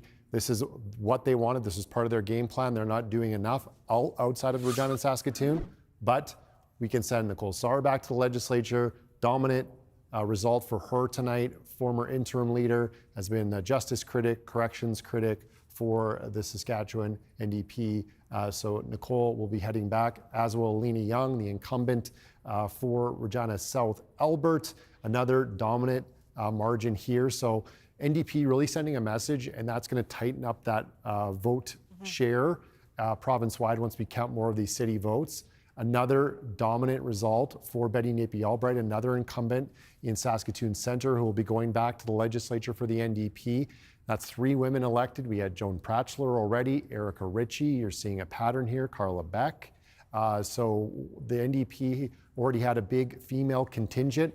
Here's another one. Kim Breckner, a lawyer in Saskatoon, 1,200-ish vote margin here. This is a pickup in Saskatoon Riversdale, former seat of Mar Friesen. This is welcome news for the NDP. They never wanted to lose the Roy Romano seat in Riversdale. They did 4 years ago. They've got it back, and they're electing a lot of women tonight who will be in the Legislative Assembly in their caucus. Regardless of your political stripes, Adam, I think it's really as a woman, I say this, it's cool to see women get elected. It's cool to see women be represented in the legislature. I know that for a long time, women were just not part of the Legislative Assembly, and then they start moving into those things. But to see yourself represented as a woman, and potentially even for Carla Beck to do what she's done tonight, for girls to see that there is a path to leadership in that way, I think is really powerful, even if you're not necessarily someone that supports the NDP. That representation matters. So I just wanted to point that out as you talk about the trend. And I'll just say very quickly, if the results hold in Regina and in Saskatoon, we saw Bronwyn Ayre trailing, there's going to be at least 3 cabinet ministers for the Saskatchewan Party who are women who potentially won't be back in the legislature. One for sure, and Laura Ross, we saw her go down to defeat tonight. But she lost to a woman. That's true. But in the government cabinet, that's going to be trickier if Scott Moe can form a majority tonight to find those candidates, and that's going to be another issue for the Saskatchewan Party. Oh, if it's all dudes. I did not consider that. Thank you, Adam. Speaking of the Saskatchewan Party, let's go back to Sam Sampson, who is at headquarters in Saskatoon. She's joined once again by Donna Harpower. That's right. Another woman who has spent a lot of time in the legislature, Donna Harpower. Thank you for coming back on CBC. We just checked and made sure. So the Saskatchewan Party is holding on to your old riding of Humboldt Watrous. What's your message to the incoming MLA there? You know, congratulations to Raquel. I think she will do a great job, and I'm quite excited for her. So let's talk about those really tight races and the losses for the Saskatchewan Party at this moment. We know for sure, as Adam just mentioned in our show, Regina Rochdale has flipped to the NDP. We also saw a Saskatoon riding flip back to the NDP after the Saskatchewan Party gained it 4 years ago. I mean, what is going through your mind at this point as you're seeing these changes? You know, I would be foolish if I wouldn't say it was disappointing. However, realistically, it is very, very difficult for any party to form government for 5 terms. So it's unprecedented for us to be able to form government for the 5th time, but also concerning, and I've seen it throughout my political career, of the urban-rural divide. And I think this election is going to show that divide is fairly wide yet again. It has been in the past, and it's going to be on the new government to kind of bridge that gap again and bring the urban and rural back together. Ultimately, in this province of Saskatchewan, we're very center. And in order to keep, both urban and rural supporting you and supporting the initiatives that you put forward, you've got to always keep to the center. And the new government needs to be mindful of that. Is there a concern that the Saskatchewan Party drifted away from the center at all for you? There isn't for myself personally. I mean, I just brought forward a budget that was heavily weighted in funding for education and healthcare, which should be considered very center. But perception. I think there was a perception building, and it started with COVID, and COVID just divided our province in a lot of ways, and people came out of it kind of grumpy. And again, it goes back to that time for change. We're not sure why, but we're kind of grumpy, and it's time for change. That is definitely in play in this election. But perception becomes reality if you don't do something about it. What concerns you specifically about that urban-rural divide that you were mentioning earlier? Specifically, it's going to be policies and future initiatives, quite frankly, that's going to address it. All you can do as a government is the best within your means. And although that we have put a lot of resources into the urban centers, such as healthcare facilities and schools, maybe we need to do better in messaging what we're doing in the urban centers. Let's talk about the leader of the Saskatchewan Party. He has been re-elected, Scott Moe, in his own riding. But what kind of conversations happen, if these numbers hold 34-27? Sure, the Saskatchewan Party forms government, but what happens to the leader now? What kind of conversations happen tomorrow? I won't be having those conversations, quite frankly. That is entirely his decision as to what he thinks his future holds. Obviously, he has the confidence in this election to lead us again, and I've been very proud to serve under him. What would you're not part of those conversations, of course, because you are leaving politics, and congratulations again on a career. But you've got to admit it's a tough position to be in after the Saskatchewan Party is in power for 17 years, and now a leader has to deal with those repercussions. So where do you even go from here? But is there repercussions? Like I said, is this unusual? I think that, quite frankly, we're in an envious spot across the nation because no other province has been able to hold government for 5 terms. So is it repercussions or is it a success? That's an interesting way to look at it. Thank you very much. And what you were referencing there, of course, is should the Saskatchewan Party win tonight, they will form a majority government for a 5th consecutive term. Hasn't been seen since the days of Tommy Douglas. You know, I don't know the history on that, and I know a lot do, but it's been a very long time since that's been seen. Very much so. Well, thank you so much for your insight. Really appreciate it during a very competitive night. Thank you. You bet. Thank you so much. That is Donna Harpower. She's the former finance minister, and she is retiring from politics. She's been an MLA in the Humboldt-Watrous area since 1999, giving us a bit of insight into some of the conversations that might be happening and some of the perspective shifts that she's seen over the past few years within Saskatchewan that maybe led to some of these very competitive races that we're seeing right now, Sam. All right. Thank you, Sam. I want to bring it back to Adam here. We're going to look at some more results. I will say we have 87.6% of the ballots counted, which tells you just how close this is, that we're not able to make a call. Yeah, it's nail-biting time. Get the Tums out, hit the coffee. You know, people are nervous about what's happening. Not me, but It's the like people that's watching a weird this. combination. Well, you know, do you, I suppose. So we're going to look at Regina Northeast here. Jocelyn Roy with a 161 vote lead over Rahul Singh. This would be a pickup for the NDP if it holds, and this is one they were targeting. This is part of their mission Sweep Regina, which they are completing at the moment, Sam. All right, thanks, Adam. Let's go to NDP headquarters, where Alexander Kwan is standing by with Jocelyn Roy. Yeah, that's absolutely right, Sam. I'm here with Jocelyn Roy. Now, Jocelyn, how are you feeling about today's results? How are you feeling about today in general? Wonderful, absolutely wonderful. Yes, yeah. Now, as a teacher, what have you been hearing on the doorstep? Have you been hearing a lot about education? Absolutely, and I guess that's one of my reasons for running in the first place is sort of a lack of consultation with frontline workers and some other issues going on in my particular riding. It comes up a lot on the doorstep. Great concern about the future, not only for kids and of our province, but also for the staff that's feeling very stressed and overwhelmed right now. Yeah. Now, obviously, you're not the only one who's projected to be winning in Regina for the NDP. It looks like a full sweep for the NDP so far. What do you think that says about the priorities for people living in the cities? Is it concern over healthcare, concern over education, or both? I think it's both. Definitely people are concerned about healthcare, they are concerned about education, and they're also concerned about affordability. So we see a lot of different things going on in my riding. I represent people from lower income and higher income groups, but across the board, everybody is concerned about health and education, and I think that made a really big difference here. How did you feel about campaigning? What did you feel like going to those doors, talking to people? How was it for you? Yeah, absolutely. Well, I suppose in 2018 and 2020, under one of our former MLAs, Jens Peterson, I was greatly involved with his campaign, did a lot of door knocking, so actually knew quite a bit about the riding from back then.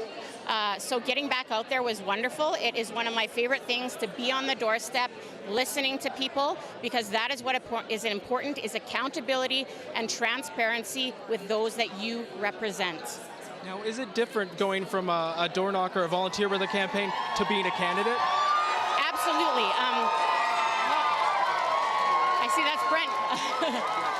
It's a big difference. Yes, absolutely is. Yeah. What can I say? Sorry, I'm just... Not a problem. It's obviously a very exciting night for everybody here at the NDP headquarters. For you in particular, what are the emotions you're feeling right now? I guess a lot of pride, a lot of happiness. Some of it feels surreal. I've been working quite hard since the May Long weekend of last year to see some change in this community that I care deeply about. So I'm just very happy and very, very grateful to the residents of Regina Northeast for giving us a chance here, and to, quite frankly, everybody across Saskatchewan for giving us and Carla Beck a chance too. Well, thank you very much. Yes, thank you. Thank you. Sam, I'll throw back to you in the studio. That was Jacqueline Roy from Regina Rochdale, projecting to win there. Sam, back to you. All right, thanks, Alex. 34% projected or elected or leading for the Saskatchewan Party, 27 for the NDP. There is one riding that we are all watching very carefully. Eric Grenier is coming back to talk about it because there is one seat that would be the Sask Party's path to victory sooner than later. Yeah, well, that's what we've been talking about all night is the 31 seat mark. The Sask Party is above it in the leading and elected, but in terms of the elected, if we look at where the numbers stand right now, the Sask Party is just on the cusp of being in that position to win a majority government. They are now leading or elected in 34, but they're elected in 30. They're missing one riding, and that one riding likely to be Moose Jaw Waccamaw that has the biggest margin right now for the Sask Party. Megan Patterson is ahead by 740 votes. There is only one more box to count. That box likely is a big one, probably has over 1,000 votes based on how many votes are left to count. But if the Sask Party can hold the margin in Moose Jaw Waccamaw that they've had throughout the night, the count has been pretty steady in that riding. We haven't seen a lot of fluctuations. Then that would be their 31st seat, and that would be a majority government. If they get a couple more, would be helpful for electing a speaker and having a legislature that might survive for a full 4 terms. But the Sask Party does seem to be in a very strong position. And for the NDP, I think that was really where it might come down to being unable to flip Moose Jaw Waccamaw. That was supposed to be one of the ridings that was on their target list, but it looks like the Sask Party is on track for holding it. And if they do that, then Scott Moe will have 4 more years in the Premier's office. And I did look, Eric, at the mail-in ballots for potential mail-in ballots as it is, because we know not everybody mails them in.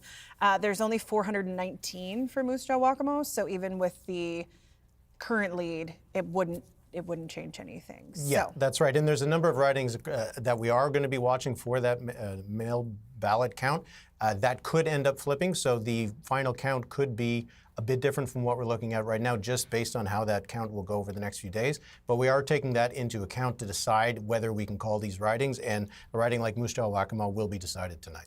Okay, thanks, Eric. Adam, let's take a look at some more results, shall we? And I wanted to take a look at, we were talked about at the top of the show, third parties. That was many hours ago. Many hours ago. And John Remick is the leader of the Saskatchewan United Party. He took over for Nadine Wilson. He's finished 3rd here in Lumsden Morris. As it stands, we still have 10 more polls to report, but if this holds, this will be a disappointing result for the Saskatchewan United Party. They're hoping to make a breakthrough. A lot of advertising, a lot of John Remick doing media rounds, and so far it hasn't made much of an impact. Another 3rd place right now for the Saskatchewan United Party in Sask Rivers. This is the former leader, Nadine Wilson. This is their first member in the legislature. 6 more polls to report here, but a distant 3rd for Nadine Wilson. So that's a disappointment for them. Not on the board in Estevan Big Muddy at all. They did have a candidate here. Phil Zajac is the leader of the Buffalo Party. Reminder, they finished 2nd in 4 different constituencies 4 years ago. But the Buffalo Party and the Sask United Party haven't finished 2nd anywhere. So not much of a factor at all for these 2 parties tonight. They, of course, took votes. They had many candidates running, but not making much of an impact on the results here. Over to the political panel. I think it's interesting. You guys talked about this a little earlier in the fact that Scott Moe was really talking to those further right voters in the hopes that they wouldn't split the vote, and we're not even seeing them come in 2nd place. Yeah, and I wonder, Marie, if this is the end of the Saskatchewan United Party and the Buffalo Party in terms of wagging the dog on policy, as you wrote not too long ago. Yeah. I don't know, because they still maintain a significant influence when it comes to Saskatchewan government policy. So why would you give that up by basically dismantling as a party? Because you lost a bunch of seats. Well, because you lost a seat. If that was your end goal to win seats, perhaps. But if it's your end goal to have influence in the party, it's hard to argue that they're not having influence. I guess it'll see if Scott Moe's #1 priority is still change rooms, because that's certainly Mr. Remick's #1 priority. He cheered that policy. So that is going to make things rather difficult for Scott Moe if that perceived threat that obviously doesn't. But hasn't he learned tonight that that threat is not as real as the one from the middle in the cities from the NDP? One would think, one would definitely think that should be the message tonight. But I watched this government for a considerable amount of time under Scott Moe, and I don't see him getting the message. This wasn't the first time on an issue like this that this was told. It was told on COVID. It was told on this. And it seems to have worked in rural Saskatchewan, because what does seem to have happened in rural Saskatchewan is all those votes that he feared would go to Sask United didn't go to Sask United. They went to his party by basically moving further right. So that would be their argument right now tonight. So I'm very interested to see what lessons are learned. One would think, okay, yeah, they see the NDP come up and significantly come up in urban Saskatchewan, but specifically in the two big cities, and not even in Moose Jaw and PA. So there is a bit of a mixed message here. Yeah. Marilda, is this a rebuke of the Saskatchewan Party? Or as the former finance minister, Donna Harpower, said, is this a victory? 5 wins in a row for a government is very difficult. I think both of those things can be true. I don't think either one of them is sort of not part of this narrative. I think it is a victory for them. They if it tracks the way it is tracking right now, they will form government.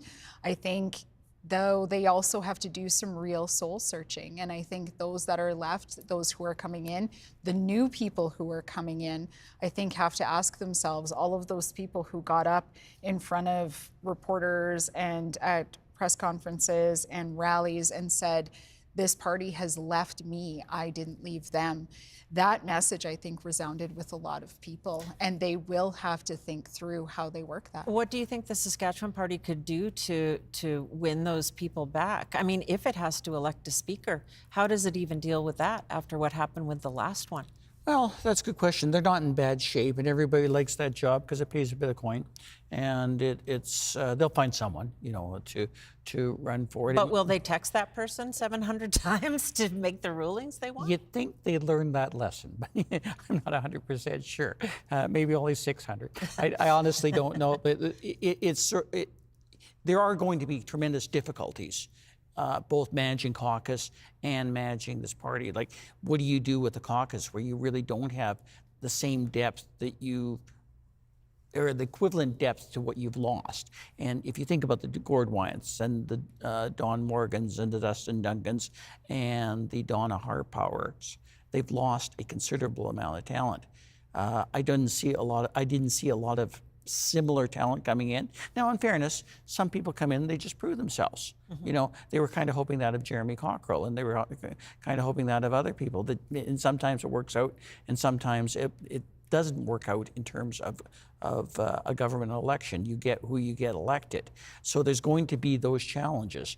They still have a lot of people in that caucus that come from the resources, agriculture, industry, solid economic background, solid economic basis, but they're going to struggle to find people that are going to be capable of addressing the needs that they have. I think perhaps the biggest loss, if it's official right now, is Gene Mikowski, because he was thought to be a very likable, former football player. They swept Regina. They swept Regina, yeah. It's an unfortunate thing for the Sask Party when they lose someone that they can, and they've already lost Derek Myers. They already lost Mark Doherty, people that they can sort of relate to. They need to take that into account, and those are very much the middle road people that Marilda has been talking about all night. They need to be grounded in a way that they have, and maybe that's up to the newer people to come in and step forward. What do you think the Saskatchewan Party would need to do to regain some of the people that it's lost? I think it's going to have to look at some of the things that it put forward here and start to say, is the Marshal Service the right way to go? Did that really win us any votes? Because I don't know that it did. Is, all of these other policies that we talked about, change rooms and other things, maybe we need to start refocusing on a few other things. I think when most conservative parties sort of start to soul search and look back, they go back to things like affordability. They go back to things like, how do we sort of make the most of the resources that we have? How do we invest them in ways that people really need? And there are a few sort of typical plays that you can sort of start with. But for them, I think they really have sort of that, and also part of an image problem right now in the cities, obviously, since you can see the perception problem that Donna Harpower mentioned. She's saying, hey, I presented a middle of the road budget. Right. But people don't perceive us as and middle when you of the road anymore. Yeah, and when, as Marie says, people like Jean Mikowski, who are actually very likable, can't even work through that, then you have to ask yourself, okay, how do we present ourselves as somebody who does have those needs in mind and can be part of that? I don't think the budget was the government's message. I truly don't. I think the message you heard. I don't think the finance minister thought her budget was the message either. Yeah. We heard what the number one priority was halfway through the campaign. Yeah. And it didn't work too well, or as well as it should have. Sam? Thanks, guys. Let's take a look, Adam, at Regina University, which is what they were just talking about with Jean Mikowski running against Sally Hauser. And Sally worked on some pretty successful campaigns before running in this riding. She worked with Rachel Notley's campaign, and she worked with, we're not going to talk about that yet. We will talk about it, so you can hold your horses on that. We'll get to that one. I'll let you do the fun fact checking. I will stop. No, this is one we were watching, and this is one Eric had talked about as well as Moose Jaw, Waccamaw, Martensville, Blairmore. If those pick up for the Saskatchewan party, they get to their 31. 387 a vote lead here in Martensville, Blairmore. 6 of 10 polls reporting here. This is one that the Scott Moe went to campaign, and that kind of raised some eyebrows. Why is he in Martensville? And this is why. It's a tight enough margin here. We look at Moose Jaw, Waccamaw. That's the other one I mentioned, Sam. 740 vote margin here for Megan Patterson over Melissa Patterson. One poll left to go. Eric mentioned that as well. We're expecting about 1,000 votes left. That could flip. Prince Albert Northcote, tight race here. One more poll to go. NDP could still flip this. It's under 100 votes, but 71 vote lead for Alana Ross. This is the path the Sask party needed to go on, and they did. We're going to look at a couple elects here. This is Vicky Mowat here in Saskatoon Fairview, going back to the legislature. This is a hold for the NDP. So that's another woman elected for the NDP, as we talked about. Nathaniel Teed going back to the legislature, an incumbent who won in Meewasin a couple of years ago in the by-election after Ryan Miley stepped down. Another comfortable victory for the NDP there. And we can send Tejinder Greywall to the legislature. This is one that the NDP is holding. It's kind of a hybrid. Saskatoon University Sutherland was Silver Spring Sutherland. Saskatoon University was Jennifer Bowe's seat. This is one that they held on to. So not quite a sweep in Saskatoon yet. They're close. They got one in Regina at the moment. But we showed Martensville, Moose Jaw, Waccamaw, Prince Albert Northcote. The NDP needed those 3 seats. They're down 4 to make a majority. Right now, the Sask party leading elected Sam in 34. Okay, thank you. We are not going to talk about Sally Hauser. I was all primed up to go. You're ready. But we're going to talk about somebody else. But it's not going to be you and me. It's going to be Alex Kwan, who is at NDP headquarters, and he is joined by a projected elected NDP candidate. Yes, that's correct, Sam. Yeah, I'm joined by Brent Blakely. He is the projected winner and projected elected for Regina Wascana Plains. Brent, how are you feeling tonight? Just grateful. I'm just grateful for the people of Wascana Plains that voted me in, but grateful for all the help that I received in the campaign. It doesn't happen alone. We had so many great volunteers and campaign managers and everybody that worked behind the scenes, and I'm just grateful for all their help. So, now you defeated a sitting minister, Christine Tell. Yes. How do you feel about that? I just think, like we have always said, that it was time for a change, and I think the people of Wascana Plains thought it was time for a change, and I just think they want better representation. I'm ready to give them that. So. Now, you and I actually met and spoke while you were out campaigning, yes. Door knocking. What did you hear on the doorsteps while you were out doing that?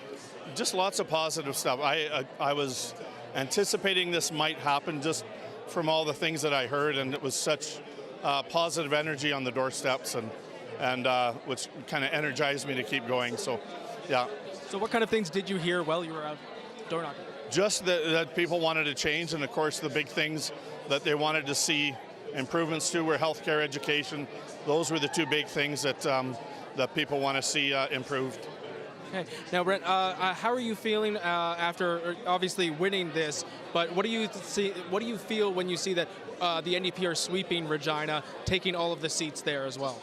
Well, I think again, it's just a point that we're going to have if we manage to be the opposition, we'll have just a stronger opposition to just keep things running smoothly. And holding the government to account. Do you think that you're better able to do that if you have a larger opposition? We'll see that. Yeah, we'll see that happen, I'm sure. Brent, thank you very much. Thank you. Thank you. Thanks very much. Thanks. Now that was Brent Blakely. He just won, or is projected to be the winner for Regina Wascana Plains. Sam, back to you. Okay, Alex, this is where I have to be the spoiler. Brent has not won Regina Wascana Plains. He is leading in Wascana Plains. This is the point in the evening where my brain starts to go to mush because it's 11:30 p.m. And there are 1,100 mail-in ballots potentially in that riding. So a 300-ish lead means not much, unfortunately, at this point in the evening, or maybe when it's over. Let's go to Eric Grenier to take a look. We are still waiting on that riding, among others. How are things looking as you analyze all of this data as it's coming in? Yeah, we're just waiting on more of those votes to come in before we can make that final call. But we wanted to take a look at where things have been shifting in Saskatoon, because we'd already looked at how Regina went hard for the NDP. The NDP swept the city. Saskatoon, the NDP is also doing very well. They're up about 11 points since the last election. They're at 56% of the vote. The Sask Party is down 11 points to 40%, actually outperforming a little bit some of the polls. Some of the polls had them below 40% in Saskatoon, and that's probably why, and we'll look at the seat shifts since the last election. It isn't a complete sweep right now for the NDP. They're up 7 seats in Saskatoon. The Sask Party is down 7 seats. The only seat that the Sask Party right now is leading in is Saskatoon Willow Grove. This was almost the exact playbook that the NDP had. They wanted to sweep Regina, try to sweep Saskatoon. Maybe Saskatoon Willow Grove would be out of reach, but we've seen, as Adam was showing some of those results in Moose Jaw and Prince Albert, those smaller cities are what is going to end up deciding this election, I think, if it goes in the Sask Party favor. But Saskatoon and Regina have swung hard for the NDP, and you can see the NDP made all the gains that were reasonable to make in Saskatoon, but the Sask Party was able to hold them off, at least so far, in the rest of the province, and that's why the Sask Party is at 34 seats and elected in 30. We're waiting on that 31st before we can make that final call. The drama continues. Thanks, Eric. Thanks. Okay, Adam, let's take a look at some of these races. And you mentioned Sally Hauser a few minutes ago, which is called a tee-up, foreshadowing. It's a literary device. Or just jumping the gun. And you know that because we are going to talk about, we have the Saskatoon map up now. Eric talked about that with Willow Grove, that green chunk. And we're looking at Saskatoon Stonebridge. Darcy Warrington continuing to lead.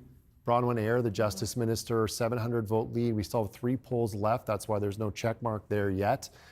This would be an upset. The Justice Minister being defeated if it plays out this way. Only 792 potential mail-in ballots in that riding. And so we have Ken Cheveldayoff, who's increased his lead in Willow Grove. He's the lone Saskatoon member right now for the Saskatchewan Party. If this holds, still a very small margin. 3 polls yet to report, but this is another positive sign for the NDP, because that was one that the Saskatchewan Party is a stranglehold. Speaking of that. But that one has 1,000 mail-in ballots. And you love these mail-in ballots, but. Because it's so close at this point, and then it explains why we're waiting. This is 10 of 10 polls reporting Hugh Gordon is leading by 258 votes over Paul Merriman. This would be another upset, another cabinet minister going down. We've already seen Laura Ross defeated in Regina. Christine Tell's on the ropes. Jean Mikowski's on the ropes. And Bronwyn Eyre is on the ropes as well. Do you want the mail-in ballots for this one? No, I'm okay with that. Okay. And look at this. Jean Mikowski, as I just mentioned, on the ropes, and he's officially, we've projected that Sally Hauser is the winner in Regina University, a 463 vote margin with 10 of 10 polls reporting. This is one that the Sask Party was desperately trying to hold on to even today. But Sally Hauser has pulled it off for the NDP, and yet another woman heading to the legislature for the New Democrats. And they cannot blame the vote splitting on this one, because even with the votes that came in from the PCs and the Greens, it does not even close to be enough for what Sally has with the lead. Let's go to NDP headquarters, where Alexander Kwan is standing by with Sally Hauser. Alex? That is absolutely correct. I'm here with Sally Hauser, so I will pity. Oh, and you can actually hear them chanting her name right now in the background. So, Sally, you have just been projected to win your riding. How are you feeling right now? I mean, it's an amazing feeling, to be honest, but what I feel with it is all the people have been behind me this entire campaign. Volunteers, members, but also new members of the community that hadn't met before, but just decided that they wanted to come out and help on the campaign because they thought it was time for change. Now, obviously, you've been in and around NDP campaigns for a while. Is it different when you're a candidate? It is indeed, but you know what? I've grown to really like it. I mean, it's kind of like the campaign metrics of walking 20,000 steps a day, but still not losing any weight because you're just eating pizza and all that kind of stuff. But ultimately, getting to talk to hundreds of people, thousands and thousands really over the course of this campaign. I've been out knocking on doors since April when I was first nominated, and so it's just been a marvelous experience. And people, whether they're voting for you or not, have been really very pleasant. Most people out there, Sask Party, NDP, or any other party, have that level of respect for people who kind of put their name forward and are going to do the work. But I also just want to say a real shout out to Gene Mikowski, my competitor opponent tonight, who's really given a lot to his life to serving Saskatchewan, either in politics or on the football field. They ran a really good campaign, but ultimately I'm honored to take that mantle from him for Regina University and represent the people of that constituency going forward. And speaking of Gene Mikowski, obviously a very familiar name for people here in Saskatchewan, former Rough Rider, sitting minister in this Saskatchewan Party government. What does it mean to defeat him to take this seat for the NDP? Well, I think it shows that no political party owns the vote of the people of Saskatchewan. Right? You have to connect, you have to serve, you have to listen. And I think ultimately that's what people felt wasn't happening with the Sask Party. Still lots of votes to be counted, but either way, you've seen this massive growth from the NDP here tonight. I think it's probably the largest percentage of the popular vote that the NDP has seen in several generations here. So a big shift in Saskatchewan politics, however it shakes out here this evening. And speaking of that big shift, obviously, there's been a lot of projected pickups in Regina, in Saskatoon for the NDP. Do you think that sends a message to the Sask Party? I think any time any political party has a massive shift in the popular vote, as they've seen, it's time to do some more listening. I imagine that they were probably thinking about that perhaps a little too late over the course of the campaign. But when you represent Saskatchewan, you have to represent all of Saskatchewan. And that's something that certainly the NDP has been bringing to the voters, that we're here for everybody in this province. Awesome, Sally. Thank you very much. My pleasure, Alex. Awesome. You too. That was Sally Hauser, who just won Regina University. Back to you, Sam. All right, thanks, Alex. CBC's Decision Desk has seen enough, yes, at 11:39 p.m., and we are ready to make a projection. CBC News projects Scott Moe and the Saskatchewan Party will form a majority government. A historic win, 5 consecutive Saskatchewan Party victories. Moe promised a strong economy, a bright future with a campaign that was based on affordability and tax cuts, and Saskatchewan voters took him up on those promises. Forming a 5th term, they've done something not seen since Tommy Douglas's Cooperative Commonwealth Federation or the CCF. Adam, it is a big night for Scott Moe, and they had to work for it tonight. Yeah, Scott Moe sweating it out more than they had in the past, but this will be a very exciting night for Scott Moe and the Saskatchewan Party, because as we talked about 4 years ago, he was speaking to supporters in an empty room. It was COVID. It was a much different campaign. Be really interested to hear what Scott Moe has to say in Shelbrook, in his hometown. We look at a quiet room right now, but it'll fill up with supporters and with Scott Moe's family and friends a little bit later. I'm sure a huge sigh of relief for Scott Moe tonight as they waited that out. They'll be excited. You see some hugs there on the screen, and that'll be a similar story, I think, in Saskatoon at their headquarters. But they had to work for it tonight. The NDP put up a fight, but the Sask Party held its base. They held rural Saskatchewan, and most importantly, they held the NDP off in places like Martinsville, Moose Jaw, and Prince Albert. Sam. There is 32 they're elected in now, leading in 2. So there are still seats to come. The numbers you're seeing on the bottom of your screen or that you're wondering about as you listen on the radio, 34 leading or elected for the Saskatchewan Party, 27 for the NDP, and we are projecting a Saskatchewan Party majority government. It's 20-12. It's exciting. Let's look at the share of the vote, and it is different from 4 years ago. Yeah, this was 60-30 4 years ago, and it has been like that even more in the past. And we didn't see much of an impact from the other parties or the Saskatchewan United Party, as the panel mentioned. But the NDP is really had an efficient vote tonight because they only got about 40% of the vote at this point, but they're going to have more than half of the seats in the House. Sorry, they're going to have less than half, 45% of the seats, I should say. So they're doing really well. The magic number at the start of the night, the NDP needed, say it with me, 17. They got 13. The Saskatchewan Party could stand to lose. 16. They were at this point, it's 13. So the NDP is close but no cigar. And close doesn't count in elections. You have to get over that. They had to get to 17. Didn't work tonight for them. Big night for the Saskatchewan Party. That 5th consecutive majority, pretty incredible. And a second election for Scott Moe as leader as well, which I think is important to acknowledge for him as well. An MLA elected before, going through that leadership race, going through the election in 2020, and again tonight here. I'm just so curious how the rest of these seats are going to play out because there are still so many that are too close to call. But let's go to Sam Sampson in Saskatoon at the Sask Party headquarters. We did do a look at that room just a few minutes ago. It is still pretty quiet there, but Sam, a lot of the candidates are not necessarily in Saskatoon tonight. That's correct, yeah, because, well, it's a big province. They, I guess, have decided to spread out a lot of their candidates. So some of them are actually in their more rural ridings. Some of them are here. They've come, they've gone. I was speaking with some of them earlier. Some of them are not showing up until their ridings are decided, which, as you and Adam just clearly laid out, that is might be taking a while.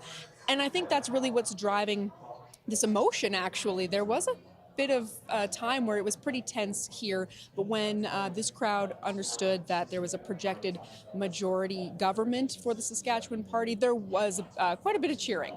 So it is a celebration here, and congratulations to those Saskatchewan Party candidates who did win their riding, but we are still waiting to hear about the 2 cabinet ministers here in Saskatoon, Paul Merriman and Bronwyn Eyre. It's just too close to call. Ken Shovel-Dayoff, long-term MLA, former cabinet minister, also too close to call. So what does that mean when, yes, you want a majority government, but not by that landslide that you were hoping for? I was speaking with former finance minister Donna Harpower a few minutes ago, as well as I had a conversation with Don Morgan, MLA who's also retiring from politics. He had to leave, but I asked both of them, what are those conversations now, particularly with the party? The message there was, we've got to get more united. There are different views and different ideas of different topics. Education, for example, was one that Don Morgan gave me. So now there needs to be a reset, was the word that he used. The other question I asked, okay, the leader, what happens now? Scott Moe, yes, now the Premier of Saskatchewan once again for another term. But this was not, again, the blowout win that they were hoping for. So what conversations happen in terms of who will continue to be the leader of the Saskatchewan Party? Donna Harpower telling me, you know what, full confidence, and it's his decision of what he wants to do. And I asked about repercussions of tonight because of that 50-50 moments there that we experienced. And she said, well, is this a celebration, or should there even be repercussions? Because as you mentioned, 5 majority governments in a row is a feat in itself, has not happened since the days of Tommy Douglas. So it's all about perspective here, I think, tonight at the Saskatchewan Party headquarters in Saskatoon. Again, still waiting for those ridings that are just too close to call, which, yeah, celebration, but man, there's some anxiety in this room as well. All right, thanks so much for this, Sam. We are at 94.5% of the vote counted at this point in the evening. I would love to go over to the panel and get some thoughts on, we're going to go to the panel in a minute. We're going to talk about the ridings that matter, and then we're going to go to the panel because I want their thoughts on a majority government for Scott Moe. Yeah, the roadmap for the Saskatchewan Party was pretty simple. Hold rural Saskatchewan, win Prince Albert and Moose Jaw, and you don't really have to worry about the cities, and they've done that. Jamie Martins is going to the legislature, Martinsville, Blairmore. This is something that we talked about early in the show that the NDP was hinting at. It didn't come close, and that's why this map north of Saskatoon is green. Megan Patterson defeating Melissa Patterson, again, one that the NDP had targeted. Sask Party campaigning really hard there throughout the campaign, both sides campaigning hard there. Megan Patterson pulls this one out. That's why Moose Jaw down here is green. Look Tim at how McLeod good you are already with the win. map. You know, I'm starting to learn it. So it's been a night. We have Prince Albert Carleton, Kevin Kassoon. Oh, wow. This is one that the NDP had also targeted. 474 vote margin here, so much tighter. Yes. But this is also a sweep in Prince Albert because Northcote has stayed with Alana Ross at this point. So the Saskatchewan Party did what they needed to do. yeah, the sweep in the cities in Regina and Saskatoon is still on for the NDP, and they got the north seats. But the math doesn't work, as we say and we said from the start, and I've said on the morning show, Stephanie, the math isn't mathing. And right now, the Sask Party did what they needed to do. They got the seats they needed to get. It's slim, but a win is a win. And it is a much more significant opposition going into the legislature. But let's talk about majority government for Scott Moe, Steph. Murray, what does this government look like to you? Well, it's not quite historic because the first Walter Scott government, the one I covered, from won 6 seats, but this is still reasonably amazing. And it's weird that it's almost a story lost tonight. The mood in the Sask Party headquarters in Saskatoon doesn't seem to be the vibe of a party that just won something that was major, 5 terms, 20 years, 21 years in government by the time they're ready to for the next election in 2028. This is an amazing thing, an amazing feat.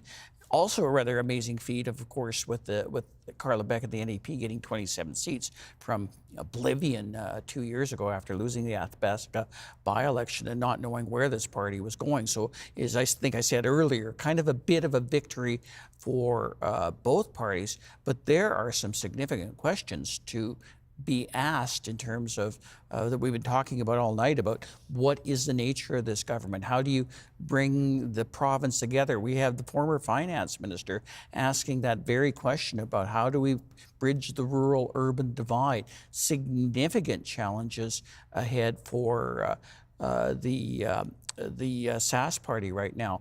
Also, there is a real interesting divide because it's kind of even getting wider. I don't even know if we can lump Prince Albert and Moose Jaw in with the major cities as we seem to have always done, out of habit from historical past about them just being part of urban seats. They clearly aren't anymore. There's a real new defining of what Saskatchewan is. It's basically Regina, it's Saskatoon. We've seen this elsewhere, by the way, in Calgary, Edmonton, in Alberta. We've seen it in Winnipeg and the rest of the province. I think this is sort of a national trend in terms of urban voters, city voters, big city voters, voting very differently than people in other parts of the province do. And this is going to be a huge challenge for any government, and a huge challenge here where we are so dependent on rural Saskatchewan for our economy, for our economic base, and just providing certain services. What do you see in these results, Merelda? Well, I see some smaller cities that have big city problems and don't have the resources. And so it makes sense in a lot of ways to vote with the party that you think is going to be in power and hopefully get some of those resources to you. That has worked well for places like Meadow Lake, like Yorkton. When you vote with the party you think might win, you tend to pull some resources your way. So that's something that I see sort of playing out in those spaces. I mean, overall, I think it is, like Marie said, kind of sad that there's kind of this really exciting election, and it has this, feel of like one party's winning a fifth term, another party has come back from the brink, and because there's no big landslide win, nobody feels good about it. But it's like, this is going to make for some really interesting times going forward in the legislature. And I did get an email, Sam, from Stony Rapids just asking about voter turnout, which is something Merelda was watching for, 4 hours ago. Right now, it's just crawled over 50%. And of course, we know that not all of the votes have been counted, so it will go a little bit higher. Whether it will break our last vote numbers of 53-ish, 52 point something. 52. We'll have to see. We won't have a final count on that for a couple of days. Let's go back to Eric Grenier.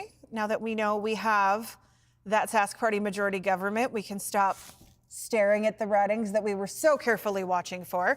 And how do things play out with the data with you? Well, we saw that the Sask Party, as Adam said, really was able to win the places where they needed to win. And we can take a look at how this vote broke down across the province, and it does tell the story of the election. The Sask Party is right now at 53% of the vote. It's likely going to keep ticking down. We've seen that happen as more of the votes in the cities has been counted. But based on where things are tonight versus the last time people in Saskatchewan voted, you can see that it is down across the board for the Sask Party, but they're only down 4 points in southern Saskatchewan. That's including Moose Jaw. They're only down 5.5 points in northern Saskatchewan. That includes Prince Albert. Those are really the two cities that helped ensure that Scott Moe remains in office, because they dropped 11 points in Saskatoon and nearly 7 points in Regina. So you can see that the Sask Party has taken a step back, that there has been a message that's been given to Scott Moe and the Sask Party by Saskatchewan voters.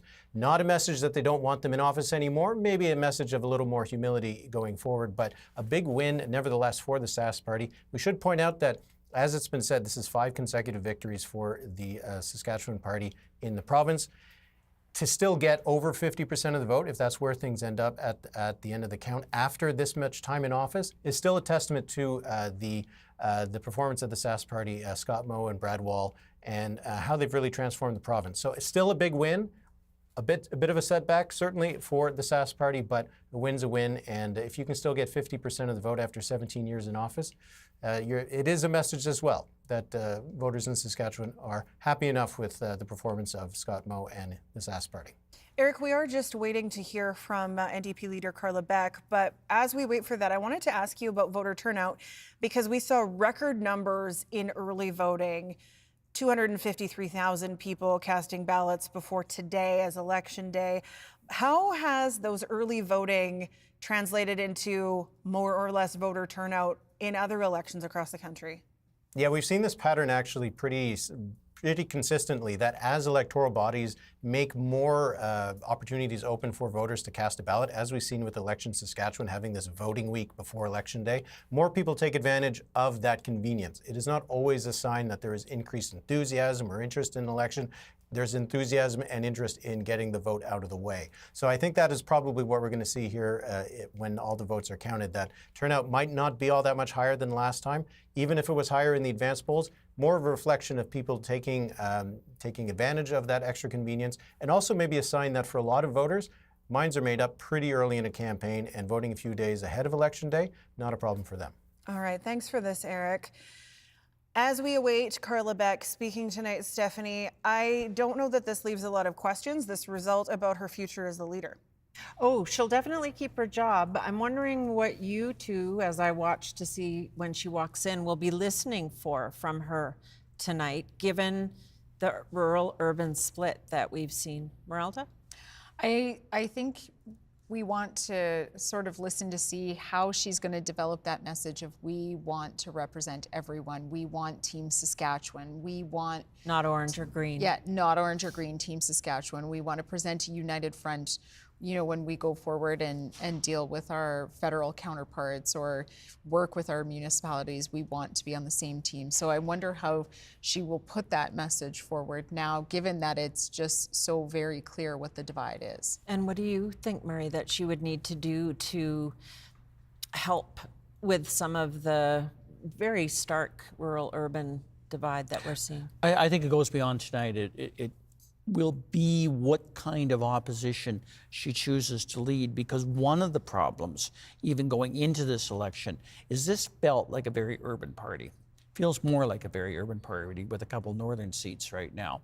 And I don't know if rural Saskatchewan relates to Sask NDP MLAs in the way that voters in Regina and Saskatoon obviously did tonight. So that's all part of the vibe right now. There has to be somebody like Carla Beck saying, here's where I'm from, I can relate to you too. That was all part of her campaign, by the way. was. And the fact that it was only effective to a certain extent may just be a reflection of how large a hill she had to climb.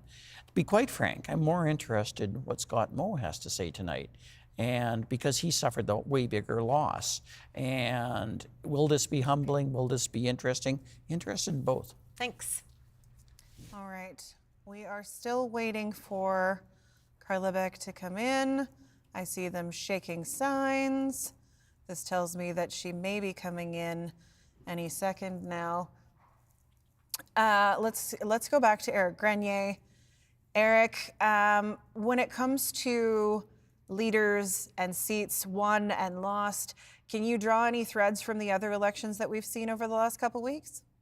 Well, we've definitely seen for the New Democrats that this has been a good performance for them relative to the history of the party. We've seen that, as we talked about at the beginning of the night, it's been a tough time for incumbents. Doesn't always mean, though, that the incumbent is defeated. As we've seen in British Columbia, the incumbent government lost a lot of seats but held on to power. Looking at the same thing for the Sask party tonight. And if we look at how the NDP's vote has really broken down across the province, we can see that they have made gains. There are wins here for the NDP compared to where they were in last elections. They're right now at 39.4% of the vote. Again, they're probably going to crest over 40% once the mail-in ballots and more votes are counted. They've been trending upwards throughout the night.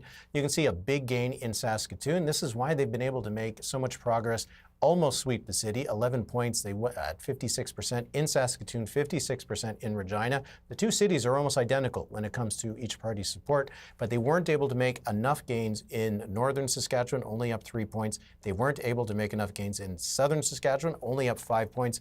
This urban-rural divide, it's probably as stark as you can get when you look at these kinds of numbers. 56% in the two biggest cities, anywhere from 25 to 38% in the rural parts of the province. So progress made for the Saskatchewan NDP.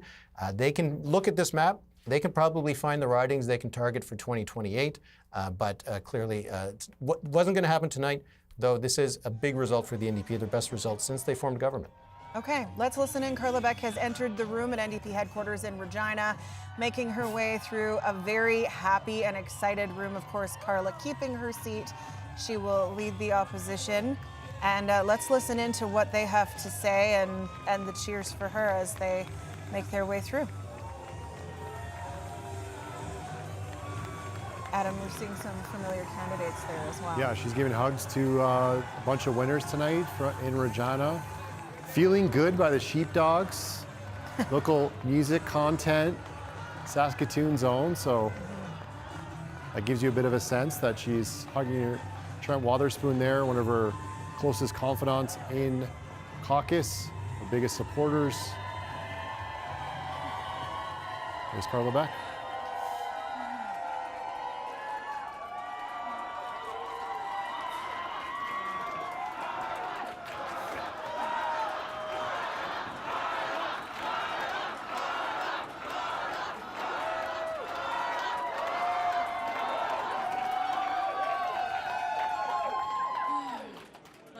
Late. Friends, what an incredible journey this has been that we've been on together. Standing here tonight, looking out at all of you, I'm filled with a deep, deep sense of gratitude. so much pride. Friends, we came so close.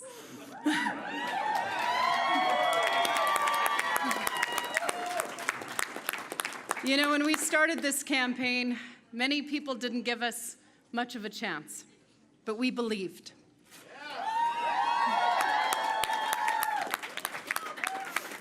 And because of the hard work and determination of all of you in this room and right across this province, we gave people a reason to hope again. And that's not nothing. In fact, that's a victory in its own right. Now, we might not have crossed the finish line first tonight, but my friends, we have changed the landscape in this province.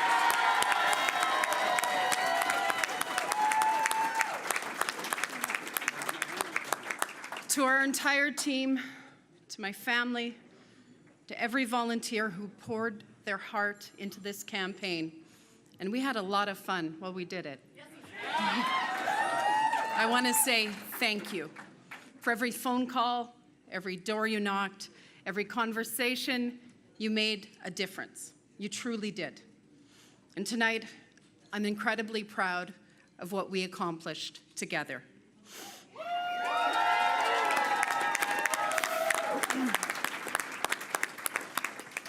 To all those who believed, who supported us, I know you're feeling disappointed. I'm not gonna lie. Oh. Well, I'm a bit disappointed. I know this isn't the result that we had hoped for, but let me tell you, tonight is not the end.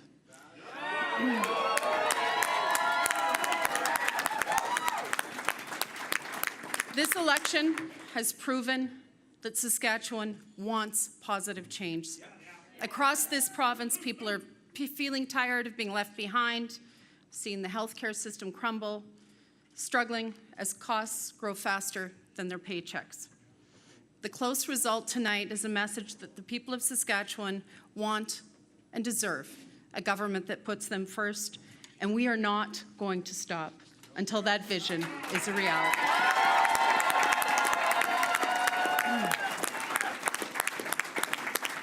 Now, I do want to take a moment to congratulate Scott Moe and the Sask Party, but to his new government, I also say this.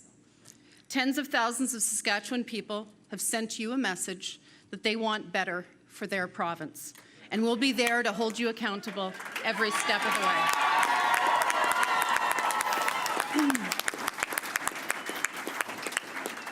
Tonight, I say to every person in this province who allowed themselves to hope, who left everything on the field, who believed in this campaign, and who showed up for that change, I promise you, I promise every one of you, this is not over.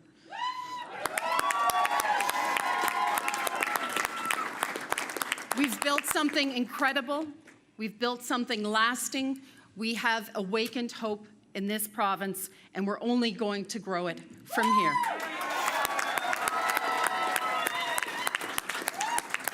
Because we know that change is a process. It doesn't happen in a single night or a single election. As much as we tried to make that happen, you know, I'm pretty stubborn. But lasting change happens through the commitment of people like you who believe that Saskatchewan can be better, that we deserve better.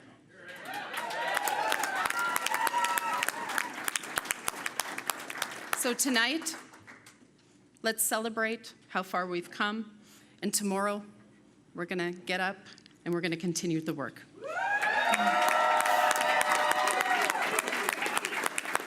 We're going to keep fighting for health care that is there for people when they need it, so that they don't have to drive out of province or pay out of pocket to get it. We're going to fight for our kids so that they get that good education that we all want for our kids and our grandkids, for jobs that pay the bills, and for a Saskatchewan economy that allows every region and every family to get ahead. This campaign, truly, this campaign has shown me more than ever the spirit and the strength of this beautiful province.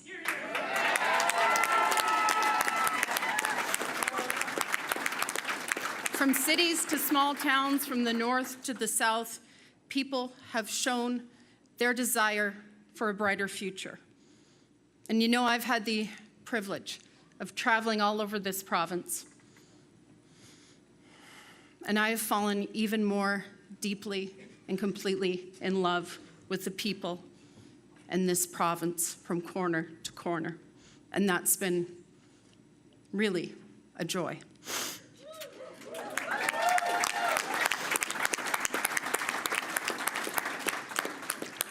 Together, we're going to keep pushing forward until that brighter future is in reach. So tonight, I ask you to keep the faith. And please, hold your heads incredibly high. We have so much to be proud of.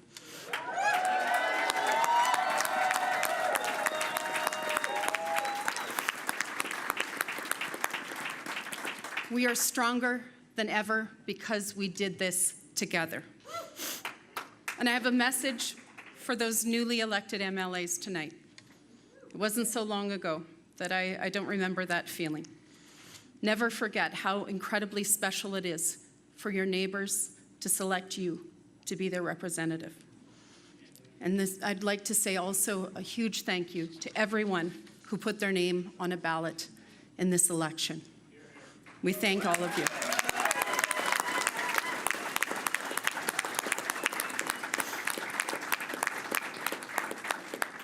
To the team in caucus, in the party office, all those who came in to work on this campaign, all those who showed up endless hours, I want to say thank you so incredibly much. You know, we had a lot of fun along the way, and I hope we ignited a spark in all of you to show up and keep showing up, because we know that Saskatchewan is looking to us to deliver that better change.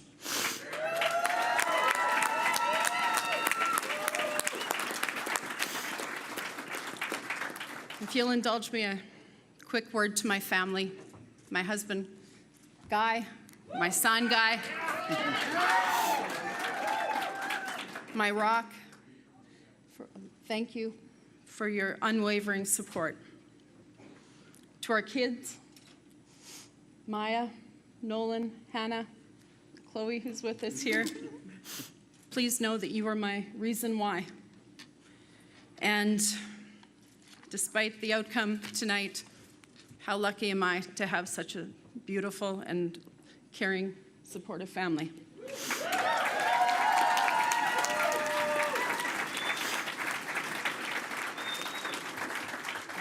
My parents, Judy and Ray, are up here with us tonight. You raised us to be people of character and integrity, and you showed us a hell of an example. I love you and thank you.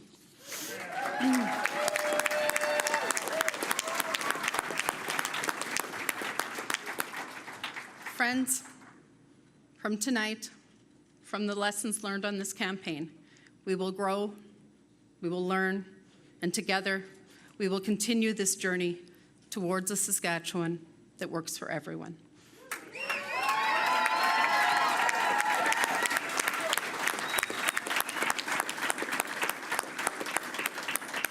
To all of you, to all of Saskatchewan, I say thank you.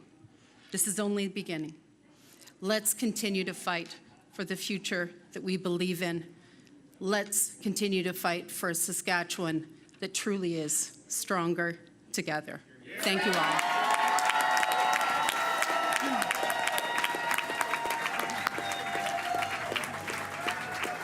Carla Beck speaking to her supporters at NDP headquarters in Regina, taking some moments to hug her family members who were up there on the stage with her. Her oldest daughter voting for the first time today. I don't want to have to say, I wonder who she voted for. But a really special moment for their family too, right? In an election where mom is running not only as an MLA, but as leader of the party.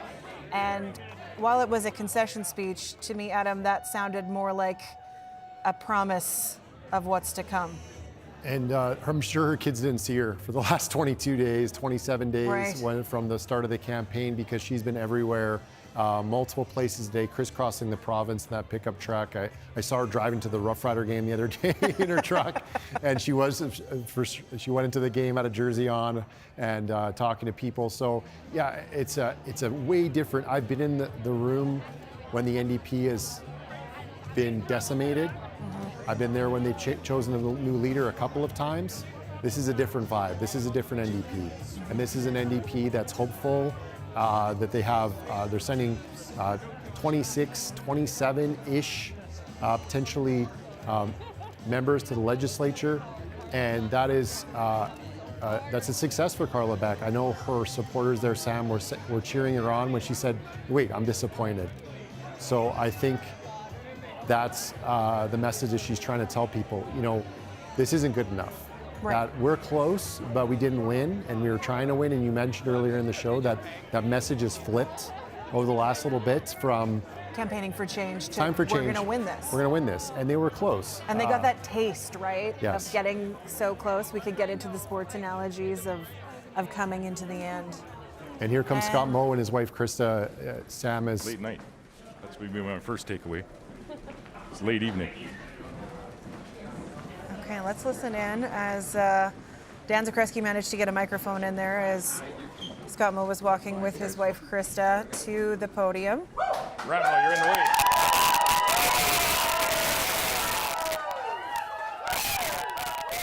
A fifth consecutive Saskatchewan Party majority government. It is a big night for Scott Moe and the Sask Party. Let's listen in to what the leader has to say.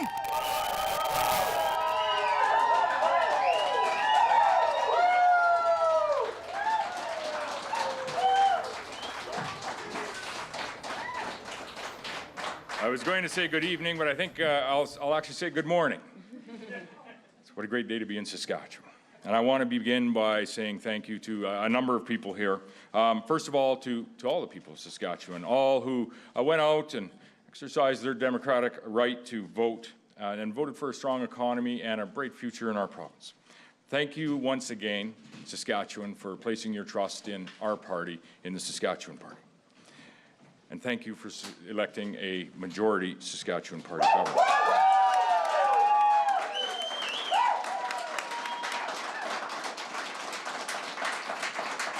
I want to say a quick thank you to a number of friends, community members, voter supporters that have stuck it out. A number have left as we're late evening and there's school tomorrow and work tomorrow and everything else. But I want to say thank you to all of the voters across Roster and Shelburne for re-electing myself as your MLA, sending me back to Regina to the Legislative Assembly as your voice within the provincial government. The support that you provide myself, my family, and the honor that I have in representing each and every one of you each and every day that I have had the opportunity to do that. I appreciate that more than words could ever express. And so I want to say thank you to the community, all of the voters of Roster and Shelburne.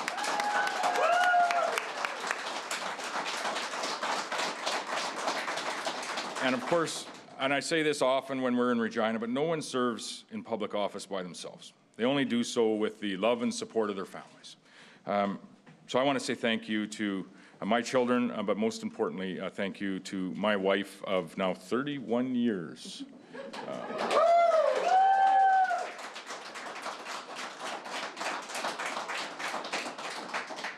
Never do it without you. No, you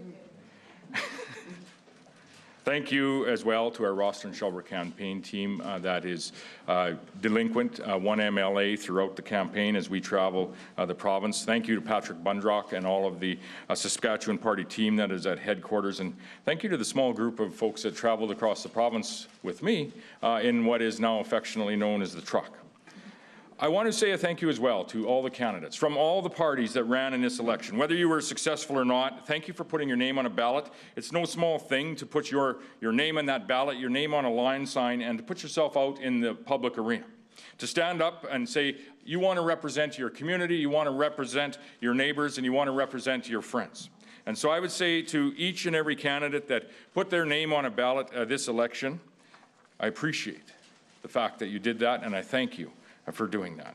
And I also appreciate the family that you have that supported you in doing that. And I want to say as well that I would say thank you to each of the party leaders for what they have done, not just over the course of the past month, but for the course of their time as a leader. And I want to single out Carla Beck for the very strong campaign that she ran. And I want to thank not only her, but thank her family as well that supports her in the work that she has done each and every day as opposition leader, but also the work that she does as leader of the NDP party. She ran a strong campaign, and credit to Carla Beck. Specifically as well, I would like to thank all of the Saskatchewan Party candidates. And through them, their teams, their supporters, the volunteers, the door knockers, we achieved this campaign a level of volunteer participation that I have never seen before. And so to each volunteer on a Saskatchewan Party campaign, I say thank you, thank you, thank you.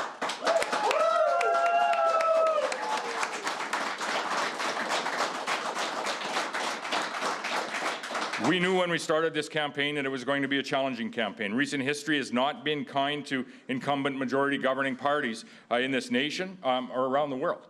We saw what had happened in British Columbia, New Brunswick, and Manitoba a short while ago. But we also believed that we had a message and we had a record that we could be proud of. And we knew that we had an outstanding slate of candidates that would work hard to bring that message and that record to the doorsteps across this province. And each of the candidates that ran for the Saskatchewan Party, they did that in an incredible way. And I thank each of them, and I thank the families that supported them behind them. This was a much closer election than what we have seen in quite some time in this province. Just over roughly half of the voters voted for the Saskatchewan Party, and there's another half of the voters that voted for someone else. And I would say this, that I've heard the message that was delivered here this evening. And the Saskatchewan Party will be a government that works for all of the people of Saskatchewan. And now some may allude to tonight's results as means that we are divided in this province, and I would disagree with that. Because I know, regardless of who you voted for in this election, you did so because you wanted what was best for the province that we know, love, and live in. And in this, I would say each of us is united. So tonight, I want to say a couple of words to each and every Saskatchewan resident that voted in this election. First, to the thousands of Saskatchewan voters that supported and re-elected the Saskatchewan Party. Thank you for your ongoing support.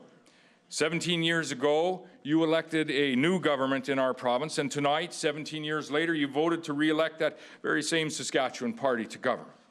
Because you know and believe, as do I, that Saskatchewan's best days are still ahead of us, and you believe that the Saskatchewan Party is the best choice to lead Saskatchewan to that brighter future. So I thank each of you.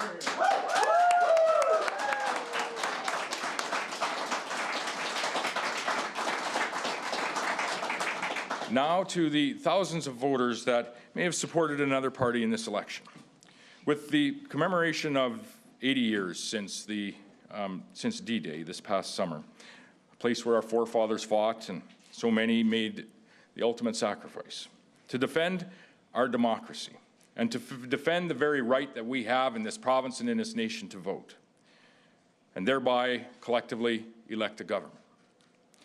I say thank you to each of you that voted in this election and took part in that great democracy and showed honor to those folks that fought those battles.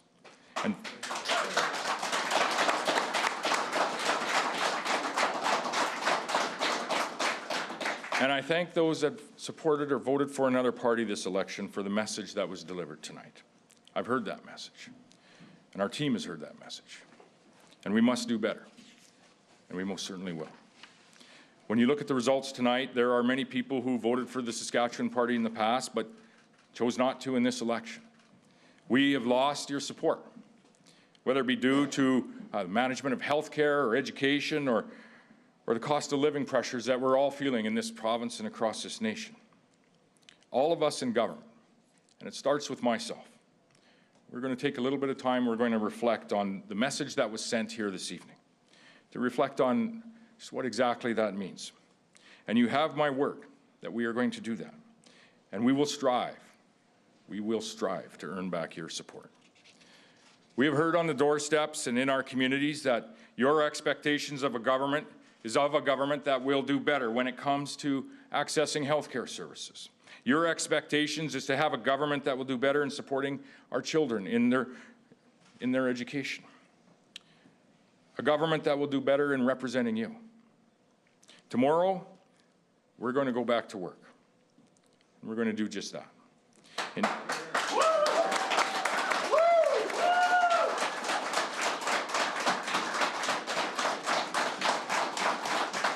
And I would provide an example. In 2007, for those of us that can remember, we had in this province the longest surgical wait times in the nation of Canada. By investing as a government and by focusing on the results, by 2014, we had the shortest wait times in the nation of Canada. Well, what we need to do is bring that type of focus to all that we do on behalf of you, the people of this province. And in that focus, we are going to ensure that people in Saskatchewan will be able to find a family doctor. People in Saskatchewan will not have to wait too long for their surgery. We will ensure that the people in Saskatchewan will be able to access mental health and all too often subsequent addictions supports, recovery supports. And we will ensure that families feel safe wherever they choose to live in this province. And we'll also get to work on delivering on the election platform that we had put before the people of Saskatchewan, keeping the promises that we made to each and every person in this province in the election campaign that we had just came through, and working more broadly to achieving the targets that we had set out in our Saskatchewan Plan for Growth. We will keep Saskatchewan's economy growing, and we will continue to focus on creating new jobs and opportunities so that our children can stay here. And so that we can have the resources to ensure that we can make those investments right back into those classrooms and into our healthcare operations. So on this evening, in a very challenging time for incumbent majority parties across Canada and around the world, it's not lost on me, or it is not lost on your Saskatchewan Party team, that you have provided us with the honor to form a government in this great province for a 5th consecutive time.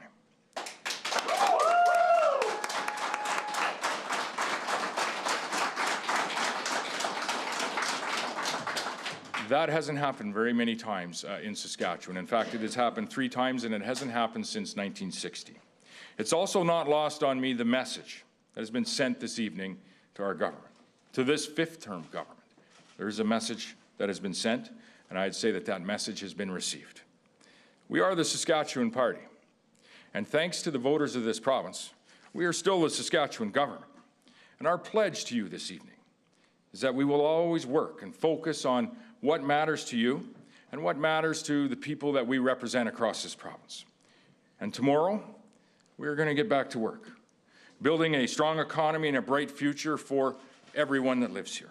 So thank you very much to everyone that has joined us this evening. Thank you to the people of Saskatchewan, and God bless our great province of Saskatchewan. Thank you.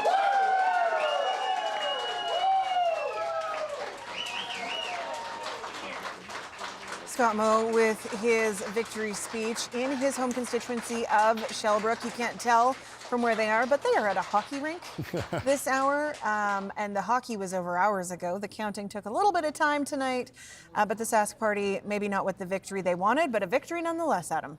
Yeah, and Scott Moe really harping on the 5th majority. He wants people to get that message that, hey, we did this again. It may not be what we're used to seeing as Saskatchewan Party and Saskatchewan Party supporters, but we got it over the finish line, saying we've heard people thanking Carla Beck for the campaign she ran. Be interesting to see, Sam, what Scott Moe does now as the results hold right now. He only has 2 MLAs potentially, still lots of votes to be counted, mail-in ballots, things like that, in Saskatoon, none in Regina. And so creating a cabinet, picking up the pieces of this, and a lot of incumbents and cabinet ministers going down to defeat tonight. So a lot of work to be done. He said, we got to get back to work tomorrow, and I believe him. 99.1% of the vote is in. 7 ridings are still too close to call. Let's go to Eric Grenier to talk about that, because things are close. Elected and leading in 35 to 26 for the Sask Party. Absolutely. It was a close election in the end, but the Sask Party was able to hold on. I think that the way that Scott Moe termed it in his speech was pretty accurate, that this was a victory for the Saskatchewan Party, pretty historic one to win 5 in a row, but also a message that came from voters to do a little bit better. And I think you heard that from Scott Moe, that he heard that message loud and clear. The urban-rural divide in the province is still very, very stark. It's perhaps starker than it's ever been. And it suggests to me that elections in Saskatchewan are probably not going to be as lopsided as they've been in the past. So maybe this is a new beginning in politics in Saskatchewan. We will see how it all plays out. Eric, thanks for everything tonight. Thank you. And as we get closer to wrapping up this crazy election, over to the panel for final thoughts. Thanks, Sam. You can just roll me into the corner until 4 o'clock tomorrow morning when I start my other job. Merelda, what do you make of this historic night? Well, I think it really just shows that there are 2 teams out there now that have a lot of work to do to get where they want to be.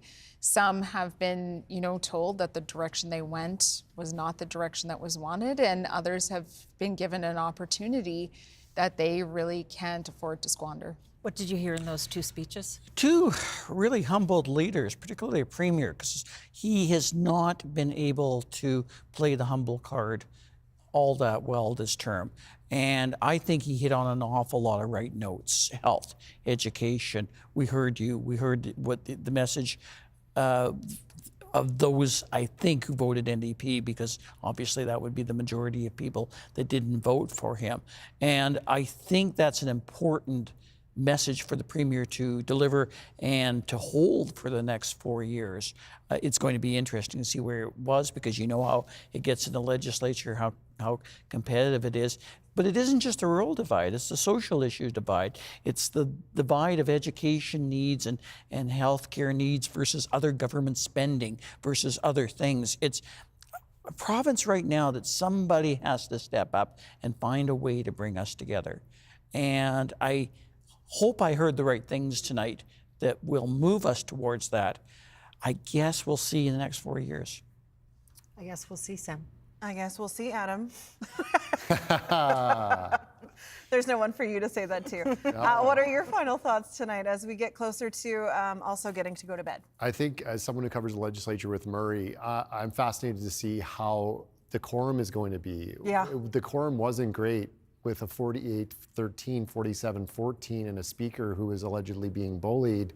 It's going to be interesting we still have a few outstanding results. We're going to wait on those mail-in ballots. People can check in on Wednesday for, maybe a final count. There'll still be one more count from there. But I think, what Scott Moe had to say there is they have work to do. And I think, I'll take him at his word.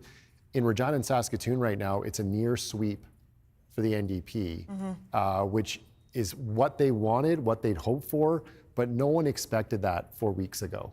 And so familiar names are going down to defeat for the Saskatchewan Party, new faces, a lot of new women elected for both the Saskatchewan Party and the NDP, a lot of first-time MLAs. So how all that shakes out, Sam, over the next few months is going to be really interesting, and I'm excited to see what these 2 leaders have in store. Carla Beck, she says she's not going anywhere. She says that their job isn't done, and Scott Moe had a similar message. It's very interesting, Sam. Yes, I think it's going to be a really interesting see in 4 years. We do this again in 4 years? Well, 4 years ago I had hair and I was clean shaven. So what would I'll be looking like in 4 years? We'll never know. Politics really takes it out of you, huh? Murray's got a full head of hair over there. Murray looks great. Well, thank you all for your input tonight. That is it for us tonight. Thank you all for watching. Thank you for listening. For more numbers, context, and analysis, you can always go to our website, cbc.ca/sask.